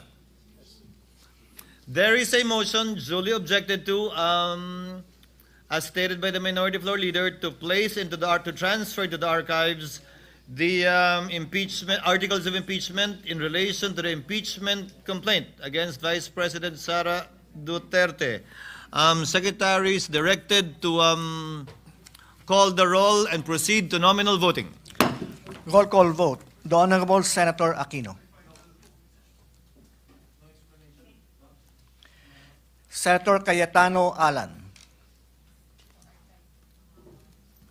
Sir President, sabi po ng preamble ng Philippine Constitution, we, the sovereign Filipino people, imploring the aid of Almighty God in order to build a just and humane society and establish a government that shall embody our ideals and aspirations, promote the common good, conserve and develop our patrimony, and secure to ourselves and our posterity the blessing of independence and democracy under the rule of law, a regime of truth, justice, freedom, love, equality, peace, do ordain and promulgate this Constitution. Nanumpa po tayo na susundin natin tong Constitution na to. Madali pong sumumpa, mahirap to pa rin. Madali pong sumumpa na susundin kung naniniwala tayo sa desisyon. Paano kung hindi tayo naniniwala sa desisyon? Paano kung ang tinatanggal ngayong hapon na to ay si President Marcos at ayaw kong maging presidente si Vice President Sara Duterte? Will I have the courage to follow the same decision? That is the test I apply to myself today. Tinignan ko po ang Supreme Court decision, solid po. Hindi nito inaalis ang kapangyarihan sa House to initiate impeachment. February 6 po, sigurado yan. In fact, before February 6, may quadcom na, magiging glorieta na yan soon. Tuloy-tuloy po yan, yung mga investigasyon na yon, kasi ganun ang politika sa Pilipinas. I hope yung sa baha, imbestigahan din. I hope yung sa corruption, sa smuggling, sa karami-rami nating utang, not only this administration, last administration, 10 administrations. We in this room are all for accountability, but tama yung Supreme Court sa tamang panahon, tamang proseso. Jeremiah 29:11 tells us, For I know the plans I have for you, plans to prosper you and not to harm you, plans to give you hope and a future. Plano ng Diyos, pagpalain tayo. Pero plano ng Diyos, durugin tayo. So, I remember this episode, I think it was in Twilight Zone, and it was also many, many times portrayed on television. What if nakilala mo si Hitler when he was 6 years old or when he was a baby, papatayin mo ba siya? I think even sa psychology or philosophy classes, tinatanong to ng mga professors, what if you had that unique opportunity, nakatabi mo si Hitler nung 6 years old siya, papatayin mo ba siya? Ang hirap sagutin nun. Of course, for us who believe that thou shall not murder, ang sagot madali. But what if you could have prevented the worst human rights violations in the world, the Holocaust? What if you could have prevented such fire of fascism that it actually swept, kung hindi ako nagkakamali, nag-Time Magazine of the Year pa si Hitler. I wonder what our answer is. But I know my answer here today. If you kill Hitler when you are 6 years old, if you justify the ends by the means, you will create more Hitlers. So if the Vice President is guilty, dapat po siya ay i-impeach. Pero sa tamang panahon at tamang proseso. Nagsalita ng Korte Suprema na mali ang proseso, mali ang panahon. But yun po, Mr. President, sana kung ano ang discussion since February 5 dito na nakatuon kay Vice President Sara Duterte, sana kung sino ang guilty sa mga baha, ganun din tayo. Hindi naman siguro si Sara ang gumawa ng mga baha. Sana po kung ano ang cause ng pagkabansot or stunting yung corruption, ganun din, araw-araw talagang wag natin tantanan. Lastly, Mr. President, may I make an appeal to the media, our friends, the vloggers, yung iba nandito, political analysts, advocates, school deans, etc. Nakalagay kasi dito, we all agree on a regime of truth. Parati na lang ang vloggers ang nasasabihan na fake news. Alam nyo po, marami tayong political analyst ngayon, di naman sila analyst eh. Ang ibig sabihin ng analyst provides objective, non-partisan, data-driven explanation of political events, systems, and trends. Ang ibig sabihin naman ng advocate, champions a specific cause, policy, or interest group to influence public opinion and policy decisions in favor of their positions. Wala namang masama dun eh. So kung ikaw ay advocate, sabihin mo na lang. Pero mag-a-appear ka sa TV, magpapa-interview ka, sasabihin mo political analyst. Pero gusto mo lang, bata mo maging presidente, nililito mo pa ang tao eh. Ganon din po, ilan beses kami binugbog dito nung iba, na ang sabi, bawal daw ang isang senator judge na mag-move to dismiss. Pero sila din ngayon ang nagsasabi sa mga senator judge, mag-MR kayo sa Supreme Court. Saan ka kayo nakakita na hindi pwede mag-motion to dismiss? Judges dismisses cases because of no jurisdiction. Ang CA, 3 sila o 5. Hindi nyo lang nakikita sa publiko at hindi sila mag-move kasi sila lang nag-uusap. Ang Supreme Court, hindi ba dinismiss nila? Hindi ba sinabi nila no jurisdiction? Tayo kasi dito nag-usap sa hall na to. So natural, hindi naman pwedeng si Senator Batorni ay tumingin lang sa akin tapos maisip niya, dismiss. Walang manifestation dito na hindi sinasabi. My point, Mr. President, is that yung sinabi ni Mahatma Gandhi nangyayari na sa Pilipinas eh. Sabi ni Mahatma Gandhi, if it's an eye for an eye, the whole world will go blind. Let's make our stand. Ilang beses ko narinig dito sa hall na to, ang taong bayan, ang taong bayan, ang taong bayan. Eh, hindi ba naman lahat naman tayo halal ng taong bayan eh, di ba? Hindi ba pwedeng sabihin ko na lang, ang opinion ni Alang Cayetano, isa lang naman ako eh. Ang opinion ni Joel Villanueva, ang opinion ni Mocha Uson, isa lang naman siya eh. Pero yung sabihin ko sa inyo, guys, ang opinion ng civil society, ang opinion ng masa, ang opinion ng taong bayan, dapat makonvict. are we not overstepping and are we not confusing rather than enlightening our political processes? Yes, you might think this is a different Alang Cayetano from the impeachment of President Estrada, impeachment of President Arroyo, impeachment of yung hindi natuloy na impeachment kay CJ Davide, sa impeachment ni CJ Corona. But aren't we supposed to be wiser? At hindi ba tama naman yung sinabi ng Supreme Court? Dapat may impeachment pero hindi dapat gamitin ito ng magkalaban lang sa politika. Ayaw natin maging presidente si Vice President Sara, talunin nyo na lang sa 2028. Ngayon, kung talagang may ginawa siyang masama, edi impeach pero sa tamang paraan. I apologize if I'm emotional on this issue, but hindi tayo makawala eh. Ang daming mas importanteng issue, pero nakapako tayo sa issue na to.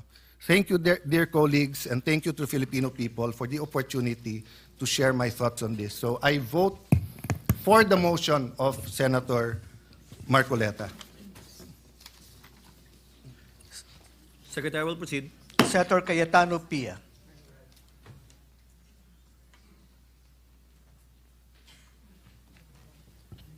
I vote yes, Mr. President, and I will explain my vote.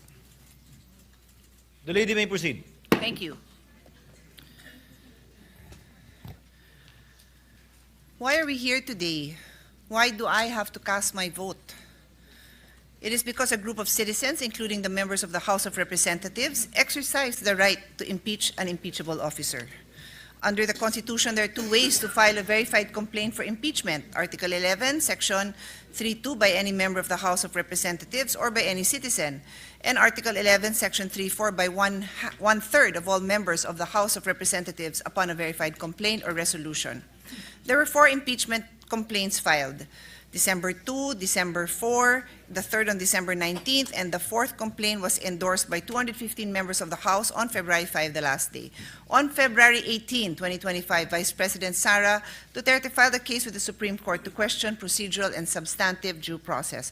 Her arguments: the House of Representatives circumvented the constitutional one-year ban rule on initiating impeachment proceedings. I won't go into the details, Mr. President, but I will submit my full speech into the record. Vice President Sara's prayer was for the Supreme Court to issue a TRO as well as a writ of preliminary injunction to enjoin all respondents from proceeding with the impeachment trial. After proper proceedings, issue a final injunction, nullify and set aside the 4th impeachment complaint, declare the one-year bar to be applicable from the filing of the 1st impeachment complaint, declare the 4th impeachment complaint to be violative of the one-year bar under Section 3.5, Article 11 of the Constitution. Sa madaling salita, ang prayer po ni Vice President Duterte ay pigilan ang impeachment proceedings dito sa Senado. In the comments of the HOR, they argued the complaint is not barred for the following reasons. None of the first 3 impeachment complaints were referred to the House Committee on Justice, which effectively ended the initiation process. And 2, Petitioner Duterte is stopped from questioning the freezing of the first 3 impeachment complaints for not immediately assailing it. Ano naman ang sinabi ng Supreme Court? The Supreme Court said the articles of impeachment transmitted by the HOR to the Senate based on the 4th impeachment complaint is barred by the one-year rule under Article 11, Section 3.5. It is also constitutionally infirm and therefore null and void ab initio. Ang ibig pong sabihin, hindi na dapat ituloy pa ang impeachment proceeding na ito dahil ang impeachment complaint na isinumite ay labag sa one-year bar rule na nakasaad sa Constitution. Ang probisyong ito ay naglalagay ng limitasyon na isang impeachment complaint lamang ang maaaring maisulong sa loob ng 1 taon. Dahil sa paglabag na ito, ang impeachment complaint na ito ay itinuturing na labag sa konstitusyon at walang bisa mula sa simula o tinatawag na null and void ab initio. Mahaba po yung diskusyon ng Supreme Court dyan, makikita ho yan dun sa kaso, dun na lang ho sa isusumite ko, mababasa po doon yung ine-emphasize ko na provisions. So in final, sabi ng Supreme Court, the Senate did not acquire jurisdiction to constitute itself as an impeachment court, and this decision is immediately executory. Ano ho ba ang ibig sabihin ng immediately executory? Ibig sabihin po nito na notwithstanding the filing of a motion for reconsideration by the House, the Supreme Court's decision is immediately executory, such that the MR will not stay the decision. Katulad po ng sinabi ko kanina, dun sa press briefing ng Supreme Court, after mag-file ng motion for reconsideration ang House of Representatives, inulit pa rin ng Supreme Court na immediately executory po ito. Ano ba talaga ang karapatan ng Supreme Court na makialam dito sa impeachment case na ito? Well, ito po yung tinatawag na judicial powers ng Supreme Court. The Constitution expressly grants judicial power to our Supreme Court. Article 8, Section 1 of the Constitution provides that judicial power includes the determination of whether or not there has been a grave abuse of discretion amounting to lack or excess of jurisdiction on the part of any branch or instrumentality of government. Sinabi po dito, any branch, kasama po dyan ang Senado. Pwedeng sabihin ng Supreme Court na may grave abuse ang Senado. Pwedeng sabihin yon. Pwede niya ring sabihin sa House yon. Pwede niyang sabihin sa kahit anong branch of government. Yan po ang nakasulat sa ating Constitution. In Francisco versus House of Representatives, the Supreme Court ruled that and the judiciary in turn with the Supreme Court as the final arbiter effectively checks the other departments in the exercise of its power to determine the law and hence to declare executive and legislative acts void if violative of the Constitution. So sinabi talaga dito, possible na ang Executive Act, ang Legislative Act ay maging void. In case of conflict, the Judicial Department is the only constitutional organ which can be called upon to determine the proper allocation of powers between the several departments and among the integral or constituent units thereof.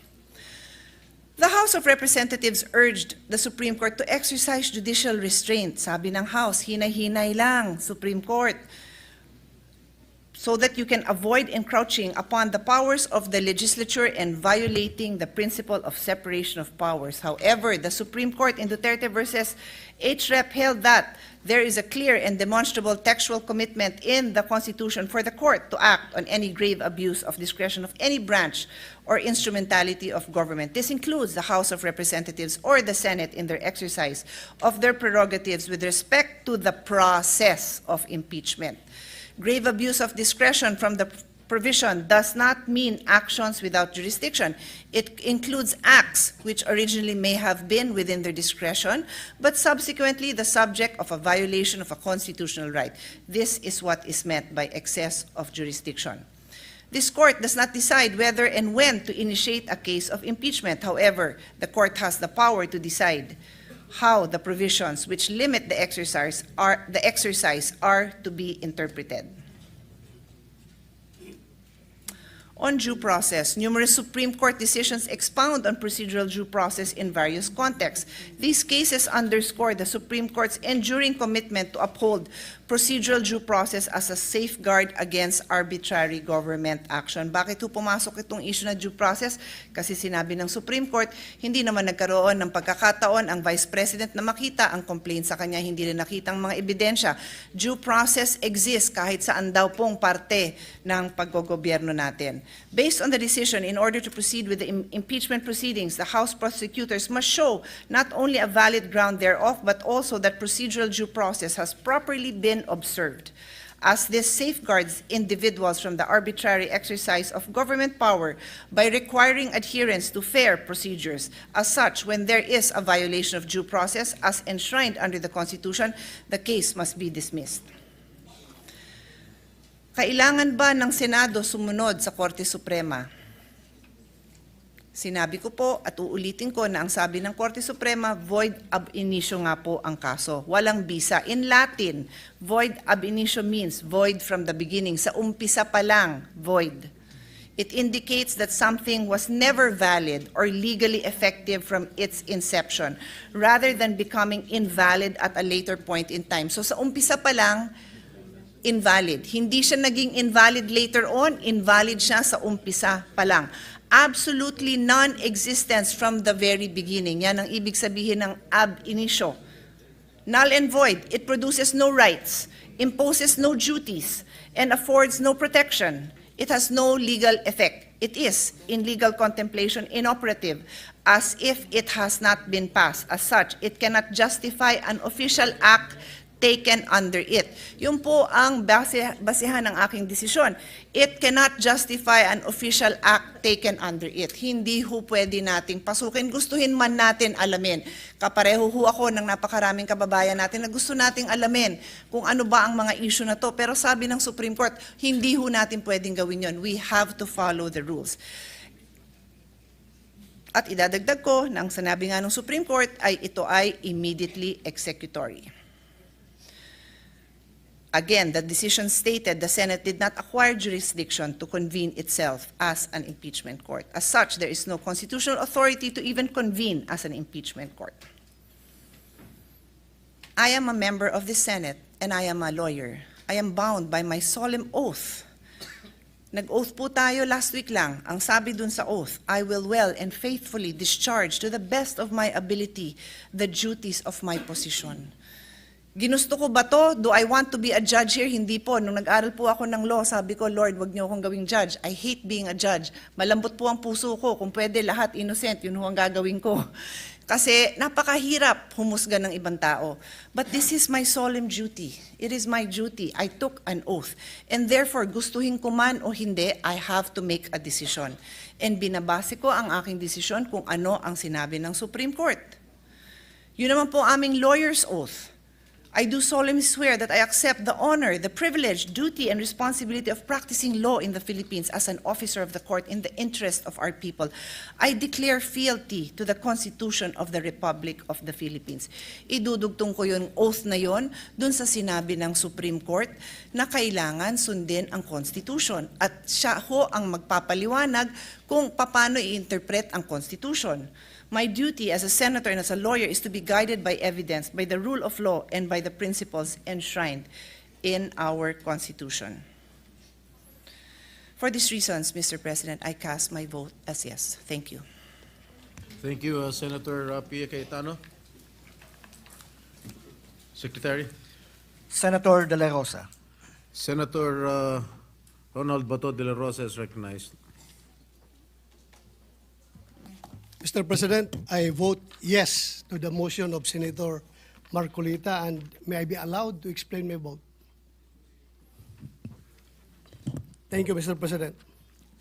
Last June 10, a day before the 19th Congress adjourned sine die, I stood on the same spot conveying my serious concerns on the constitutional infirmities surrounding the articles of impeachment that the 19th Congress of the House of Representatives transmitted to the Senate. I pointed out that the circumstances surrounding the filing of articles of impeachment seem to violate the one-year bar rule enshrined in Article 11, Section 3, Paragraph 5 of the Constitution, among others. Given this patent violation of the Constitution, I made a motion to dismiss the articles of impeachment against Vice President Sara Duterte. After a long discussion with the members of this chamber of the 19th Congress, I listened and I learned my motion for dismissal was amended by Senator Alan Cayetano and became a motion to remand. The impeachment court then ordered the remanding of the articles of impeachment to the House of Representatives. This chamber also requires the 20th Congress, House of Representatives, to communicate whether or not they are willing and ready to pursue the impeachment complaint, a requirement which until now has not been complied with. In a sudden shift of events, before the opening of the 28th Congress, the Supreme Court took all by surprise when it promulgated their decision on petitions challenging the validity of the articles of impeachment against Vice President Duterte. When the Supreme Court released their decision to the media, many people expressed their views. There are those who celebrated and commended the Supreme Court. Others voiced out their disappointments. Some criticized the decision. The mixed reactions seem to suggest that the decision promulgated lacks clarity. And yet, Mr. President, after reading the decision, I ask myself, is it long? Yes, 97 pages to be exact. Is it vague? No, Mr. President, it is clear as day.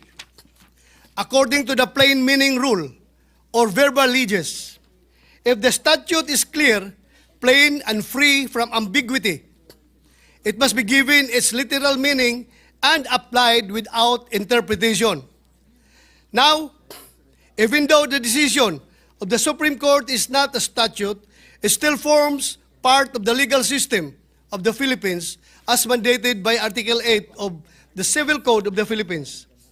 Since the decision of the Supreme Court is clear, plain, and free from ambiguity, applying the plain meaning rule, it should be given its literal meaning. That is, the articles of impeachment are unconstitutional. The Senate did not acquire jurisdiction, and the decision is immediately executory. Plain and simple. Kaya naman, Ginoong Pangulo, nagulat ako nung ako'y tanungin, susunod po ba ako or tayo sa desisyon ng Supreme Court? Hindi po ganon kataas ang tingin ko sa aking sarili. I honestly do not place myself in a position so high, too high, that I will be the one to be asked if I will obey the Supreme Court's ruling. Ang nakasaad sa ruling na yon, immediately executory. Wala namang postscript or PS sa baba na nagsasabing subject to your review and further evaluation. As a member of the Senate and as a citizen of this republic, I submit to the authority of the Supreme Court and respect its decision. Perhaps in shedding light on the highest court's duty, the integrated bar of the Philippines said it best, and I quote, "As the final arbiter of constitutional questions, the Supreme Court bears the solemn duty to interpret the law, determine its bounds, and clarify its implications, even when it revisits past doctrines or addresses new context. This authority is rooted in checks and balances, the very design that guards against the excesses of any branch. Mr. President, the rule of law is the foundation of our democracy. And if we are to be models of upholding the law, then it behoves us to listen and heed those who have been tasked by the Constitution to interpret the Constitution. The interpretation of the law remains lodged with the Supreme Court, and we must abide by its decision. What message would we send out to our people if we, legislators, will not honor the wisdom of the highest court in the land? Are we not, in effect, promoting anarchy? I want to believe that indeed we are men and women of the law, that we live by rules and perform our mandate as elected officials within lawful means. Our people rest easy and feel a sense of security because their Senate has remained to be guardians of democracy. Looking back, the Senate has accepted several Supreme Court decisions in the past. Why should the ruling in this current impeachment case be any different? Is our concept of respect for and acceptance of Supreme Court decisions selective? If that is the case, are we not playing with fire? Fire, mind you, does not always intend to enlighten or illuminate. It can also burn and bring a house down.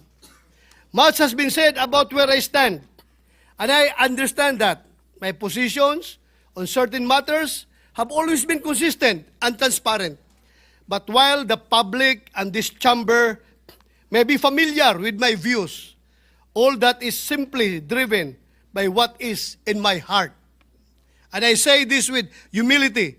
My heart has always been guided by what is right, not only when it is easy, not only when it is convenient, but even and especially when it challenges my comfort zone, when it no longer serves our side.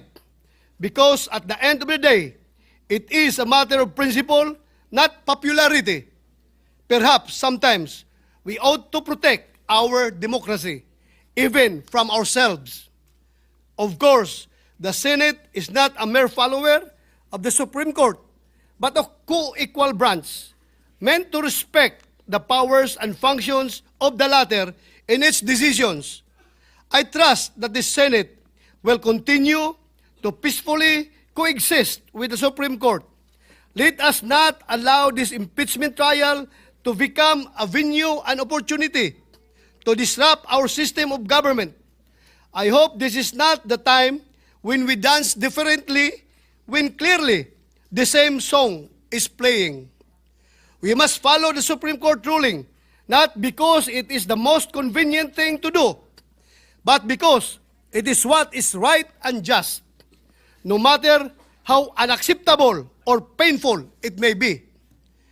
And this is why, Mr. President, I vote yes to adhering to the Supreme Court decision. Thank you, Mr. President. Thank you, Senator De La Rosa. Mr. Secretary. Senator Ejercito. Senator Ejercito is recognized. Yes, Mr. President, I likewise vote yes to adhere to the Supreme Court. Thank you, Senator Ejercito. Secretary. Senator Estrada. Senate President. Senate President Escudero.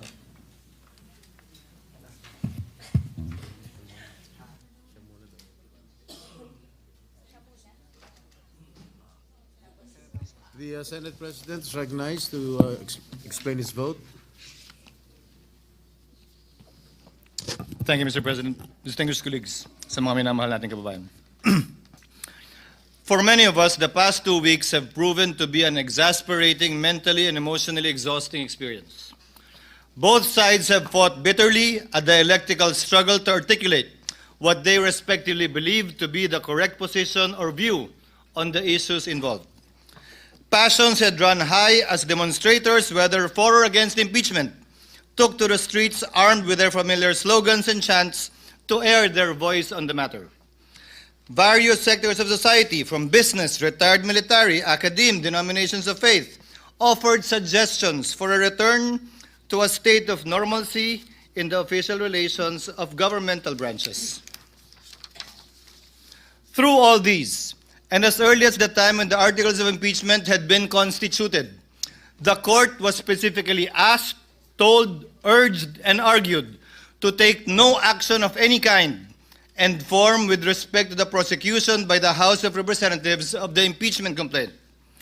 When the present petitions were knocking, so to speak, at the doorsteps of the court, the same clamor for non-interference was made through what are now arguments of lack of jurisdiction, non-justiciability, and judicial self-restraint, aimed at halting the court from any move that may have a bearing on the impeachment proceedings. The court did not heed the call to adopt a hands-off stance as far as the question of constitutionality of initiating the impeachment complaint is concerned. What lies in here, is an issue of genuine constitutional material which only the court can properly and competently address and adjudicate in accordance with clear-cut allocation of powers under our system. The claim, therefore, that the court, by judicially entangling itself with the process of impeachment, has effectively set up a regime of judicial supremacy is patently without basis in fact and in law, because it is not at all the business of the court to assert dominance, judicial dominance, over the other two great branches of government. Rather, the raison d'etre of the judiciary is to complement the discharge by the executive and legislative of their own powers to bring about ultimately the beneficent effects of having founded and ordered our society upon the rule of law. Mr. President, distinguished colleagues, the institution that is the Supreme Court, together with all other courts, has long held and been entrusted with the judicial power to resolve conflicting legal rights regardless of the personalities involved in their suits or actions.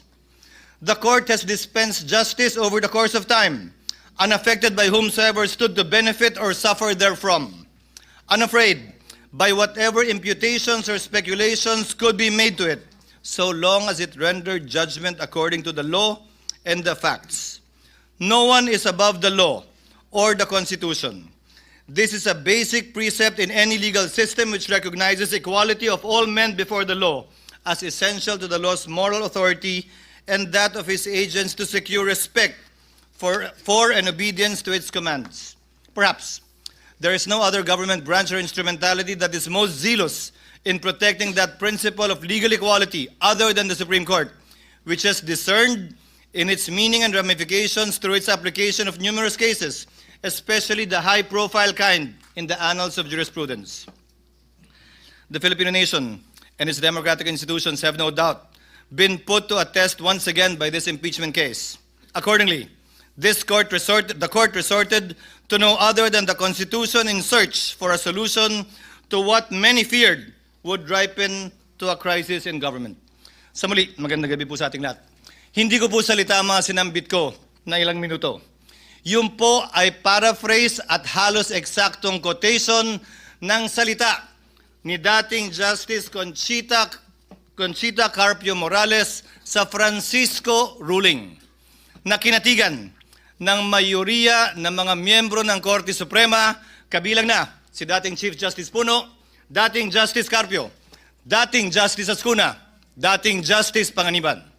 Ano nga ba itong Francisco ruling na pinag-uusapan natin ito? Ano nga ba ang pinagkapareho, pinagkaiba nito sa kasalukuyan nating hinaharap? At bakit ko ba ito tinatanong?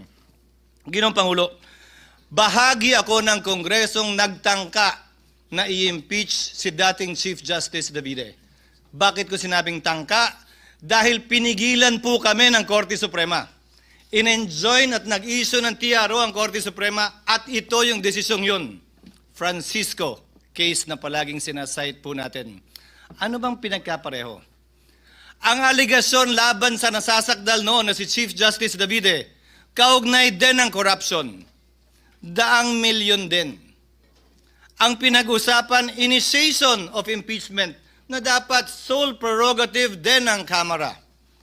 Ang pinag-usapan, ano bang definisyon ng initiation na dapat sole jurisdiction din ng Kamara? Ang tanong ko po ay simple. Noong mga panahong yun, nasaan po lahat na nagrereklamo ngayon at nagko-question sa desisyon ng Korte Suprema? Yung mga mahistradong nagko-question ngayon na retirado na, bumoto sila pabor doon. Subalit ngayon, tila nag-iba ang posisyon. Ano nga ba ang pinagkaiba kung meron man? Klaro ang pinagkaiba. Iba ang pangalan ng nasasakdal. Today, Mr. President, distinguished colleagues, the very supremacy of the Supreme Court is being called into question, and with it, the very foundation of the rule of law. As Senate President and as a member of this chamber and as a member of the bar, I will not sit idly by and allow this. At stake is the very idea that justice should be governed by laws that apply to all, equally to all, rather than the whims and caprices of public opinion. As Justice Frankfurter once said, if one man can be allowed to determine for himself what is law, every man can. That means first chaos, then tyranny. Legal process is an essential part of democratic process. Whether it's a mob or a minority, bias and prejudice blinds, divides, and destroys. Former U.S. Supreme Court Justice Sandra Day O'Connor also said it best. The law provides necessary continuity amidst our constantly shifting political landscape. It guarantees everyone will be treated equally, whether they are in today's or yesterday's majority, so they know what to expect, whether what they do is popular or unpopular at that time. The courts, Mr. President, with the Supreme Court at the helm, are the guardians of the rule of law, making sure everyone plays by the same rules and receives equal justice.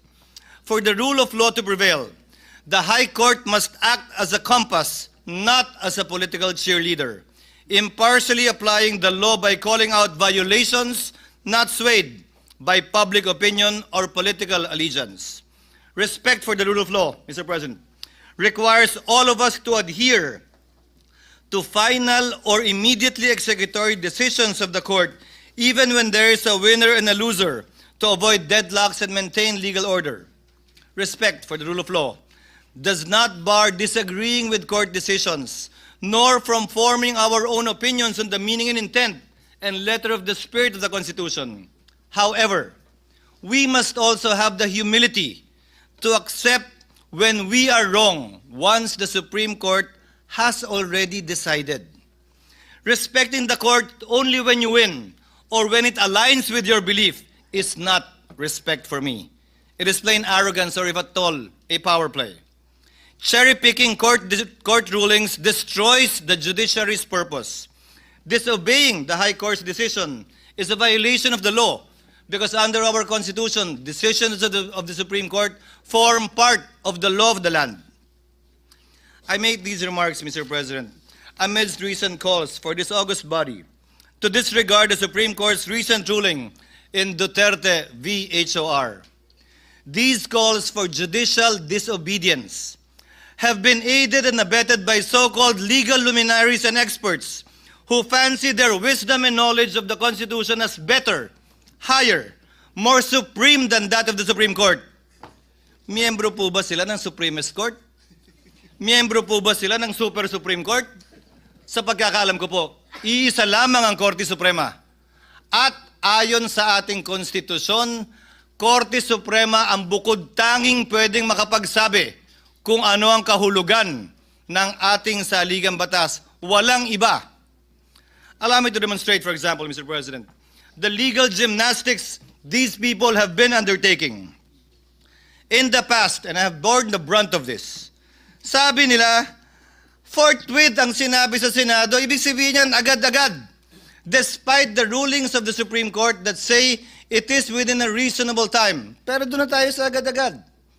Sabi ng rules ng House, dapat i-refer ng SecGen immediately sa Speaker. 2 buwan bago niya ginawa yun.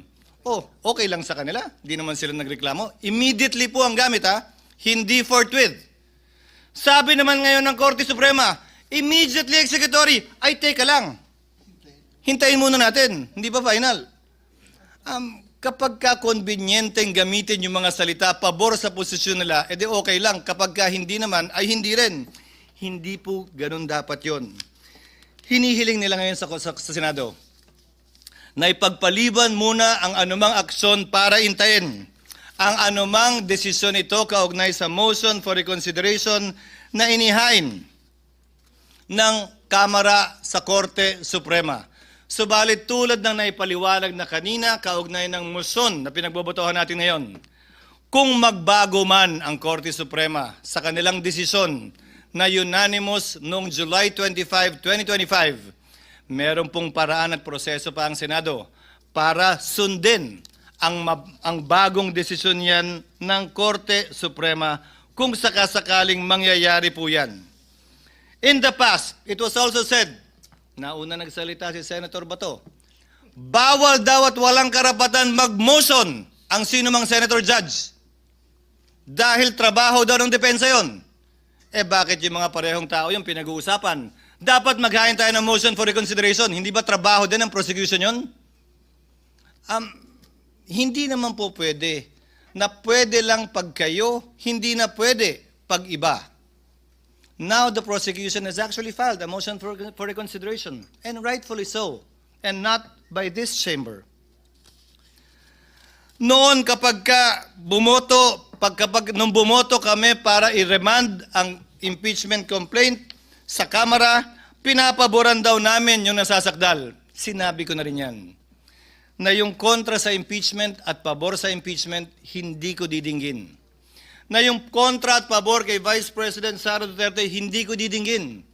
Dahil may rason kung bakit babaeng nakapiring ang mata ang simbolo ng ating hustisya na humahawak ng espada sa kabilang kamay at panimbang sa kabilang kamay. Dahil wala po dapat kinikilala ang hustisya na personalidad. Sino man ang nasasakdal, dapat pareho lamang po ang ating mga magiging desisyon. Sabi din nila, will of the people daw ito. Eh sino ba si people? Balikan po natin ang naging desisyon ng Korte Suprema. Ayon sa desisyon ng Korte Suprema sa panunulat ni Justice Malcolm sa Alejandrino versus Manuel Quezon, pinag-aaralan po ito ng mga first-year law students. Quote, the judiciary, under its powers to interpret the Constitution and the laws, has the duty and the right to declare what the will of the people is as expressed in the fundamental law of the land. Hence, where the acts of the executive or legislative departments violate the will of the people as expressed in the organic law of the land, it is the sworn duty of the judiciary to interpret and to declare that will of the people and the right of the citizen has been violated and or transgressed. Allow me to answer a few more, Mr. President, Your Honor. As I stated earlier, sabi ng ilan, hintayin natin na maresolbahan ang motion for reconsideration. Pero dun sa parehong araw na naghain ng motion for reconsideration ng Kamara, nagsalita ang tagapagsalita ng Korte Suprema at sinabing immediately executory pa rin ang desisyon. Sinahit ko rin kanina ang Section 1, Rule 16, AM number 10-4-20 ng Supreme Court na nagsasabi na ang resolusyon ay magiging executory lamang kapag ka ito'y nagkaroon ng entry of judgment maliban na lang kung sinabi sa desisyon na ito'y immediately executory na siyang nangyari sa kasong ito. Binanggit din kanina ni Senator Cayetano ang Section 4, Rule 39 ng Rules of Court na nagsasabi na immediately executory na mga desisyon ay hindi kailangan maghintay na maresolbahan anumang apela o motion for reconsideration na nakabinbin. Ginagamit din ang operative fact doctrine. Ang operative fact doctrine po ay exception sa rule ng null and void ab initio. Ito po ay hindi rule, ito ay exception sa rule. Gamit po ang sinulat na desisyon ni Justice Tony Carpio sa League of Cities versus Comelec. Ito ang sinabi po niya. The invocation of the operative fact doctrine is an admission that the law or act is unconstitutional. Bago po natin sabihin, gamitin natin to. Aminin niyo muna. Illegal at bawal ang ginawa ng Kamara. Sa parehong desisyon, sinabi din ni Justice Carpio, it will open the floodgates to wanton enactment of unconstitutional laws and the commission of unconstitutional acts and a mad rush for their immediate implementation before the court can declare them unconstitutional. This view, according to him, is an open invitation to serially violate the Constitution and be quick about it, lest the violation be stopped by the court. Sinabi din po ni Justice Carpio sa desisyong Aralio versus Aquino, those who acted in bad faith with gross negligence cannot invoke this doctrine. Hindi po pwedeng pakinabangan nung taong gumawa ng unconstitutional at illegal act ang doktrinang ito.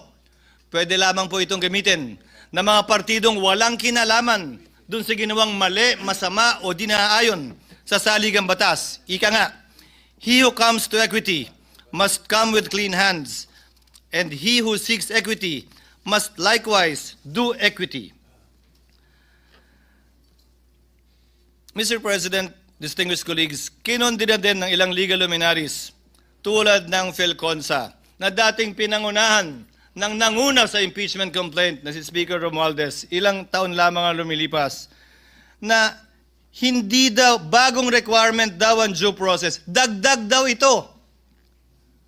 Mr. President, Your Honors, they should read Francisco again. They forgot that lack of due process in the impeachment process had been raised and in fact was specifically mentioned in the separate concurring opinions. And allow me to quote the concurring opinion of Justice Panganiban.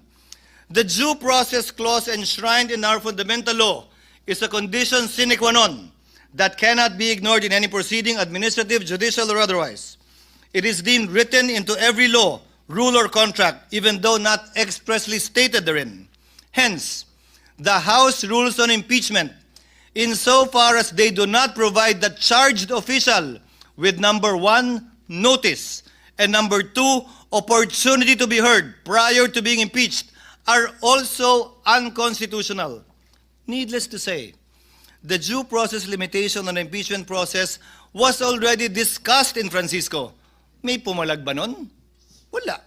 Yung nagre-reklamo ba ngayon kaugnay sa bagong requirement yung due process, nag-react nung sinulat ito at naging bahagi ng Francisco ruling? Hindi ko rin po napansin.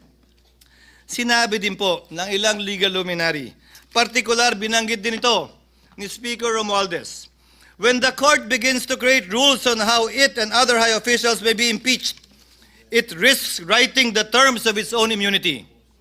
This point was also discussed in Francisco.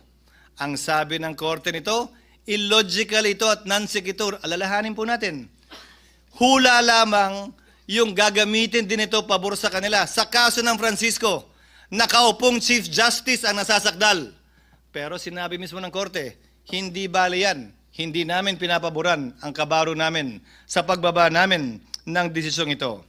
Mr. President, the Constitution establishes a system of checks and balances, not a system of retribution. Threatening the Supreme Court with impeachment simply because one disagrees with the ruling is a dangerous assault on our constitutional order. The Senate, Mr. President, stands ready to uphold the integrity of the Constitution as well as the institutions created under it. My dear colleagues, we are told that to honor the court's ruling is to betray the truth, that by choosing fidelity to the law, we somehow abandon accountability, but nothing for me could be further from the truth. To disregard the ruling would not only defy the Constitution, it would drag the nation into a crisis it can ill afford. It would erode the authority of our laws, embolden those who believe they are above it because they know it all or simply know better. To those seeking to disregard the Supreme Court's decision, I ask these simple questions, Mr. President. Again, in light of the Francisco ruling on former Chief Justice Davide, and it was okay then because they did not want then Chief Justice Davide to be impeached.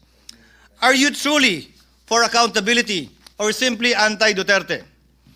Do you truly respect and want to preserve the Constitution, or you simply hate the Vice President? Are you serving the nation's interest or protecting and pursuing your own personal ambitions or agenda? Are you fighting for truth, or are you simply after revenge? Do you really want a trial, or do you just want a conviction? Do you really believe that we are wrong, or do you simply think and feel entitled and believe that you are always right? Remove the name, Mr. President, of the Vice President in this case. Apply the decision of the High Court, as Senator Cayetano said earlier, to another impeachable official.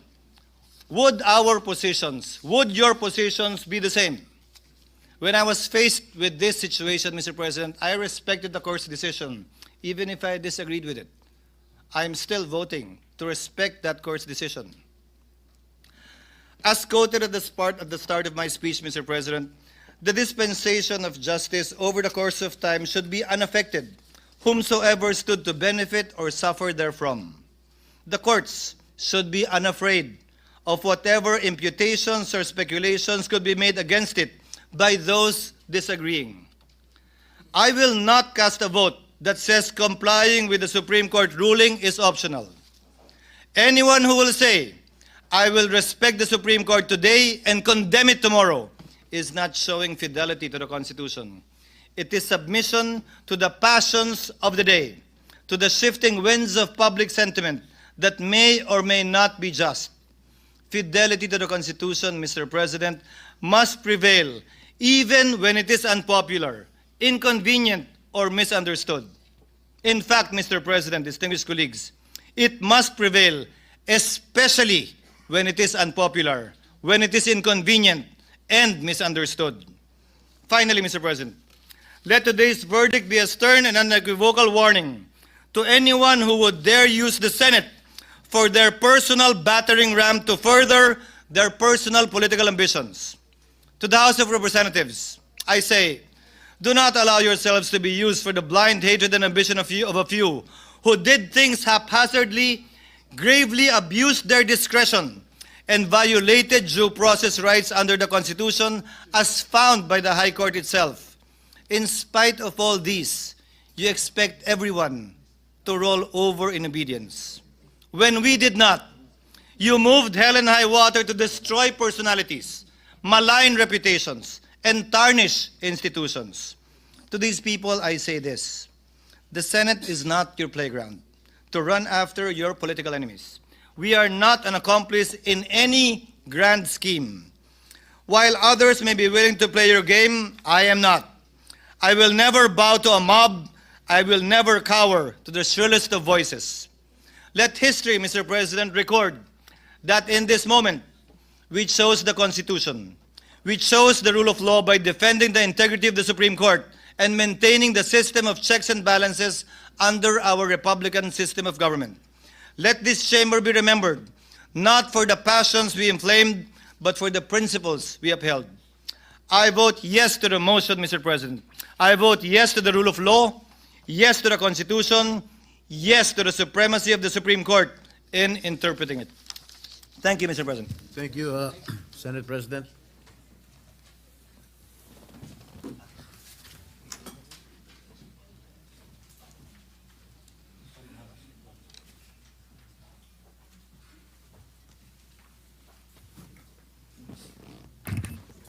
Secretary will please continue to call the roll Senator Estrada. for nominal voting. Senator Estrada is recognized. Thank you, Mr. President. Mr. President, esteemed colleagues, more than 190 years ago, Justice Joseph Story warned that impeachment requires a lofty sense of duty, a deep responsibility to future times, as well as to God. His words remind us that we serve not only the present, but generations yet unborn, and that our actions must be anchored in constitutional fidelity and historical consciousness. With that solemn duty in mind, may I address the decision of our Supreme Court. Mr. President, the decision of the Supreme Court is very clear, that it left no doubt nor space for any other interpretation. Accordingly, I place on record my position in adhering to the Supreme Court's ruling, a decision that declared that the Senate did not acquire jurisdiction over the impeachment case against Vice President Sara Duterte because the complaint transmitted to us was null and void ab initio. Bakit natin ipinipilit ang isang bagay na malinaw na wala sa ating kapangyarihan? Nagsalita na po ang Korte Suprema. Hindi saklaw at walang jurisdiksyon ang Senado. Tapos na ang usapin. Patay na ang kaso. Mr. President, we must never forget that the Supreme Court is the final interpreter of our Constitution. It is not merely one of three co-equal branches. It is the guardian of the rule of law. If we, the very makers of law, choose to defy its authoritative interpretation, then we commit an unforgivable assault on our democratic institutions, and we undoubtedly invite a constitutional crisis, a breakdown of checks and balances where anarchy replaces order and chaos becomes the norm. Mr. President, let us be clear. No one is above the law. Not the President, not the Vice President, not even the Senate when it sits as an impeachment court. The Constitution is not just an ordinary law. It is the supreme law of the land. And if we betray it to serve political passions or popular sentiment, then we betray the Republic itself. The Integrated Bar of the Philippines, in a statement, said that defying the High Court's ruling would, in effect, erode the very foundations of the legal order. And I agree with this, Mr. President. At the expense of sounding like a broken record, I would like to say again that the Supreme Court is the final interpreter of our Constitution. Tagapagpaliwanag ang Korte Suprema ng saligang batas. At kapag may hindi pagkakaintindihan kung paano dapat ipatupad, unawain ng batas, kabilang ang proseso ng impeachment, ang interpretasyon ng kataas-taasang hukuman ang siyang mananaig. Kaya naman, kapag nagsalita ng Korte Suprema, dapat itong igalang at sundin ng lahat. Ginoong Pangulo, batid natin na isang mahalagang mekanismo ang impeachment upang mapanagot ang pinakamatataas na opisyal ng pamahalaan na lumalabag o umaabuso sa kanilang posisyon at kapangyarihan. Sa ilalim din ng mekanismong ito, ay may pagkakataon para may pagtanggol ang kanilang sarili. Kaya naman dapat na magamit at maisagawa ng tama ang proseso at masiguro na ang mga naatasan ng saligang batas na magsagawa nito, ang House of Representatives at ang Senado, ay tumupad sa kanilang tungkulin ng may integridad at walang pagmamalabis sa kapangyarihang ipinagkaloob sa kanila. Hindi na sana dapat maulit ang pagkakamaling nasaksihan natin mahigit 2 dekada na ang nakalipas sa kaso ng aking ama, si dating Pangulong Joseph Estrada. Kung inyong natatandaan, noong impeachment trial ng aking ama, pinagkaitan siya ng pagkakataon harapin ang mga paratang sa kanya dahil pinairal ang pansariling interes at hindi tumalima sa kanilang tungkulin ang mga prosecutors mula sa mababang kapulungan sapagkat nag-walk out po sila. Nakakadismaya, Ginoong Pangulo, na ganyan din ang nangyayari ngayon. Muli na naman nananaig ang pansariling interes. Matinding emosyon at inunang pamumulitika dahilan upang humantong tayo sa sitwasyong sinabi ng Korte Suprema na may malinaw na paglabag sa ating saligang batas. Had we decided to ignore the Supreme Court ruling and proceeded with the impeachment trial, we risk undermining the judiciary's role as the final arbiter of constitutional issues, and this will definitely create a dangerous precedent where future legislatures could just bypass court rulings they deem unwarranted. Mr. President, my dear colleagues, there should be a balance of power among the 3 branches of government, and this representation does not wish the Senate to be in a direct collision course with the Supreme Court amid calls for us to proceed with the trial. I refuse to be a part of the Senate.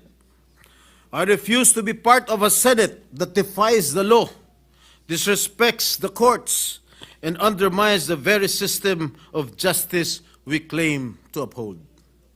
To my colleagues who insist on pressing forward, I ask these questions. If we cannot obey the law, do we still deserve to be called lawmakers? If we cannot respect the Constitution, do we still deserve the privilege of serving in public service? At kung ang Senado ay magmamatigas at hindi tutup din ang tuntunin ng batas, hindi ba tahas ang pagtalikod ito sa ating sinumpaang tungkulin? Kung hindi natin kayang igalang ang batas na tayo mismo ang nagtatanggol, hindi na po tayo nararapat dito. Mr. President, political will, however passionate or burning within us, is not always the path we should take. There are moments when even our deepest convictions must kneel before the altar of the Constitution, when our desire for action must bow to the rule of law. Our strength as senators lies not in bending institutions to our will, but in bending ourselves to the will of our constitutional framework. Our true power is revealed not when we flamboyantly get our way, but when we gracefully accept outcomes that defy our preferences. Our honor rests in respecting and embracing decisions that contradict our personal beliefs. And our legacy is a democracy that works, preserved by our willingness to submit to something greater than our feelings, our pride, our ego, our very selves. Mr. President, let history show that I chose principle over pressure, law over lawlessness, and country over partisanship. We are not shirking from our responsibility, but to fulfill our highest duty, to uphold the rule of law and to preserve the legitimacy of our institutions in accordance with the Constitution. Mr. President, let us act not with haste, but with honor. Let us preserve our republic, not fracture it. I did not swear an oath to defend emotion. I swore an oath to defend our Constitution. Thank you, Mr. President.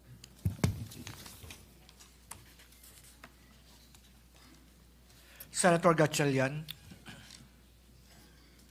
Senator Gatchalian is recognized. Thank you. Thank you, Mr. President. Mr. President, esteemed colleagues, I rise today to cast my yes vote. Respecting the unanimous decision of the Supreme Court, which has declared the articles of impeachment filed by the House of Representatives unconstitutional. The Supreme Court has decided, and as public servants sworn to protect and defend the Constitution, our duty is to respect the Court's decision and abide by the ruling. Napaka-specific po ng sinabi ng Korte, void ab initio, ang articles of impeachment. O sa madaling salita, as if walang nangyari. At immediately executory ang desisyon. Alam naman nating lahat, dapat nating sundin ang saligang batas. Hindi natin pinipili kung kailan natin gustong sundin. Hindi ito usapin ng opinyon o sariling interpretasyon. Ito ay obligasyon, pananagutan at tungkulin natin sa bansa at sa ating mga kababayan. From the very beginning, malinaw at consistent ang posisyon ko sa impeachment. Follow the law. Nung nagtipon tayo bilang impeachment court noong June 10 para magdesisyon kung ang articles of impeachment ay dapat bang ibalik sa mababang kapulungan. I voted no. I voted this way dahil importante po sa akin na mapag-usapan ang articles of impeachment sa konteksto ng isang legal, maayos at malinaw na impeachment trial.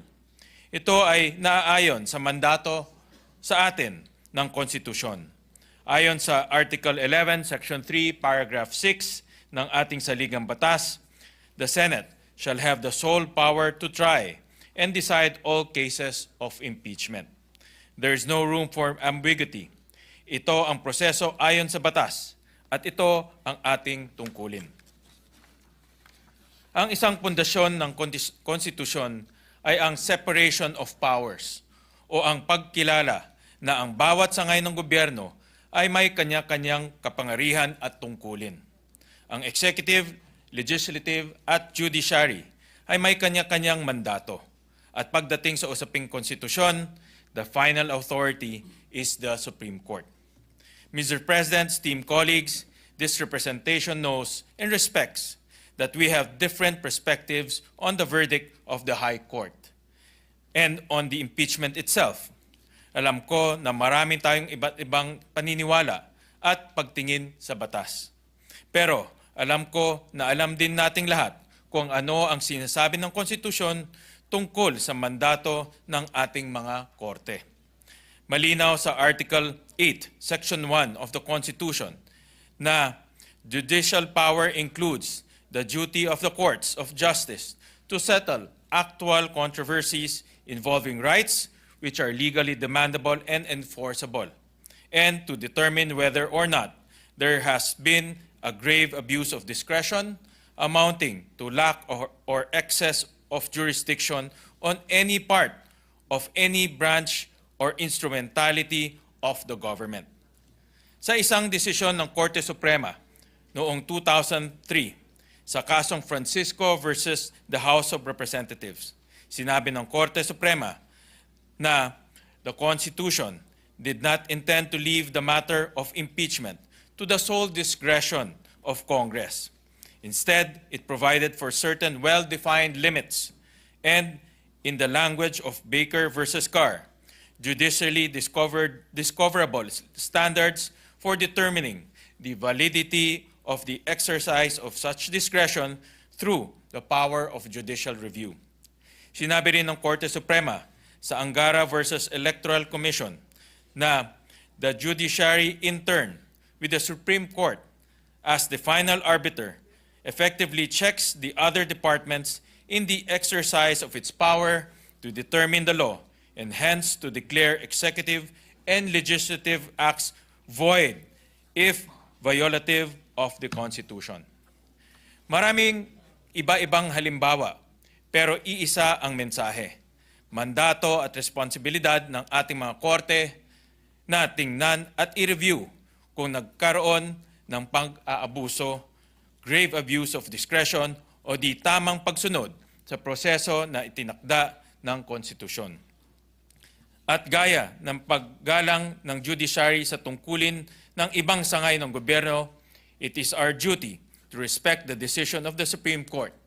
Hindi dahil sinabi lang nila, kung hindi kinikilala at nirirespeto natin ang tungkulin nila. In this instance, following and protecting the process of the law means respecting the decision of the Supreme Court. Hindi ito simpleng pagsunod. We do not follow for the sake of following. Ang pagsunod sa batas at sa mga prosesong tungkol sa batas ay isa sa mga susi ng maayos na lipunan at pagbigay ng hustisya. Kapag malinaw ang ating proseso, madaling gumalaw, walang nasasayang na panahon, at mas madaling makita ang katotohanan.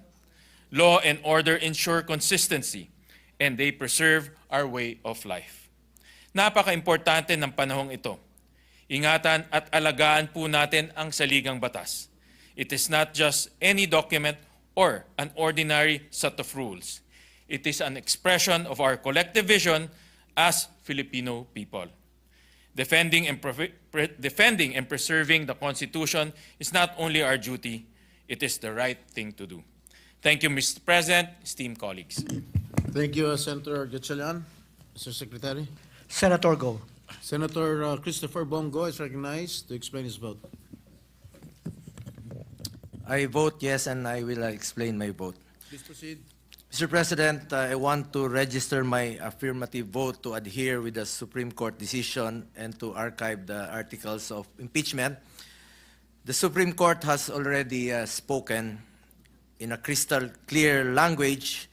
The court unanimously ruled that the articles of impeachment against the Vice President are unconstitutional.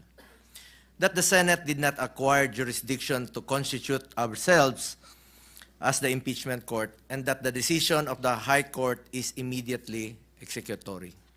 The ruling is clear, wala na dapat tayong impeachment na pag-uusapan sa ngayon. This principle of checks and balances of the co-equal branches of our government is the very foundation of our democratic and republican way of life. The separation of powers allocates to each branch certain powers and prerogatives that other branches may not question or interfere with. Disrupt that delicate balance and we shake, if not threaten, the foundation of our democratic system. When that happens, the people's faith in the various institutions of our government will be lessened. God forbid, we do not want to come to a point when our people no longer trust our courts. Sa ngayon, meron na pong unanimous decision ang ating Korte Suprema, igalang po natin ito. That is why I voted in favor of the motion to adhere with the Supreme Court decision. But let me be very clear. Hindi ko sinasabi na hindi tayo sang-ayon sa accountability. Sa pagkakakilala ko sa mga Duterte, hindi sila tumatakbo sa kanilang responsibilidad. Haharapin at harapin nila ang anumang hamon ng panahon basta ginawa lamang po ito sa tamang paraan.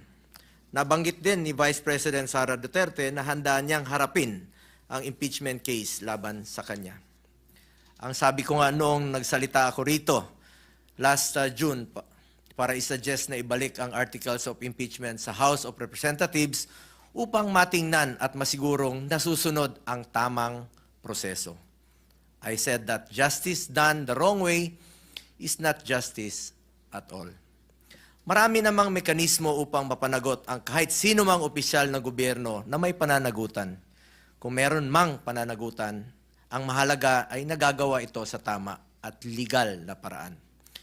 Mr. President, mag-move on na tayo upang mas magampanan natin ang ating pangunahing mandato at ito ay ang magpanday ng mga batas. Batas na makakatulong sa mga mahirap nating kababayang Pilipino. Napakarami pa rin sa ating mga kababayan ang walang maayos at disenteng trabaho. Napakaraming pamilya ang natutulog sa gabi na walang laman ang tiyan.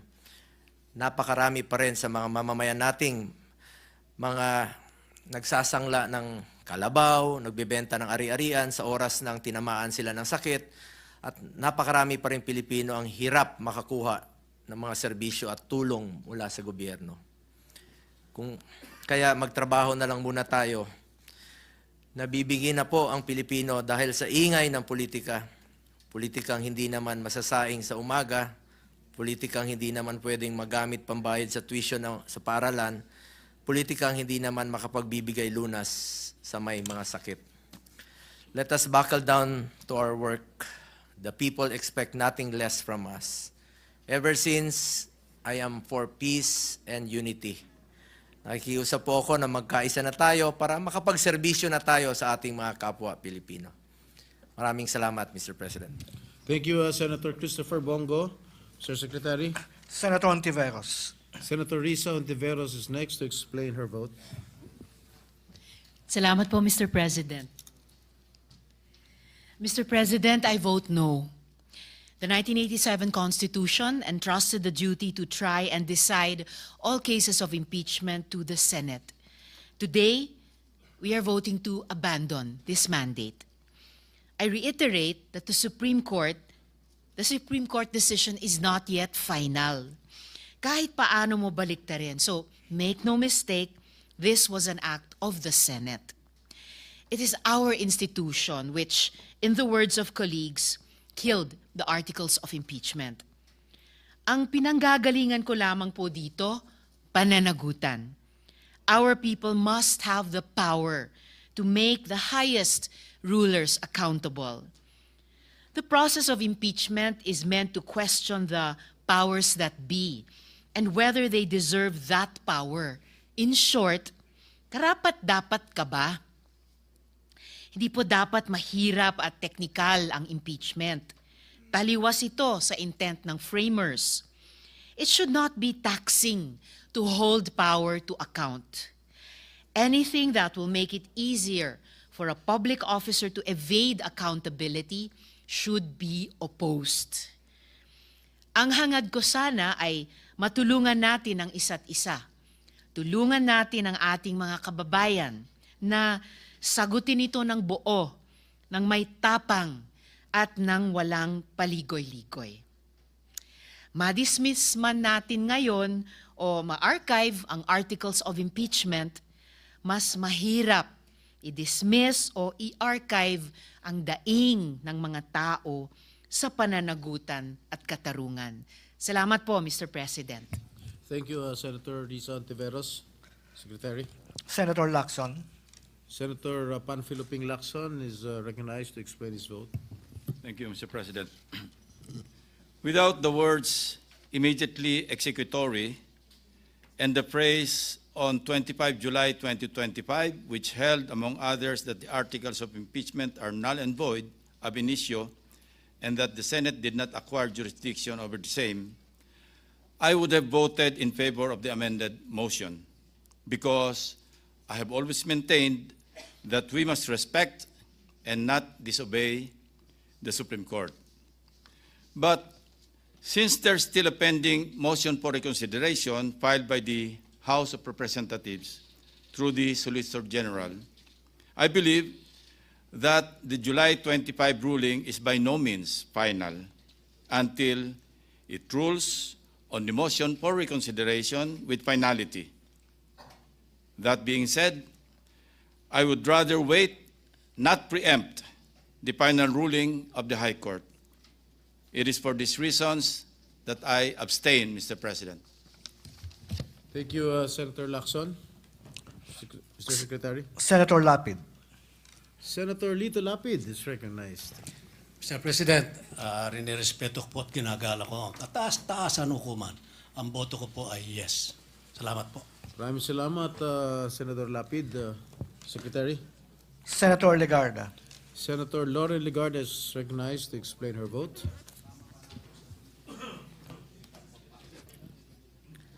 Mr. President, distinguished colleagues, the Supreme Court has ruled with clarity.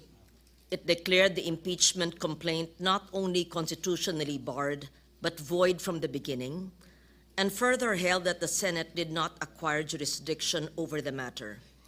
This decision, by express pronouncement, is immediately executory. We in the Senate are stewards of the Constitution and the rule of law. Our fidelity must be strongest precisely when institutions are under strain or pressure.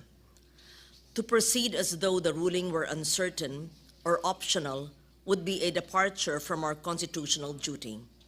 This manifestation is a commitment to respect the present authority of the court's decision while remaining open to its final word. I cast my vote without prejudice to the Supreme Court's disposition of the pending motion for reconsideration. The court speaks, and at times it speaks again. But until it does, the Senate must not act contrary to what it has already said. For these reasons, I vote yes. I honor the decision of the Supreme Court. Thank you, Mr. President. Thank you, Senator Legarda. Mr. Secretary. Senator Marcoleta.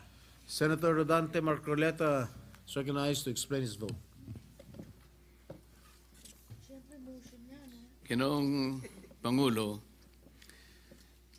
noong ang ating Panginoong Diyos ay nilalang po niya yung unang dalawang tao, pinagsabihan niya rin po meron siyang isang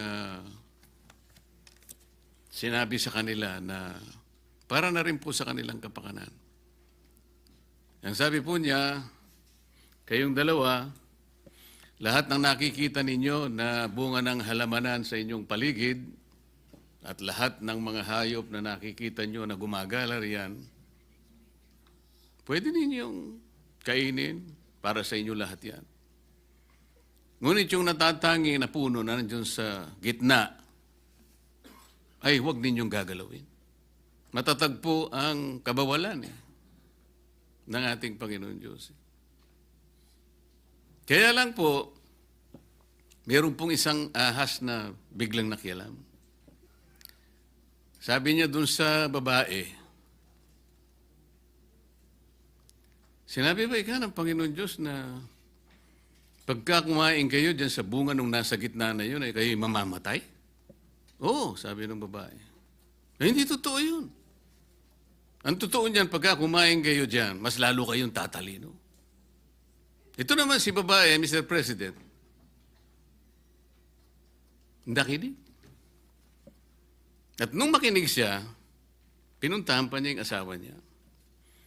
Yun po yung kauna-unahang under desire po, Mr. President. Napakain din po yung asawa. Ano po ang ibig ko sabihin? Bakit ko po nilalahad ang pangyayaring ito? Meron na pong kapasyahan Ang dami pong gustong sumausaw, ang dami pong gustong magsabi ng kaibayong pananaw at paniniwala doon sa kapasyahan na iginagalang nating lahat. Ang ibig ko po sanang sabihin, magpakaingat-ingat naman tayo kung sino-sino na lang ang nagpapayo sa atin. Kung mapapansin po ninyo ang karamihan ng nagpapayo na yan, may pagkakatulad po silang lahat Una, lahat po sila hindi nila binasa ng kumpleto yung rules of procedures ng impeachment proceedings sa House of Representatives. Sapagkat kung binasa po nila yon, malamang hindi po ganun ang kanilang ibinubulong. Pangalawa, lahat po nung yun ay puro paborito po ng mainstream media. Sila na lang po yung tinatanong Pangatlo, lahat po ng yun, walang pagmamahal sa mga Duterte. Ngayon, kung yung kalipunan po ng mga tao na yun, ng karamihan po sila, sa kanila ay nagsasabi, sila po yung mga legal luminaries. Tingin ko po sa kanila, yung iba ay legal mercenaries, Sir President. With all due respect to the word. Kaya po kung minsan, imbes na po malinawan ang marami po nating kababayan, nagkakaroon po ng pag-aalinlangan. Yung iba po ay naililigaw, nalilinlang sapagkat iba't iba Kaiba yung mga paniniwala, pinipilit at gustong ipilit na yung pa yung mananaig kesa dusang kapasyahan na po na ibinaba ng Korte Suprema. Kung sa bagay nga po, sa una ko pong paghalimbawa, Panginoon Diyos na nga po yun kinontra pa ng ahas Ginoong Pangulo, sa mga abogado po, palaging may biruan Kasi po, sa lahat ng pagdidesisyon ng ating korte, lalong-lalo na po ang kataas-taasang hukuman, hindi naman po lahat ay agreeable. Merong partidong aggrieved siya, merong partidong masaya siya. Ngunit, sa katapos-tapusan wala po tayong magagawa kundi tanggapin ang kapasyahan. Minsan po sinasabi nga natin kahit pabiro, alam mo ninyo, basta desisyon ng Korte Suprema, ay nagiging bahagi ng ating mga batas, maliman o tama. Yun po ay nasa Article 8 Civil Code na binanggit na po kanina ni Senator Bato. Nang sinasabi po, judicial decisions applying or interpreting the laws on the Constitution shall form part of the legal system of the Philippines. Wala na po tayong magagawa doon. Batas na po yun Sa akin pong naunang talumpati kanina, Ginoong Pangulo, hindi ko na po ulitin. I will just request that my entire speech, Mr. President, be incorporated by way of preference to be included in this explanation in my voting yes for my own motion. Thank you very much, Mr. President. Thank you, Senator Marcoleta, for your explanation. Madam Secretary. Senator Marcos. Senator Amy Marcos recognized to explain her vote. Thank you very much, Mr. President. I vote a resounding yes. Sa hinaba-haba kong pagsisilbi sa Kongreso, sa 12 taon na nanilbihan kami, ang trabaho ng kongrestista, sa pagkaalam ko, ay maging kinatawan ng kanilang distrito o kanilang sektor. Bakit naman ngayon ay naging tagabantay na lamang sila ng humihiyaw na dambuhalang sanggol? Ginawa ng bonjing na armas ang impeachment. Ang dating para sana sa kaayusan ng sistema, ginagawang pampagulo, panakot at sandata laban sa mga kinaiinggitan, kinaiinsecuran ng mga lulong sa kapangyarihan. Galangin naman natin ang Korte Suprema. Huwag tayong umastang Supremer Court. Supremest pa. Wala namang ganun Sa mga kapatid kong senador, paano tayo magiging dakilang mambabatas kung tayo mismo ay hindi susunod sa batas? Ang boses ng Korte Suprema ay boses ng konstitusyon. At kung sino man ang sasapaw sa boses na ito ay isa lang ang tono, ambisyon. Kaya naman, mag-move on na tayo. Magtrabaho at huwag konsentihin ang isang spoiled na bonjing. Huwag nang busugin ng pabor. Huwag nang pumayag dahil may pabuya. Huwag tayo magpalaki ng buwaya, baby pa nga ang tawag, lulong na. Sa mga mahal kong kongresista, may suggestion po ako. Ito, suggestion lang naman, Huwag niyong masamain. Kesa inaatupag ninyong palitan ang pinili ng taong bayan, binoto at minahal.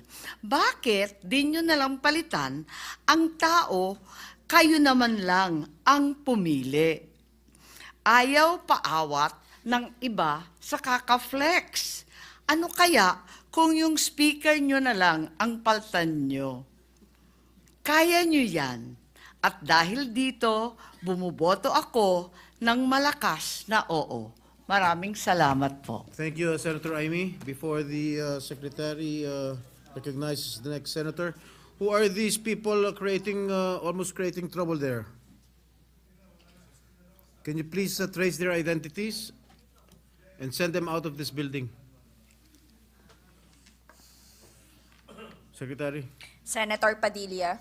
Senator Robin Hood Padilla is recognized to explain his vote. Maraming salamat po, Ginoong Pangulo.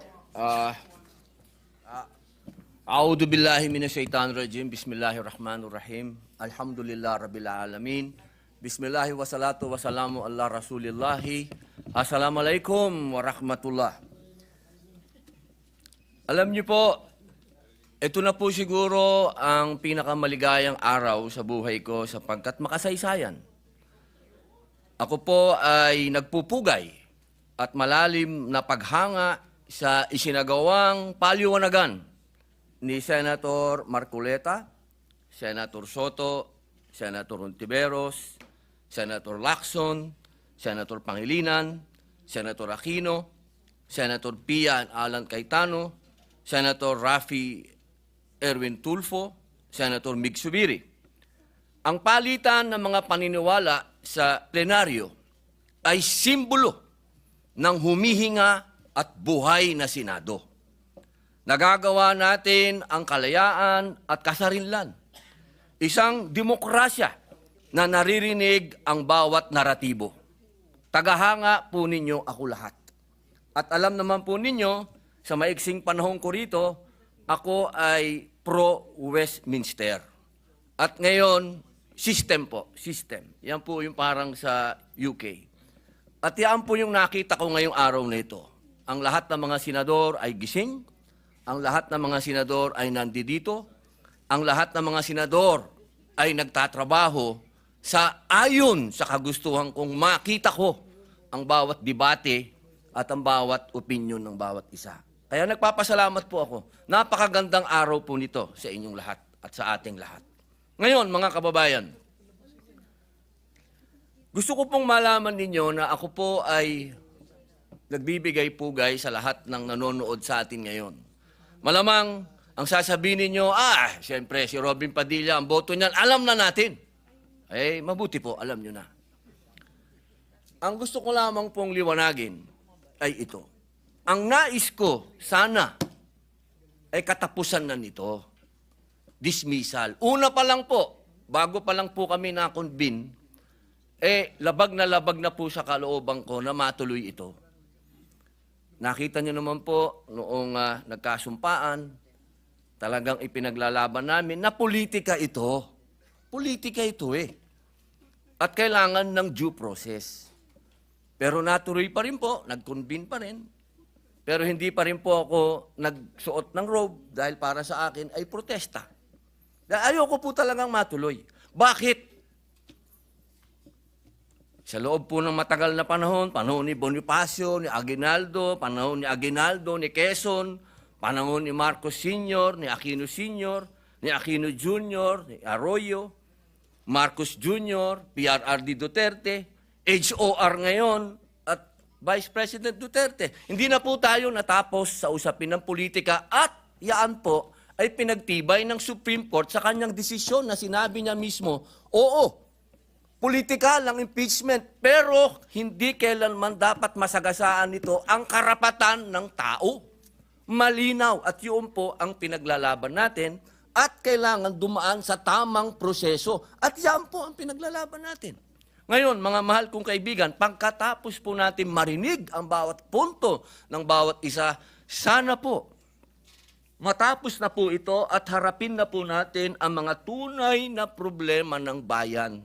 Katulad po ng sweldo, katulad po ng agrikultura, pagkain, kaguluhan sa West Philippine Sea, sa buong mundo. Ang dami po nating dapat pag-usapan. Total, meron pa naman pong Pebrero ang sinabi naman po ng Supreme Court at ang Supreme Court naman po, ang siya naman po dapat na sinasabi ng saligang batas. Malinaw po, matagal po akong ginawang chairman ng constitutional ni dating Pangulo Mig Subiri. Pinagkatiwalaan niya po tayo, pinag-aralan po natin yan at malinaw sa konstitusyon na ang magpapaliwanag ng saligang batas ay Supreme Court.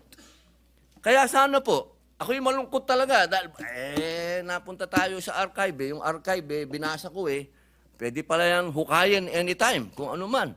So, hindi pa rin tayo natapos. Kaya sana po, bagamat ang boto ko ay yes, aray. Gusto kong malaman at mailagay po sa lathalan ng Senado na ako'y may reserbasyon dyan. Malaking reserbasyon ko dahil gusto ko dismissal. Tapusin na natin to. Hindi pa tayo natapos eh. Total, nasabi na lahat. Oh, ilang oras ang banatan. Pero hindi pa rin natapos.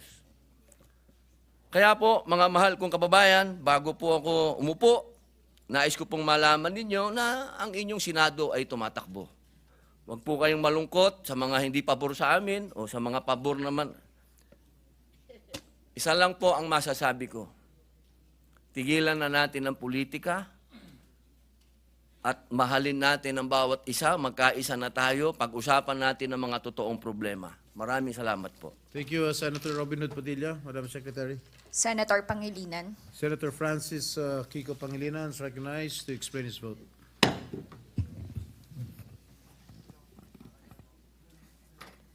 This representation votes no. Unang-una, ang boto na no ay hindi nangangahulugan na hindi natin nirerespeto ang pasya o kapangyarihan ng Korte Suprema. Lalo-lalo na't hindi pa ito pinal. Wala sa hanay ng mga senador na bumoto ng no ang nagsasabi na hindi dapat respetuhin ang pasya ng Korte Suprema. Hintayin lang ang final decision. Kung tutuusin, kung hinintay lang natin ang final decision, hindi tayo nagpasya at wala tayong ginawa na mga hakbang out of respect dahil nga pending pa. Wala tayong nilabag sa pagiging immediately executory ng desisyon. Kaya kataka-taka kung bakit kailangan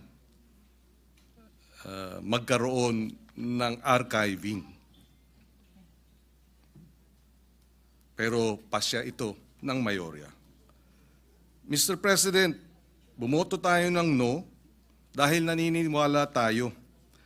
Mas mainam sana na hintayin nga ang resolusyon ng motion for reconsideration.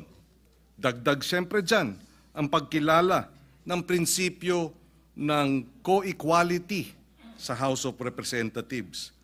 Yung interchamber courtesy, yung pagbibigay galang sa isang co-equal, respeto sa isang co-equal. Kaya nais po sana nating i-lay muna yung matter on the table. To vote to archive the complaint despite the MR still pending, I believe, Mr. President, and I believe the others who voted no share this position, is premature, as the ruling may still be reversed or modified. In addition, at ito nga ang isang contention, to vote to archive the impeachment complaint, if at all, is to give the Senate the powers which are only reserved for the impeachment court, deciding, trying, and deciding impeachment cases. Precedents were cited in that the Senate and not the impeachment court acted on the impeachment cases of former President Estrada and Merceditas Gutierrez. But we submit, iba yung facts nung mga kaso na yon. In the Estrada case, supervening events led to the termination of the trial. In the case of Gutierrez, the Senate did not convene as an impeachment court. Kaya iba, apples to oranges, ika nga. We believe archiving the case is a matter exclusively within the powers and jurisdiction of the Senate Impeachment Court.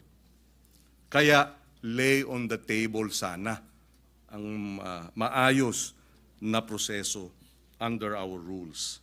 Allow me to reiterate that the final decision of the Supreme Court, yes, must be respected. the Supreme Court ruled that the impeachment court did not acquire jurisdiction, and its ruling rendered the official acts of convening as a court, of taking the oath, issuing of summons, and remanding the complaint as, for all intents and purposes, nullified.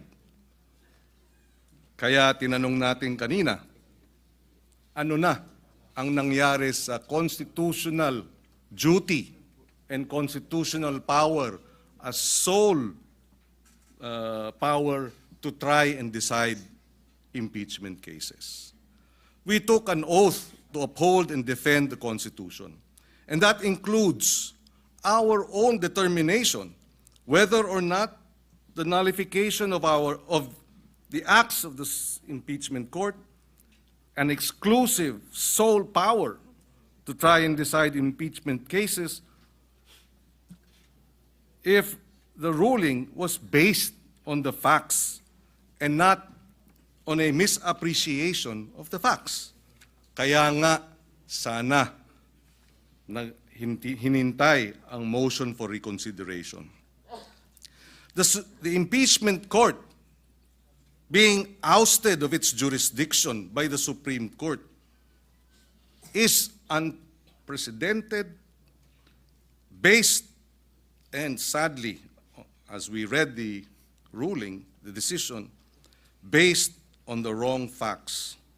It is disturbing. The distinguished minority leader pointed out, point for point, in his interpellation and manifestation, the errors in the facts that the Supreme Court based its findings of grave abuse. I reiterate, one cannot be right with the law if one is wrong with the facts. And that's why napakahalaga nung motion for reconsideration. There is still an opportunity for the errors to be corrected, kaya nandyan ang MR. And this is the reason why we voted no. Napaka-precedent setting nitong nawalan ng jurisdiksyon ang impeachment court, nawalan ng kapangyarihan o isinantabi ang kapangyarihan, sole power of the House of Representatives to initiate proceedings, at naway sa pamamagitan ng motion for reconsideration, mabalik yung ating kaninang nabanggit na ma-harmonize yung lahat ng mga constitutional provisions na hindi nag-aaway kung hindi lahat ay mabibigyan ng legal at binding effect. The power of judicial review, the sole power to initiate impeachment proceedings, and the sole power to try and decide cases of the Supreme Court, of the House of Representatives, and of the Senate. Maraming salamat. Thank you, Senator Pangilinan. Mr. Secretary. Senator Soto. The minority leader is recognized to explain his vote.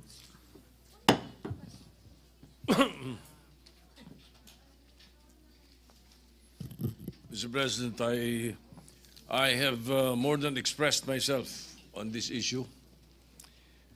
Just in addition, a lingering question. How can the Senate archive something that is not before it? The articles are before the impeachment court. Therefore, I cast a negative vote. Thank you, Minority Leader. Senator Soto. Senator Tulfo Erwin. Senator Erwin Tulfo is recognized to explain his vote.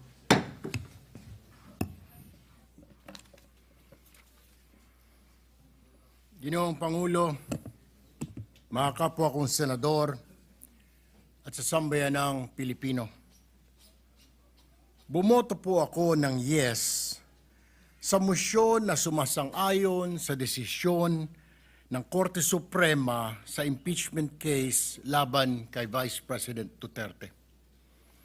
ito po ay hindi sa gusto kong iligtas ang Vice Presidente, kundi dahil malinaw ang sinasabi ng ating batas at mas malinaw pa ang desisyon ng Korte Suprema na ito po ay labag sa konstitusyon.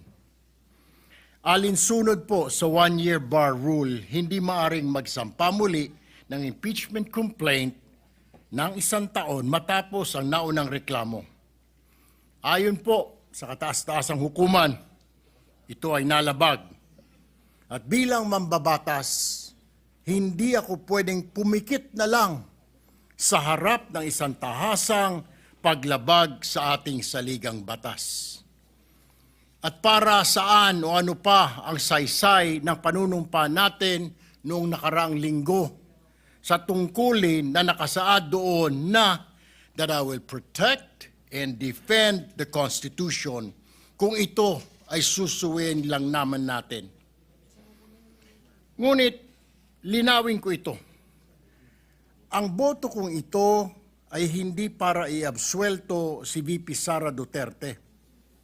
Sa totoo lang po, gusto ko siyang humarap sa paglilitis upang maipaliwanag ang mga issue upang sumagot sa mga tanong ng taong bayan at upang harapin anumang pananagutan kung ito'y nararapat. Dahil ang paninilbihan sa taong bayan ay hindi po pribilehyo, kundi isa ring pananagutan. Public service is not just a privilege, rather it carries also huge responsibilities. Sa loob po ng mahabang panahon, nasanay na ang ilang matataas na opisyal kapag may kapangyarihan, may lusot. Kapag mataas ang posisyon, immune sa tanong o investigasyon. Tama na, panahon nang baguhin ito. Kung tunay po na walang kasalanan si VP Duterte, dapat siya mismo ang manguna sa pagbubukas ng lahat ng dokumento, paggamit ng budget at mga hakbangin niya bilang pangalawang Pangulo at kalihim ng DepEd. Walang dahilan para umiwas kung malinis po ang konsensya. Ang boto kong yes ay hindi pagtatanggol sa kanya, kundi pagtatanggol sa legalidad ng proseso. Hindi po ito ang wakas. Kung may basehan at sa tamang panahon, hindi po ako magdadalawang isip na suportahang muli ang isang lehitimo at makatarungang impeachment. Dahil ang pamahalaan po ay para sa taong bayan, hindi po para sa iilang nasa puder. Maraming salamat at mabuhay po ang sambayanang Pilipino. Maraming salamat, Senator Erwin Tulfo. Ginoong Sekretaryo. Senator Tulfo, Rafi. Senator Rafi Tulfo is hereby recognized to explain his vote. Mr. President, my vote is yes. Let me explain my vote. My dear colleagues, in our Constitution, the sovereign Filipino people agreed to establish a government that will run our country. Malinaw dito kung ano ang kapangyarihan ng bawat sangay. Ang legislatura ang tagagawa ng mga batas. Ang ehekutibo ang tagapatupad ng batas. On the other hand, ang Korte Suprema naman ang taga-interpret o tagapaliwanag ng batas kapag may hindi malinaw dito o may pagtatalo kung paano ito ipapatupad. Kaya naman, ang respeto ng bawat sangay ng gobyerno sa isa't isa ay mahalaga upang tuloy-tuloy ang maayos na pagpapalakad ng ating gobyerno. Under the Constitution, it is the House of Representatives that shall have the exclusive power to initiate all cases of impeachment. Wala po tayo papel sa proseso na yan. Our role only comes when a valid articles of impeachment complaint is filed before us. Mr. President, The case before the Supreme Court is about the impeachment initiation procedure before the House of Representatives. Whether a case of impeachment has been initiated according to the text and spirit of the Constitution. Of course, I will not delve into the correctness of the decision of the Supreme Court, but I believe it is within their authority to interpret the Constitution and declare whether the actions and processes before the House is constitutional. And so, we must accord the decision of the Supreme Court the same respect that they give the laws that we enact as the legislative. That is the scope and limitation of our powers. Having said that, allow me to go to the clear, dispositive portion of the decision. Sa dulo po ng 97-page decision, ito po ang sinabi ng ating Korte Suprema. Una, the articles of impeachment are unconstitutional and are deemed null and void ab initio. In other words, walang bisa nung simula pa lang. Second, the court said, the Senate did not acquire jurisdiction to constitute itself into an impeachment court. Ibig sabihin, hindi nagkaroon ng Senado ng kapangyarihang maglitis bilang impeachment court. Mr. President, I agree that we should abide by the decision of the court to avoid any constitutional crisis. And if I were to take the duty to my heart, I believe the decision is very clear. No impeachment court was validly convened. That's my vote. With that said, however, there are concerns raised regarding the decision. So it is important for the Supreme Court to address these concerns. I have faith in the Supreme Court that it will perform its mandate. That's all. Thank you, Mr. President. Thank you, Senator Rafi Tulfo. Secretary. Senator Villanueva. The Majority Leaders recognize Senator Villanueva. Thank you very much, Mr. President. Mr. President, esteemed colleagues, this representation stands today not just a senator judge, but as a member of this institution who took an oath to uphold the Constitution. And I'm here, Mr. President, to explain my vote. But more importantly, to stay true to that oath, to serve with integrity and give life to the spirit of the law. Article 11, Section 1 of our Constitution provides that public office is a public trust. Ang isang katungkulan sa pamahalaan ay isang tiwalang ipinagkakaloob ng mamamayan. This underscores one of the core principles of democracy, that ultimate political power resides with the people. And thus, the preamble starts, Mr. President, we, the sovereign Filipino people, because the government's authority and legitimacy emanates from the people. Thomas Jefferson encapsulated the expectation from a person holding public office in one sentence. When a man assumes a public trust, he should consider himself as public property. Close quote. Kapalit ng tiwalang ipinagkakaloob ng bayan sa isang tao ay ang paglilingkod ng may katapatan sa saligang batas at sumasalamin sa mithiin ng bayan na nakapaloob dito. Ginoong Pangulo, pag-aari ka ng publiko dahil ang bawat galaw at desisyon mo ay hindi para sa sarili, kundi laging para sa bayan. While due process protects life, liberty, and property, public office is not private property. As Justice Malcolm wrote in Segovia versus Noel, a public position is not owned by its holder. Ang posisyon sa gobyerno ay hindi premyo o personal na karapatan. Ito po ay pananagutan at pagtitiwala ng taong bayan. During the July 26, 1986 discussion of the Constitutional Commission, it was noted that, and I quote, a violation of an oath of office is itself a violation of the Constitution because a public official's oath is in the Constitution, close quote. Thus, accountability is not only a moral imperative, it is a constitutional duty. Public officials are answerable to the people at all times, and the mechanisms of impeachment and oversight exist precisely because no one can claim a vested personal entitlement to office.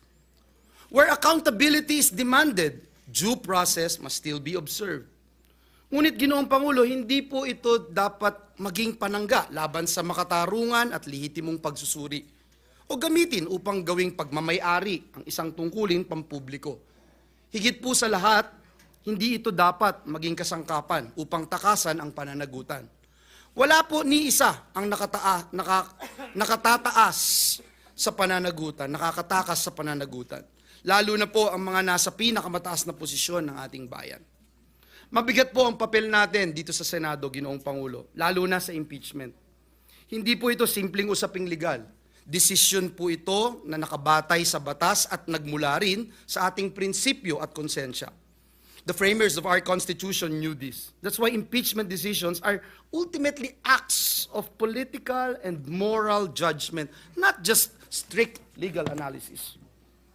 Kaya po malinaw ang disenyo ng ating saligang batas. Ang House ang may eksklusibong kapangyarihan para magpasimula ng impeachment, at ang Senado ang tanging may kapangyarihan na lumitis at magdesisyon.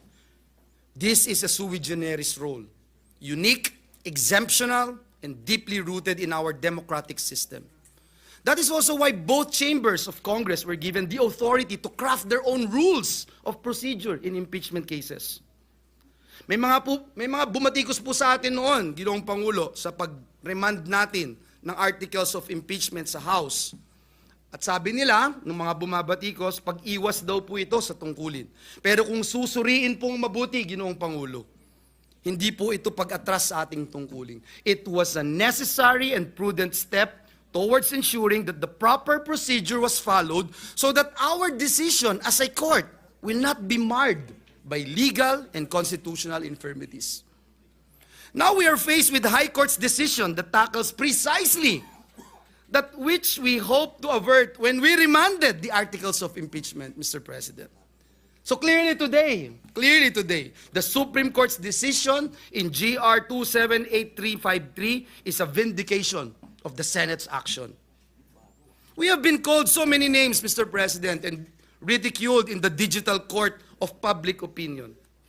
I'm sure the Senate President would likely agree with this representation that the allegations thrown at us regarding the impeachment and even the decision of the Supreme Court, a matter that we have no participation in, are extremely preposterous and absurd. But this exercise, while political in nature, is not about personalities. It's not about revenge. It's not about prevailing sentiments or personal biases. It is about upholding what is legal and constitutional and what will hold true in the years that follow. Let me make one thing clear to our kababayans, mahal nating mga kababayan. We in the Senate have never abandoned our mandate in this impeachment proceeding. Ang bawat hakbang po na ating tinahak ay nakaangkla sa kaluluwa ng ating bayan, ang ating inaalagaan at pinoprotektahan sa ligang batas ng Republika ng Pilipinas. But as they say, Mr. President, dissent is not a threat to democracy. It is essential to its survival. Kaya doon po sa mga pumuna, sa mga nagsabing mali ang naging pasya ng Senado, hindi tama ang ginawa po natin dito, naintindihan naman po natin sila kung saan sila nanggagaling. And in that same democratic spirit, I now take this opportunity to respectfully air my own dissent to certain portions of the Supreme Court's decision. While we respect the court's authority, I believe there are portions of the ruling that may have inadvertently made the already difficult process of impeachment even harder. Agree po ako doon, Ginoong Pangulo. Impeachment was never meant to be easy, but neither was it designed to be impossible. The framers of our Constitution deliberately relaxed the rules to empower the people and lower the barriers to initiating accountability against high-ranking officials. The Constitution even allows any ordinary citizen to file a verified complaint. Ang mababa at mataas na kapulungan ng Kongreso ang nagsisilbing takbuhan ng mamamayan sa mga pagkakataong wasak na ang tiwalang ipinagkaloob ng publiko sa mga inuluklok nito. And yet, Mr. President, with this decision, we now see new procedural hurdles that were not explicitly required by the Constitution, including the rigid interpretations of due process at the preliminary stage. These add layers of complication to a process that is already politically and institutionally fragile. Kung hindi po natin iingatan, tama po yun. Baka po mawalan ng saysay ang impeachment. Buhay sa papel, ngunit patay sa proseso. This was no accident of drafting, Mr. President.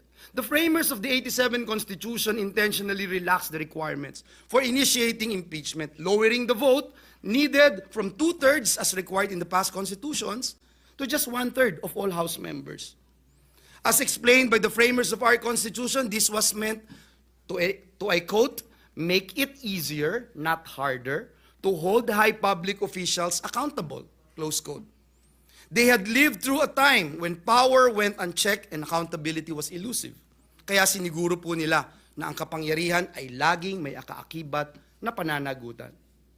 Mr. President, this representation did not come to this decision lightly. We understand and value the necessity of public accountability. Naiintindihan po natin yan. Napakahalaga po yan. Walang sino man po ang dapat mailagay sa pedestal na hindi kayang abutin ng batas.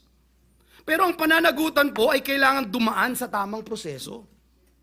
Isang proseso na hindi lamang makatarungan, kundi naaayon at tumatalima sa saligang batas ng Republika ng Pilipinas. Sa mga ganito pong sitwasyon, hindi po naaalis sa aking isipan. Kung may mga pagkakataon meron po bang pagkakataon na maaaring labagin ng Senado ang mga ipinag-utos ng Korte Suprema? Maaaring halimbawa po nito ay kung may klarong panghihimasok sa internal rules of procedure ng Senado, ang Korte Suprema. Ngunit, Ginoong Pangulo, sa pagbibigay kahulugan sa nakasaad sa ating saligang batas, tanging Korte Suprema lamang ang may kapangyarihan bilang pinal na tagapagpasya.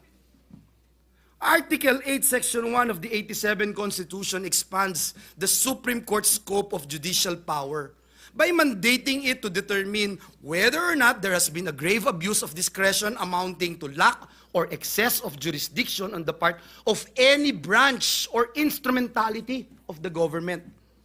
In the case of Angara versus Electoral Commission, Justice Jose P. Laurel, who later became the third President of the Republic, wrote, and I quote, "When the judiciary mediates to allocate constitutional boundaries, it does not assert any superiority over the other departments.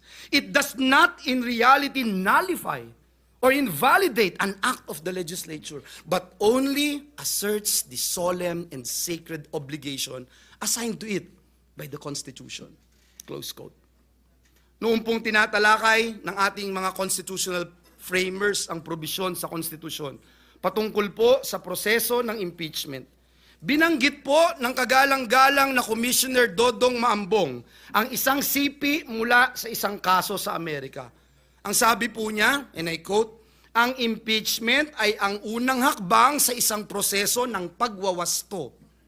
Ang layunin po nito ay hindi personal na pagpaparusa sa nasasakdal, bagkos ang pangunahing layunin nito ay panatilihin ang pamahalaang naaayon sa konstitusyon." This quote captures the heart of what impeachment is meant to be, Mr. President. It is not about personalities or punishment. It is about protecting the very structure of our constitutional democracy. And sometimes protecting that structure means accepting limits, even when we disagree with how those limits are drawn. In this case, the Supreme Court, as the final interpreter of our laws, has spoken unanimously, and I will say it again, spoken unanimously, decisively, and with finality. It ruled that the impeachment complaint violated the one-year bar rule. The Vice President was denied due process, and that this Senate, as of the moment, had not acquired jurisdiction. Mr. President, in closing, again, I would say we may not agree with every word of that ruling. But the rule of law is not a matter of convenience. It is the foundation of our democracy. Upholding it, even when it is difficult or unpopular, is what gives this institution its credibility and our democracy its strength. To ignore it, no matter how justified we may feel, is to risk eroding the very foundation we are sworn to defend, our beloved Constitution. Kaya po, Ginoong Pangulo, sa liwanag ng ating saligang batas at bilang paggalang sa pasya ng Korte Suprema, habang kinikilala po natin na may nakabimbing motion for reconsideration na sinampa ng House of Representatives, and in adhering to the immediately executory decision rendered by the Supreme Court, I vote to transfer the articles of impeachment to the archives. Thank you, Mr. President. Senator Villar Camil. Senator Camille Villar is recognized. You may proceed, ma'am.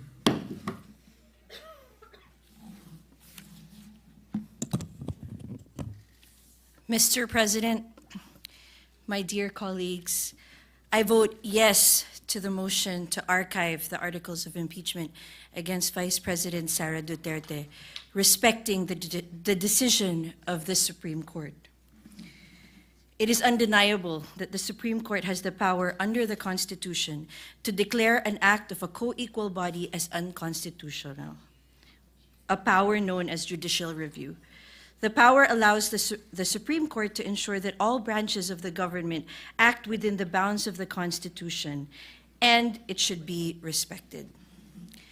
The three main branches of our government, the legislative, executive, and judicial, each is vested with distinct powers and functions by the Constitution, none superior to others. Each operates independently with its own sphere of authority and serves as a check and balance on the others to prevent abuse of power.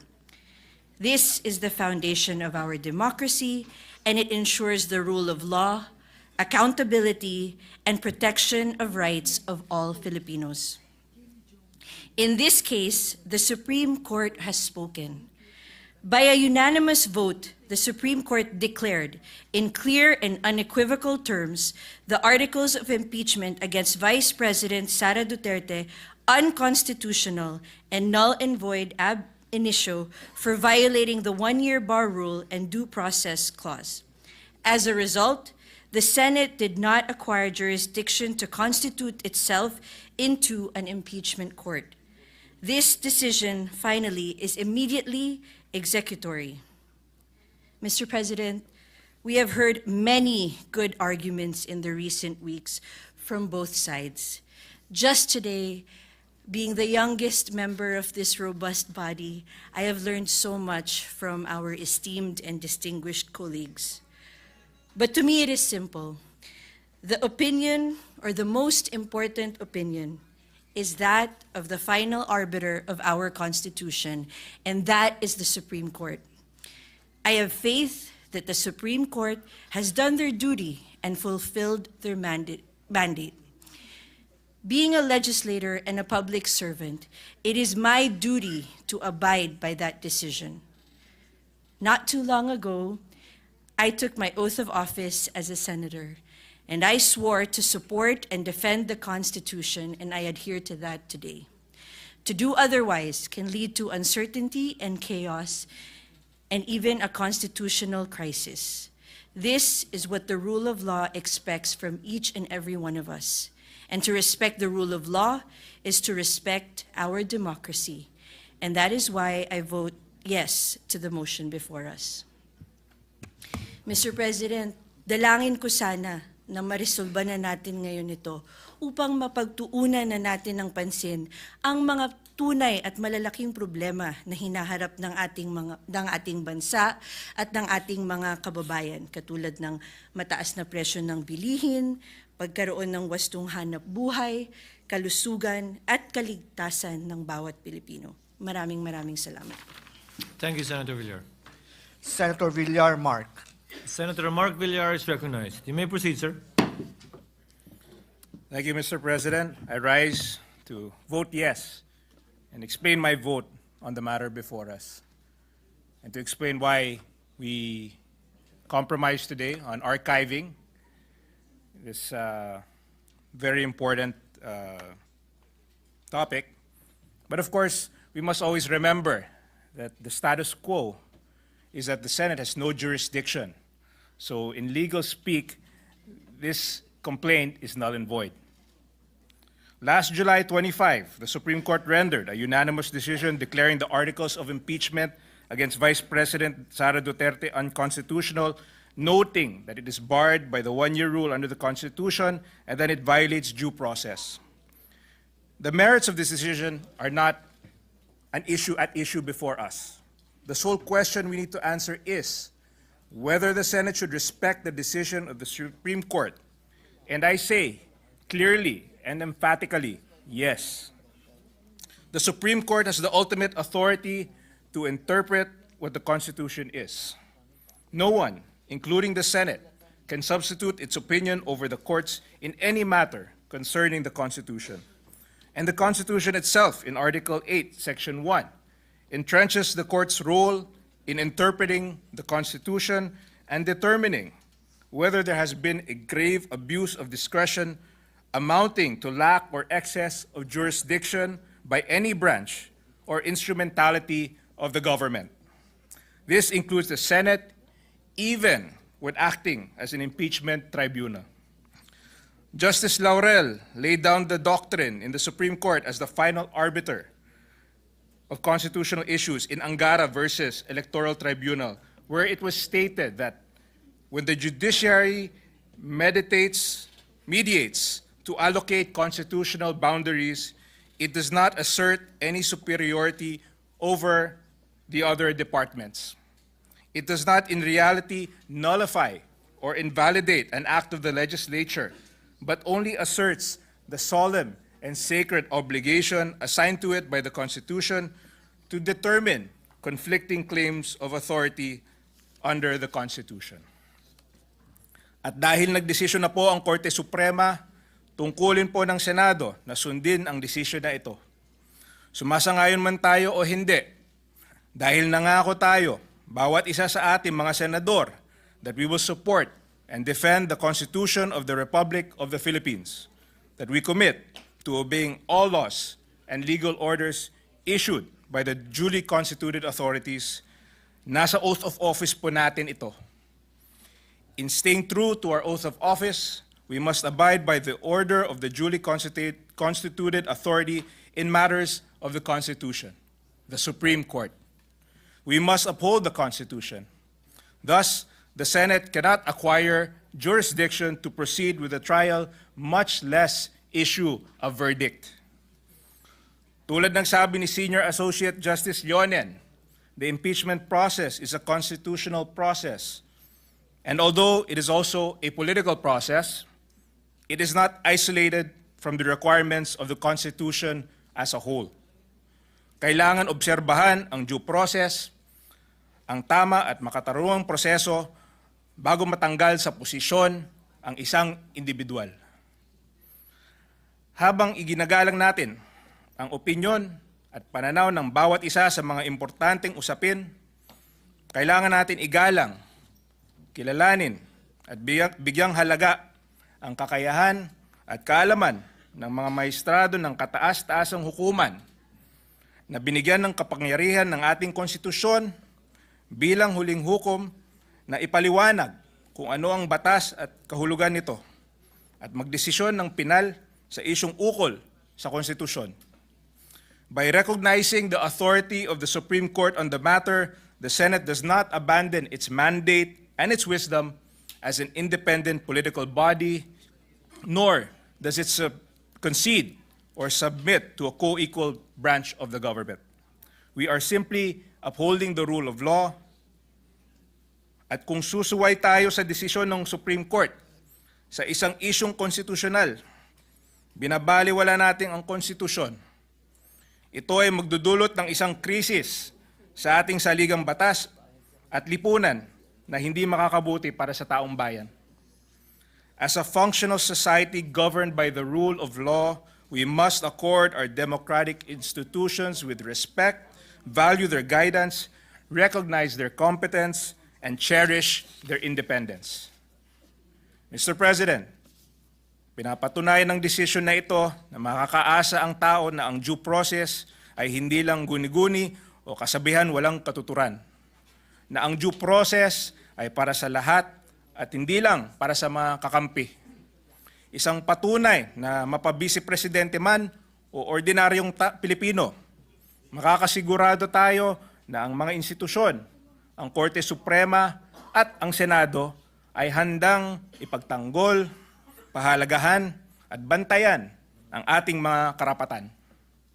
Without the rule of law, people may act without accountability, government leaders may act on personal interest, individual rights can no longer be guaranteed.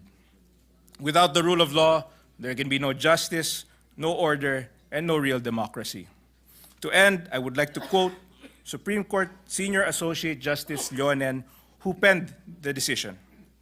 There is a right way to do the right thing at the right time.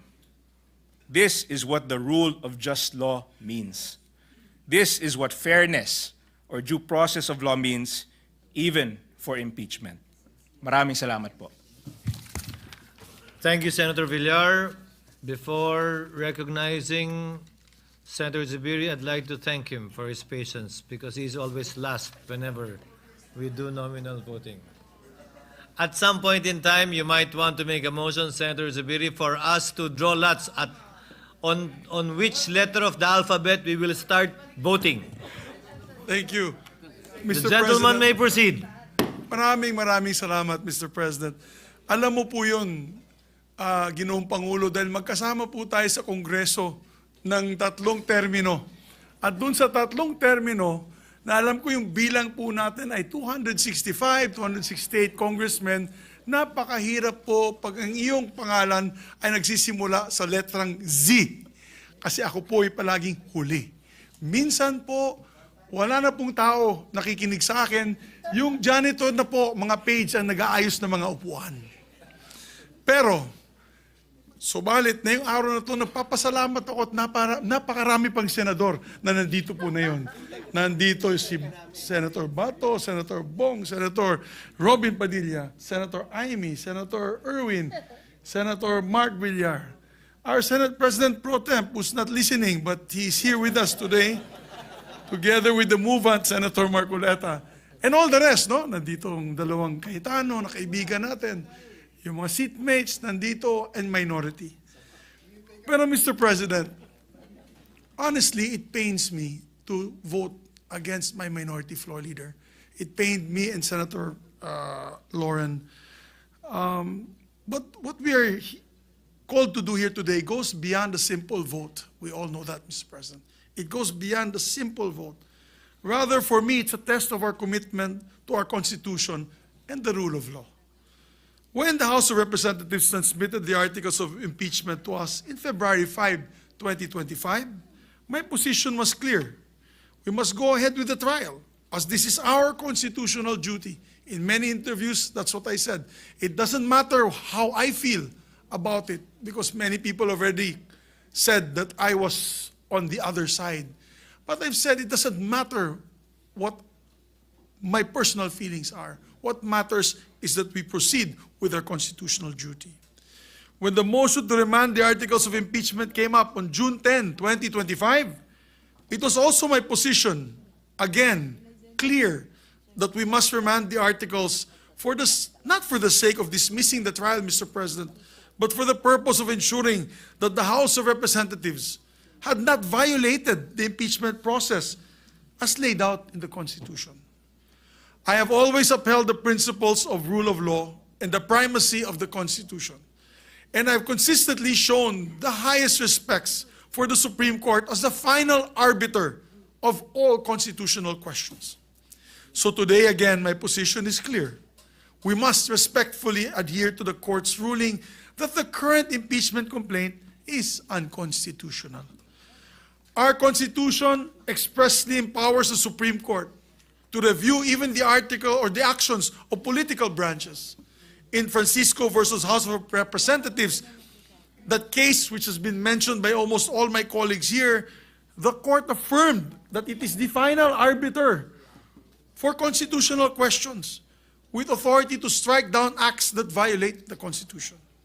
Thus, I vote to support the Supreme Court on not to proceed with the trial of the articles of impeachment as it violates both the Constitution and the guarantees of due process, rendering the current complaint unconstitutional and void ab initio.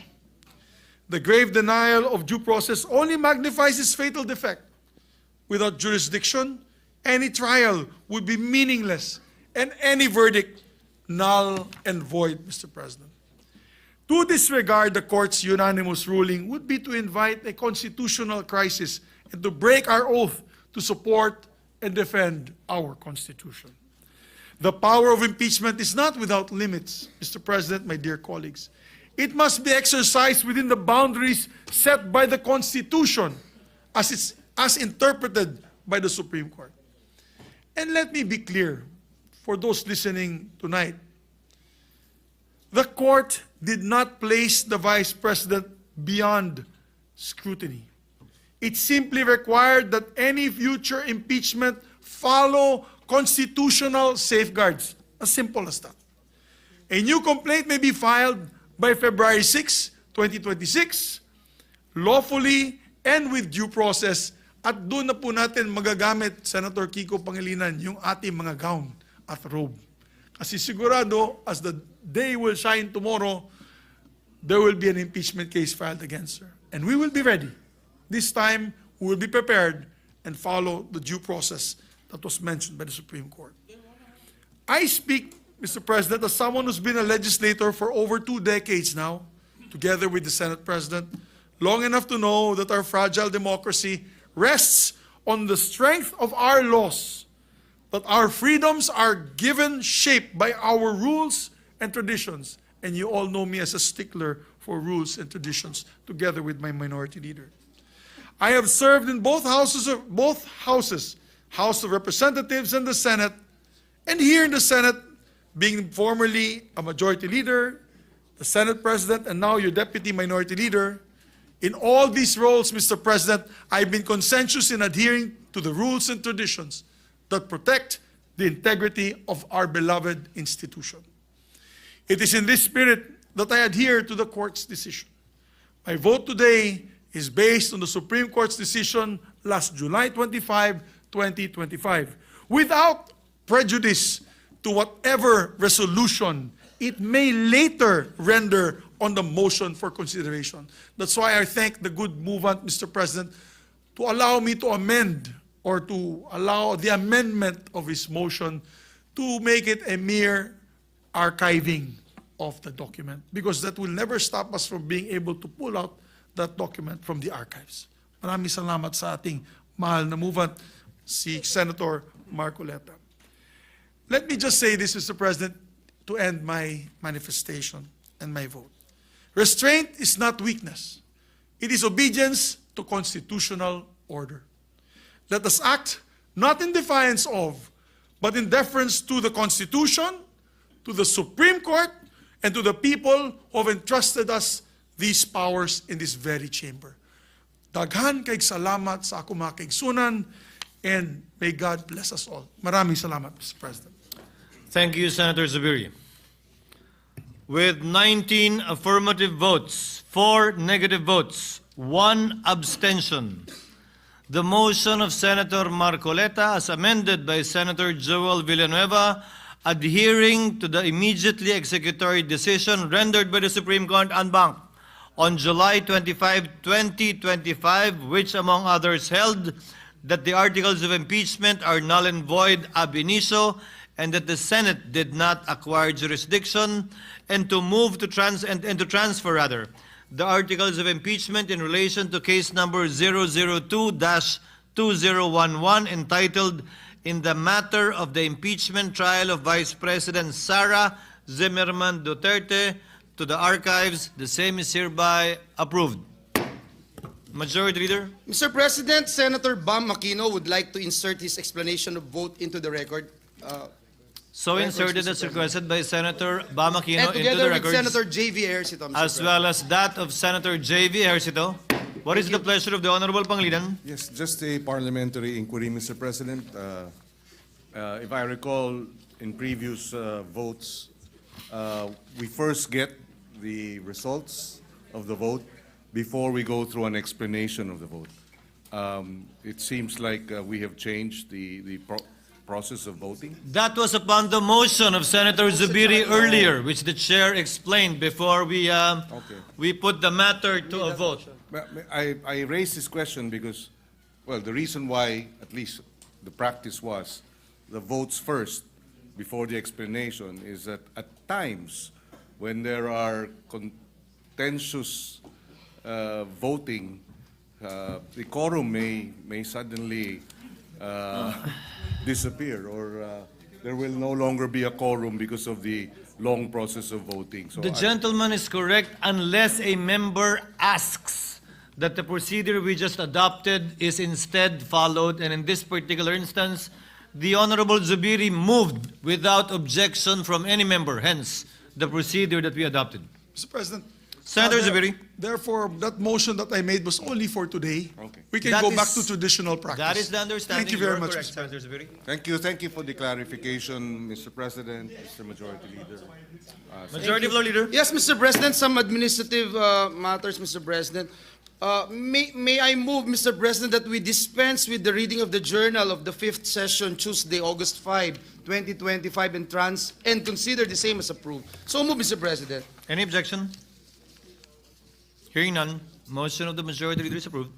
Mr. President, with the consent of the body and noting that for some measures, this shall lead to a third committee referral, and upon consultation with the minority and conformity of the chairperson of the Committee on Games and Amusement, I move for the secondary committee referral and or change of secondary committee referral as the case may be on the following measures concerning anti-online gambling to the Committee on Banks, Financial Institutions, and Currencies, while the prior secondary referrals will now be third committee referral. This is in view of the measures' implications on the financial and banking system, particularly with respect to fund transfers and other financial transactions associated with online gambling platforms. These are Senate Bill number 30, 47, 57, 142, proposed Senate Resolution number 12, proposed Senate Resolution number 19, and the privilege speech of Senator Zubiri delivered last July 30, 2025. I so move, Mr. President. The understanding is the lead committee will still be the Committee on Games. The Majority Leader simply changed the secondary Yes, committees. Mr. President, But that the- is correct. May we know if there is a third committee being referred to? Majority Leader. Sorry, what's the question? If the third committee is Ways and Means, we have no problem with that. But if the third committee, as I read it, is the banks, that does not fall in the Rule It's the second. 10, Section 15. That's the second, Mr. President, Second, not the third. not Your the Honor. third. So there are only two committees. Referral. 3, Mr. President. 3. What is the third? The third is the Ways and Means, Mr. Yeah, President. no problem with that. What about the others? I have a list here of your PS 19 and the privilege speech of Senator Zubiri referred to 3, 4? Including the privilege speech, Mr. President, of Senator Mig Zubiri. You are referring it to 4 committees? 3. 3 committees only, Mr. and not President. Ways and Means and Banks and not Ways and Games Means and or Amusement, Finance. Mr. President. Yeah, Games but and Amusement if being it's the not lead Ways and committee, Means Mr. or Finance and you go beyond 2, you refer it to the Committee on Rules. That's the procedure. That's why, Mr. Yes, President, not the we banks, are. not the committees. Yes, Mr. President, that's the reason why we are asking the consent of the minority, Mr. President. If it is not okay with the minority, Mr. President, I will. Your Honor, the reason why it's the Majority Leader that's making the motion with the consent of the body is precisely because the request for additional committees was referred to the Committee on Rules, and it's the Committee on Rules now acting on that request with the permission of the body first. It is now the Committee on Rules asking for the permission Yes, because it was that is correct. originally referred to you already. Yes, Yes, Your Mr. Honor. President. And, we were not informed. Thank you. Thank you for your understanding, Your Honor. I told you. Any objection I told you. to the motion of the Majority Leader? There being none, motion is approved.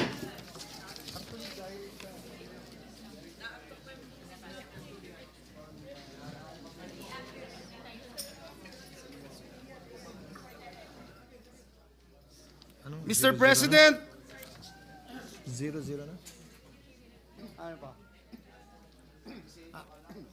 Before recognizing the majority floor leader, Chair would like to correct the case number it mentioned earlier. The record should reflect that the motion pertained to case number 003-2025.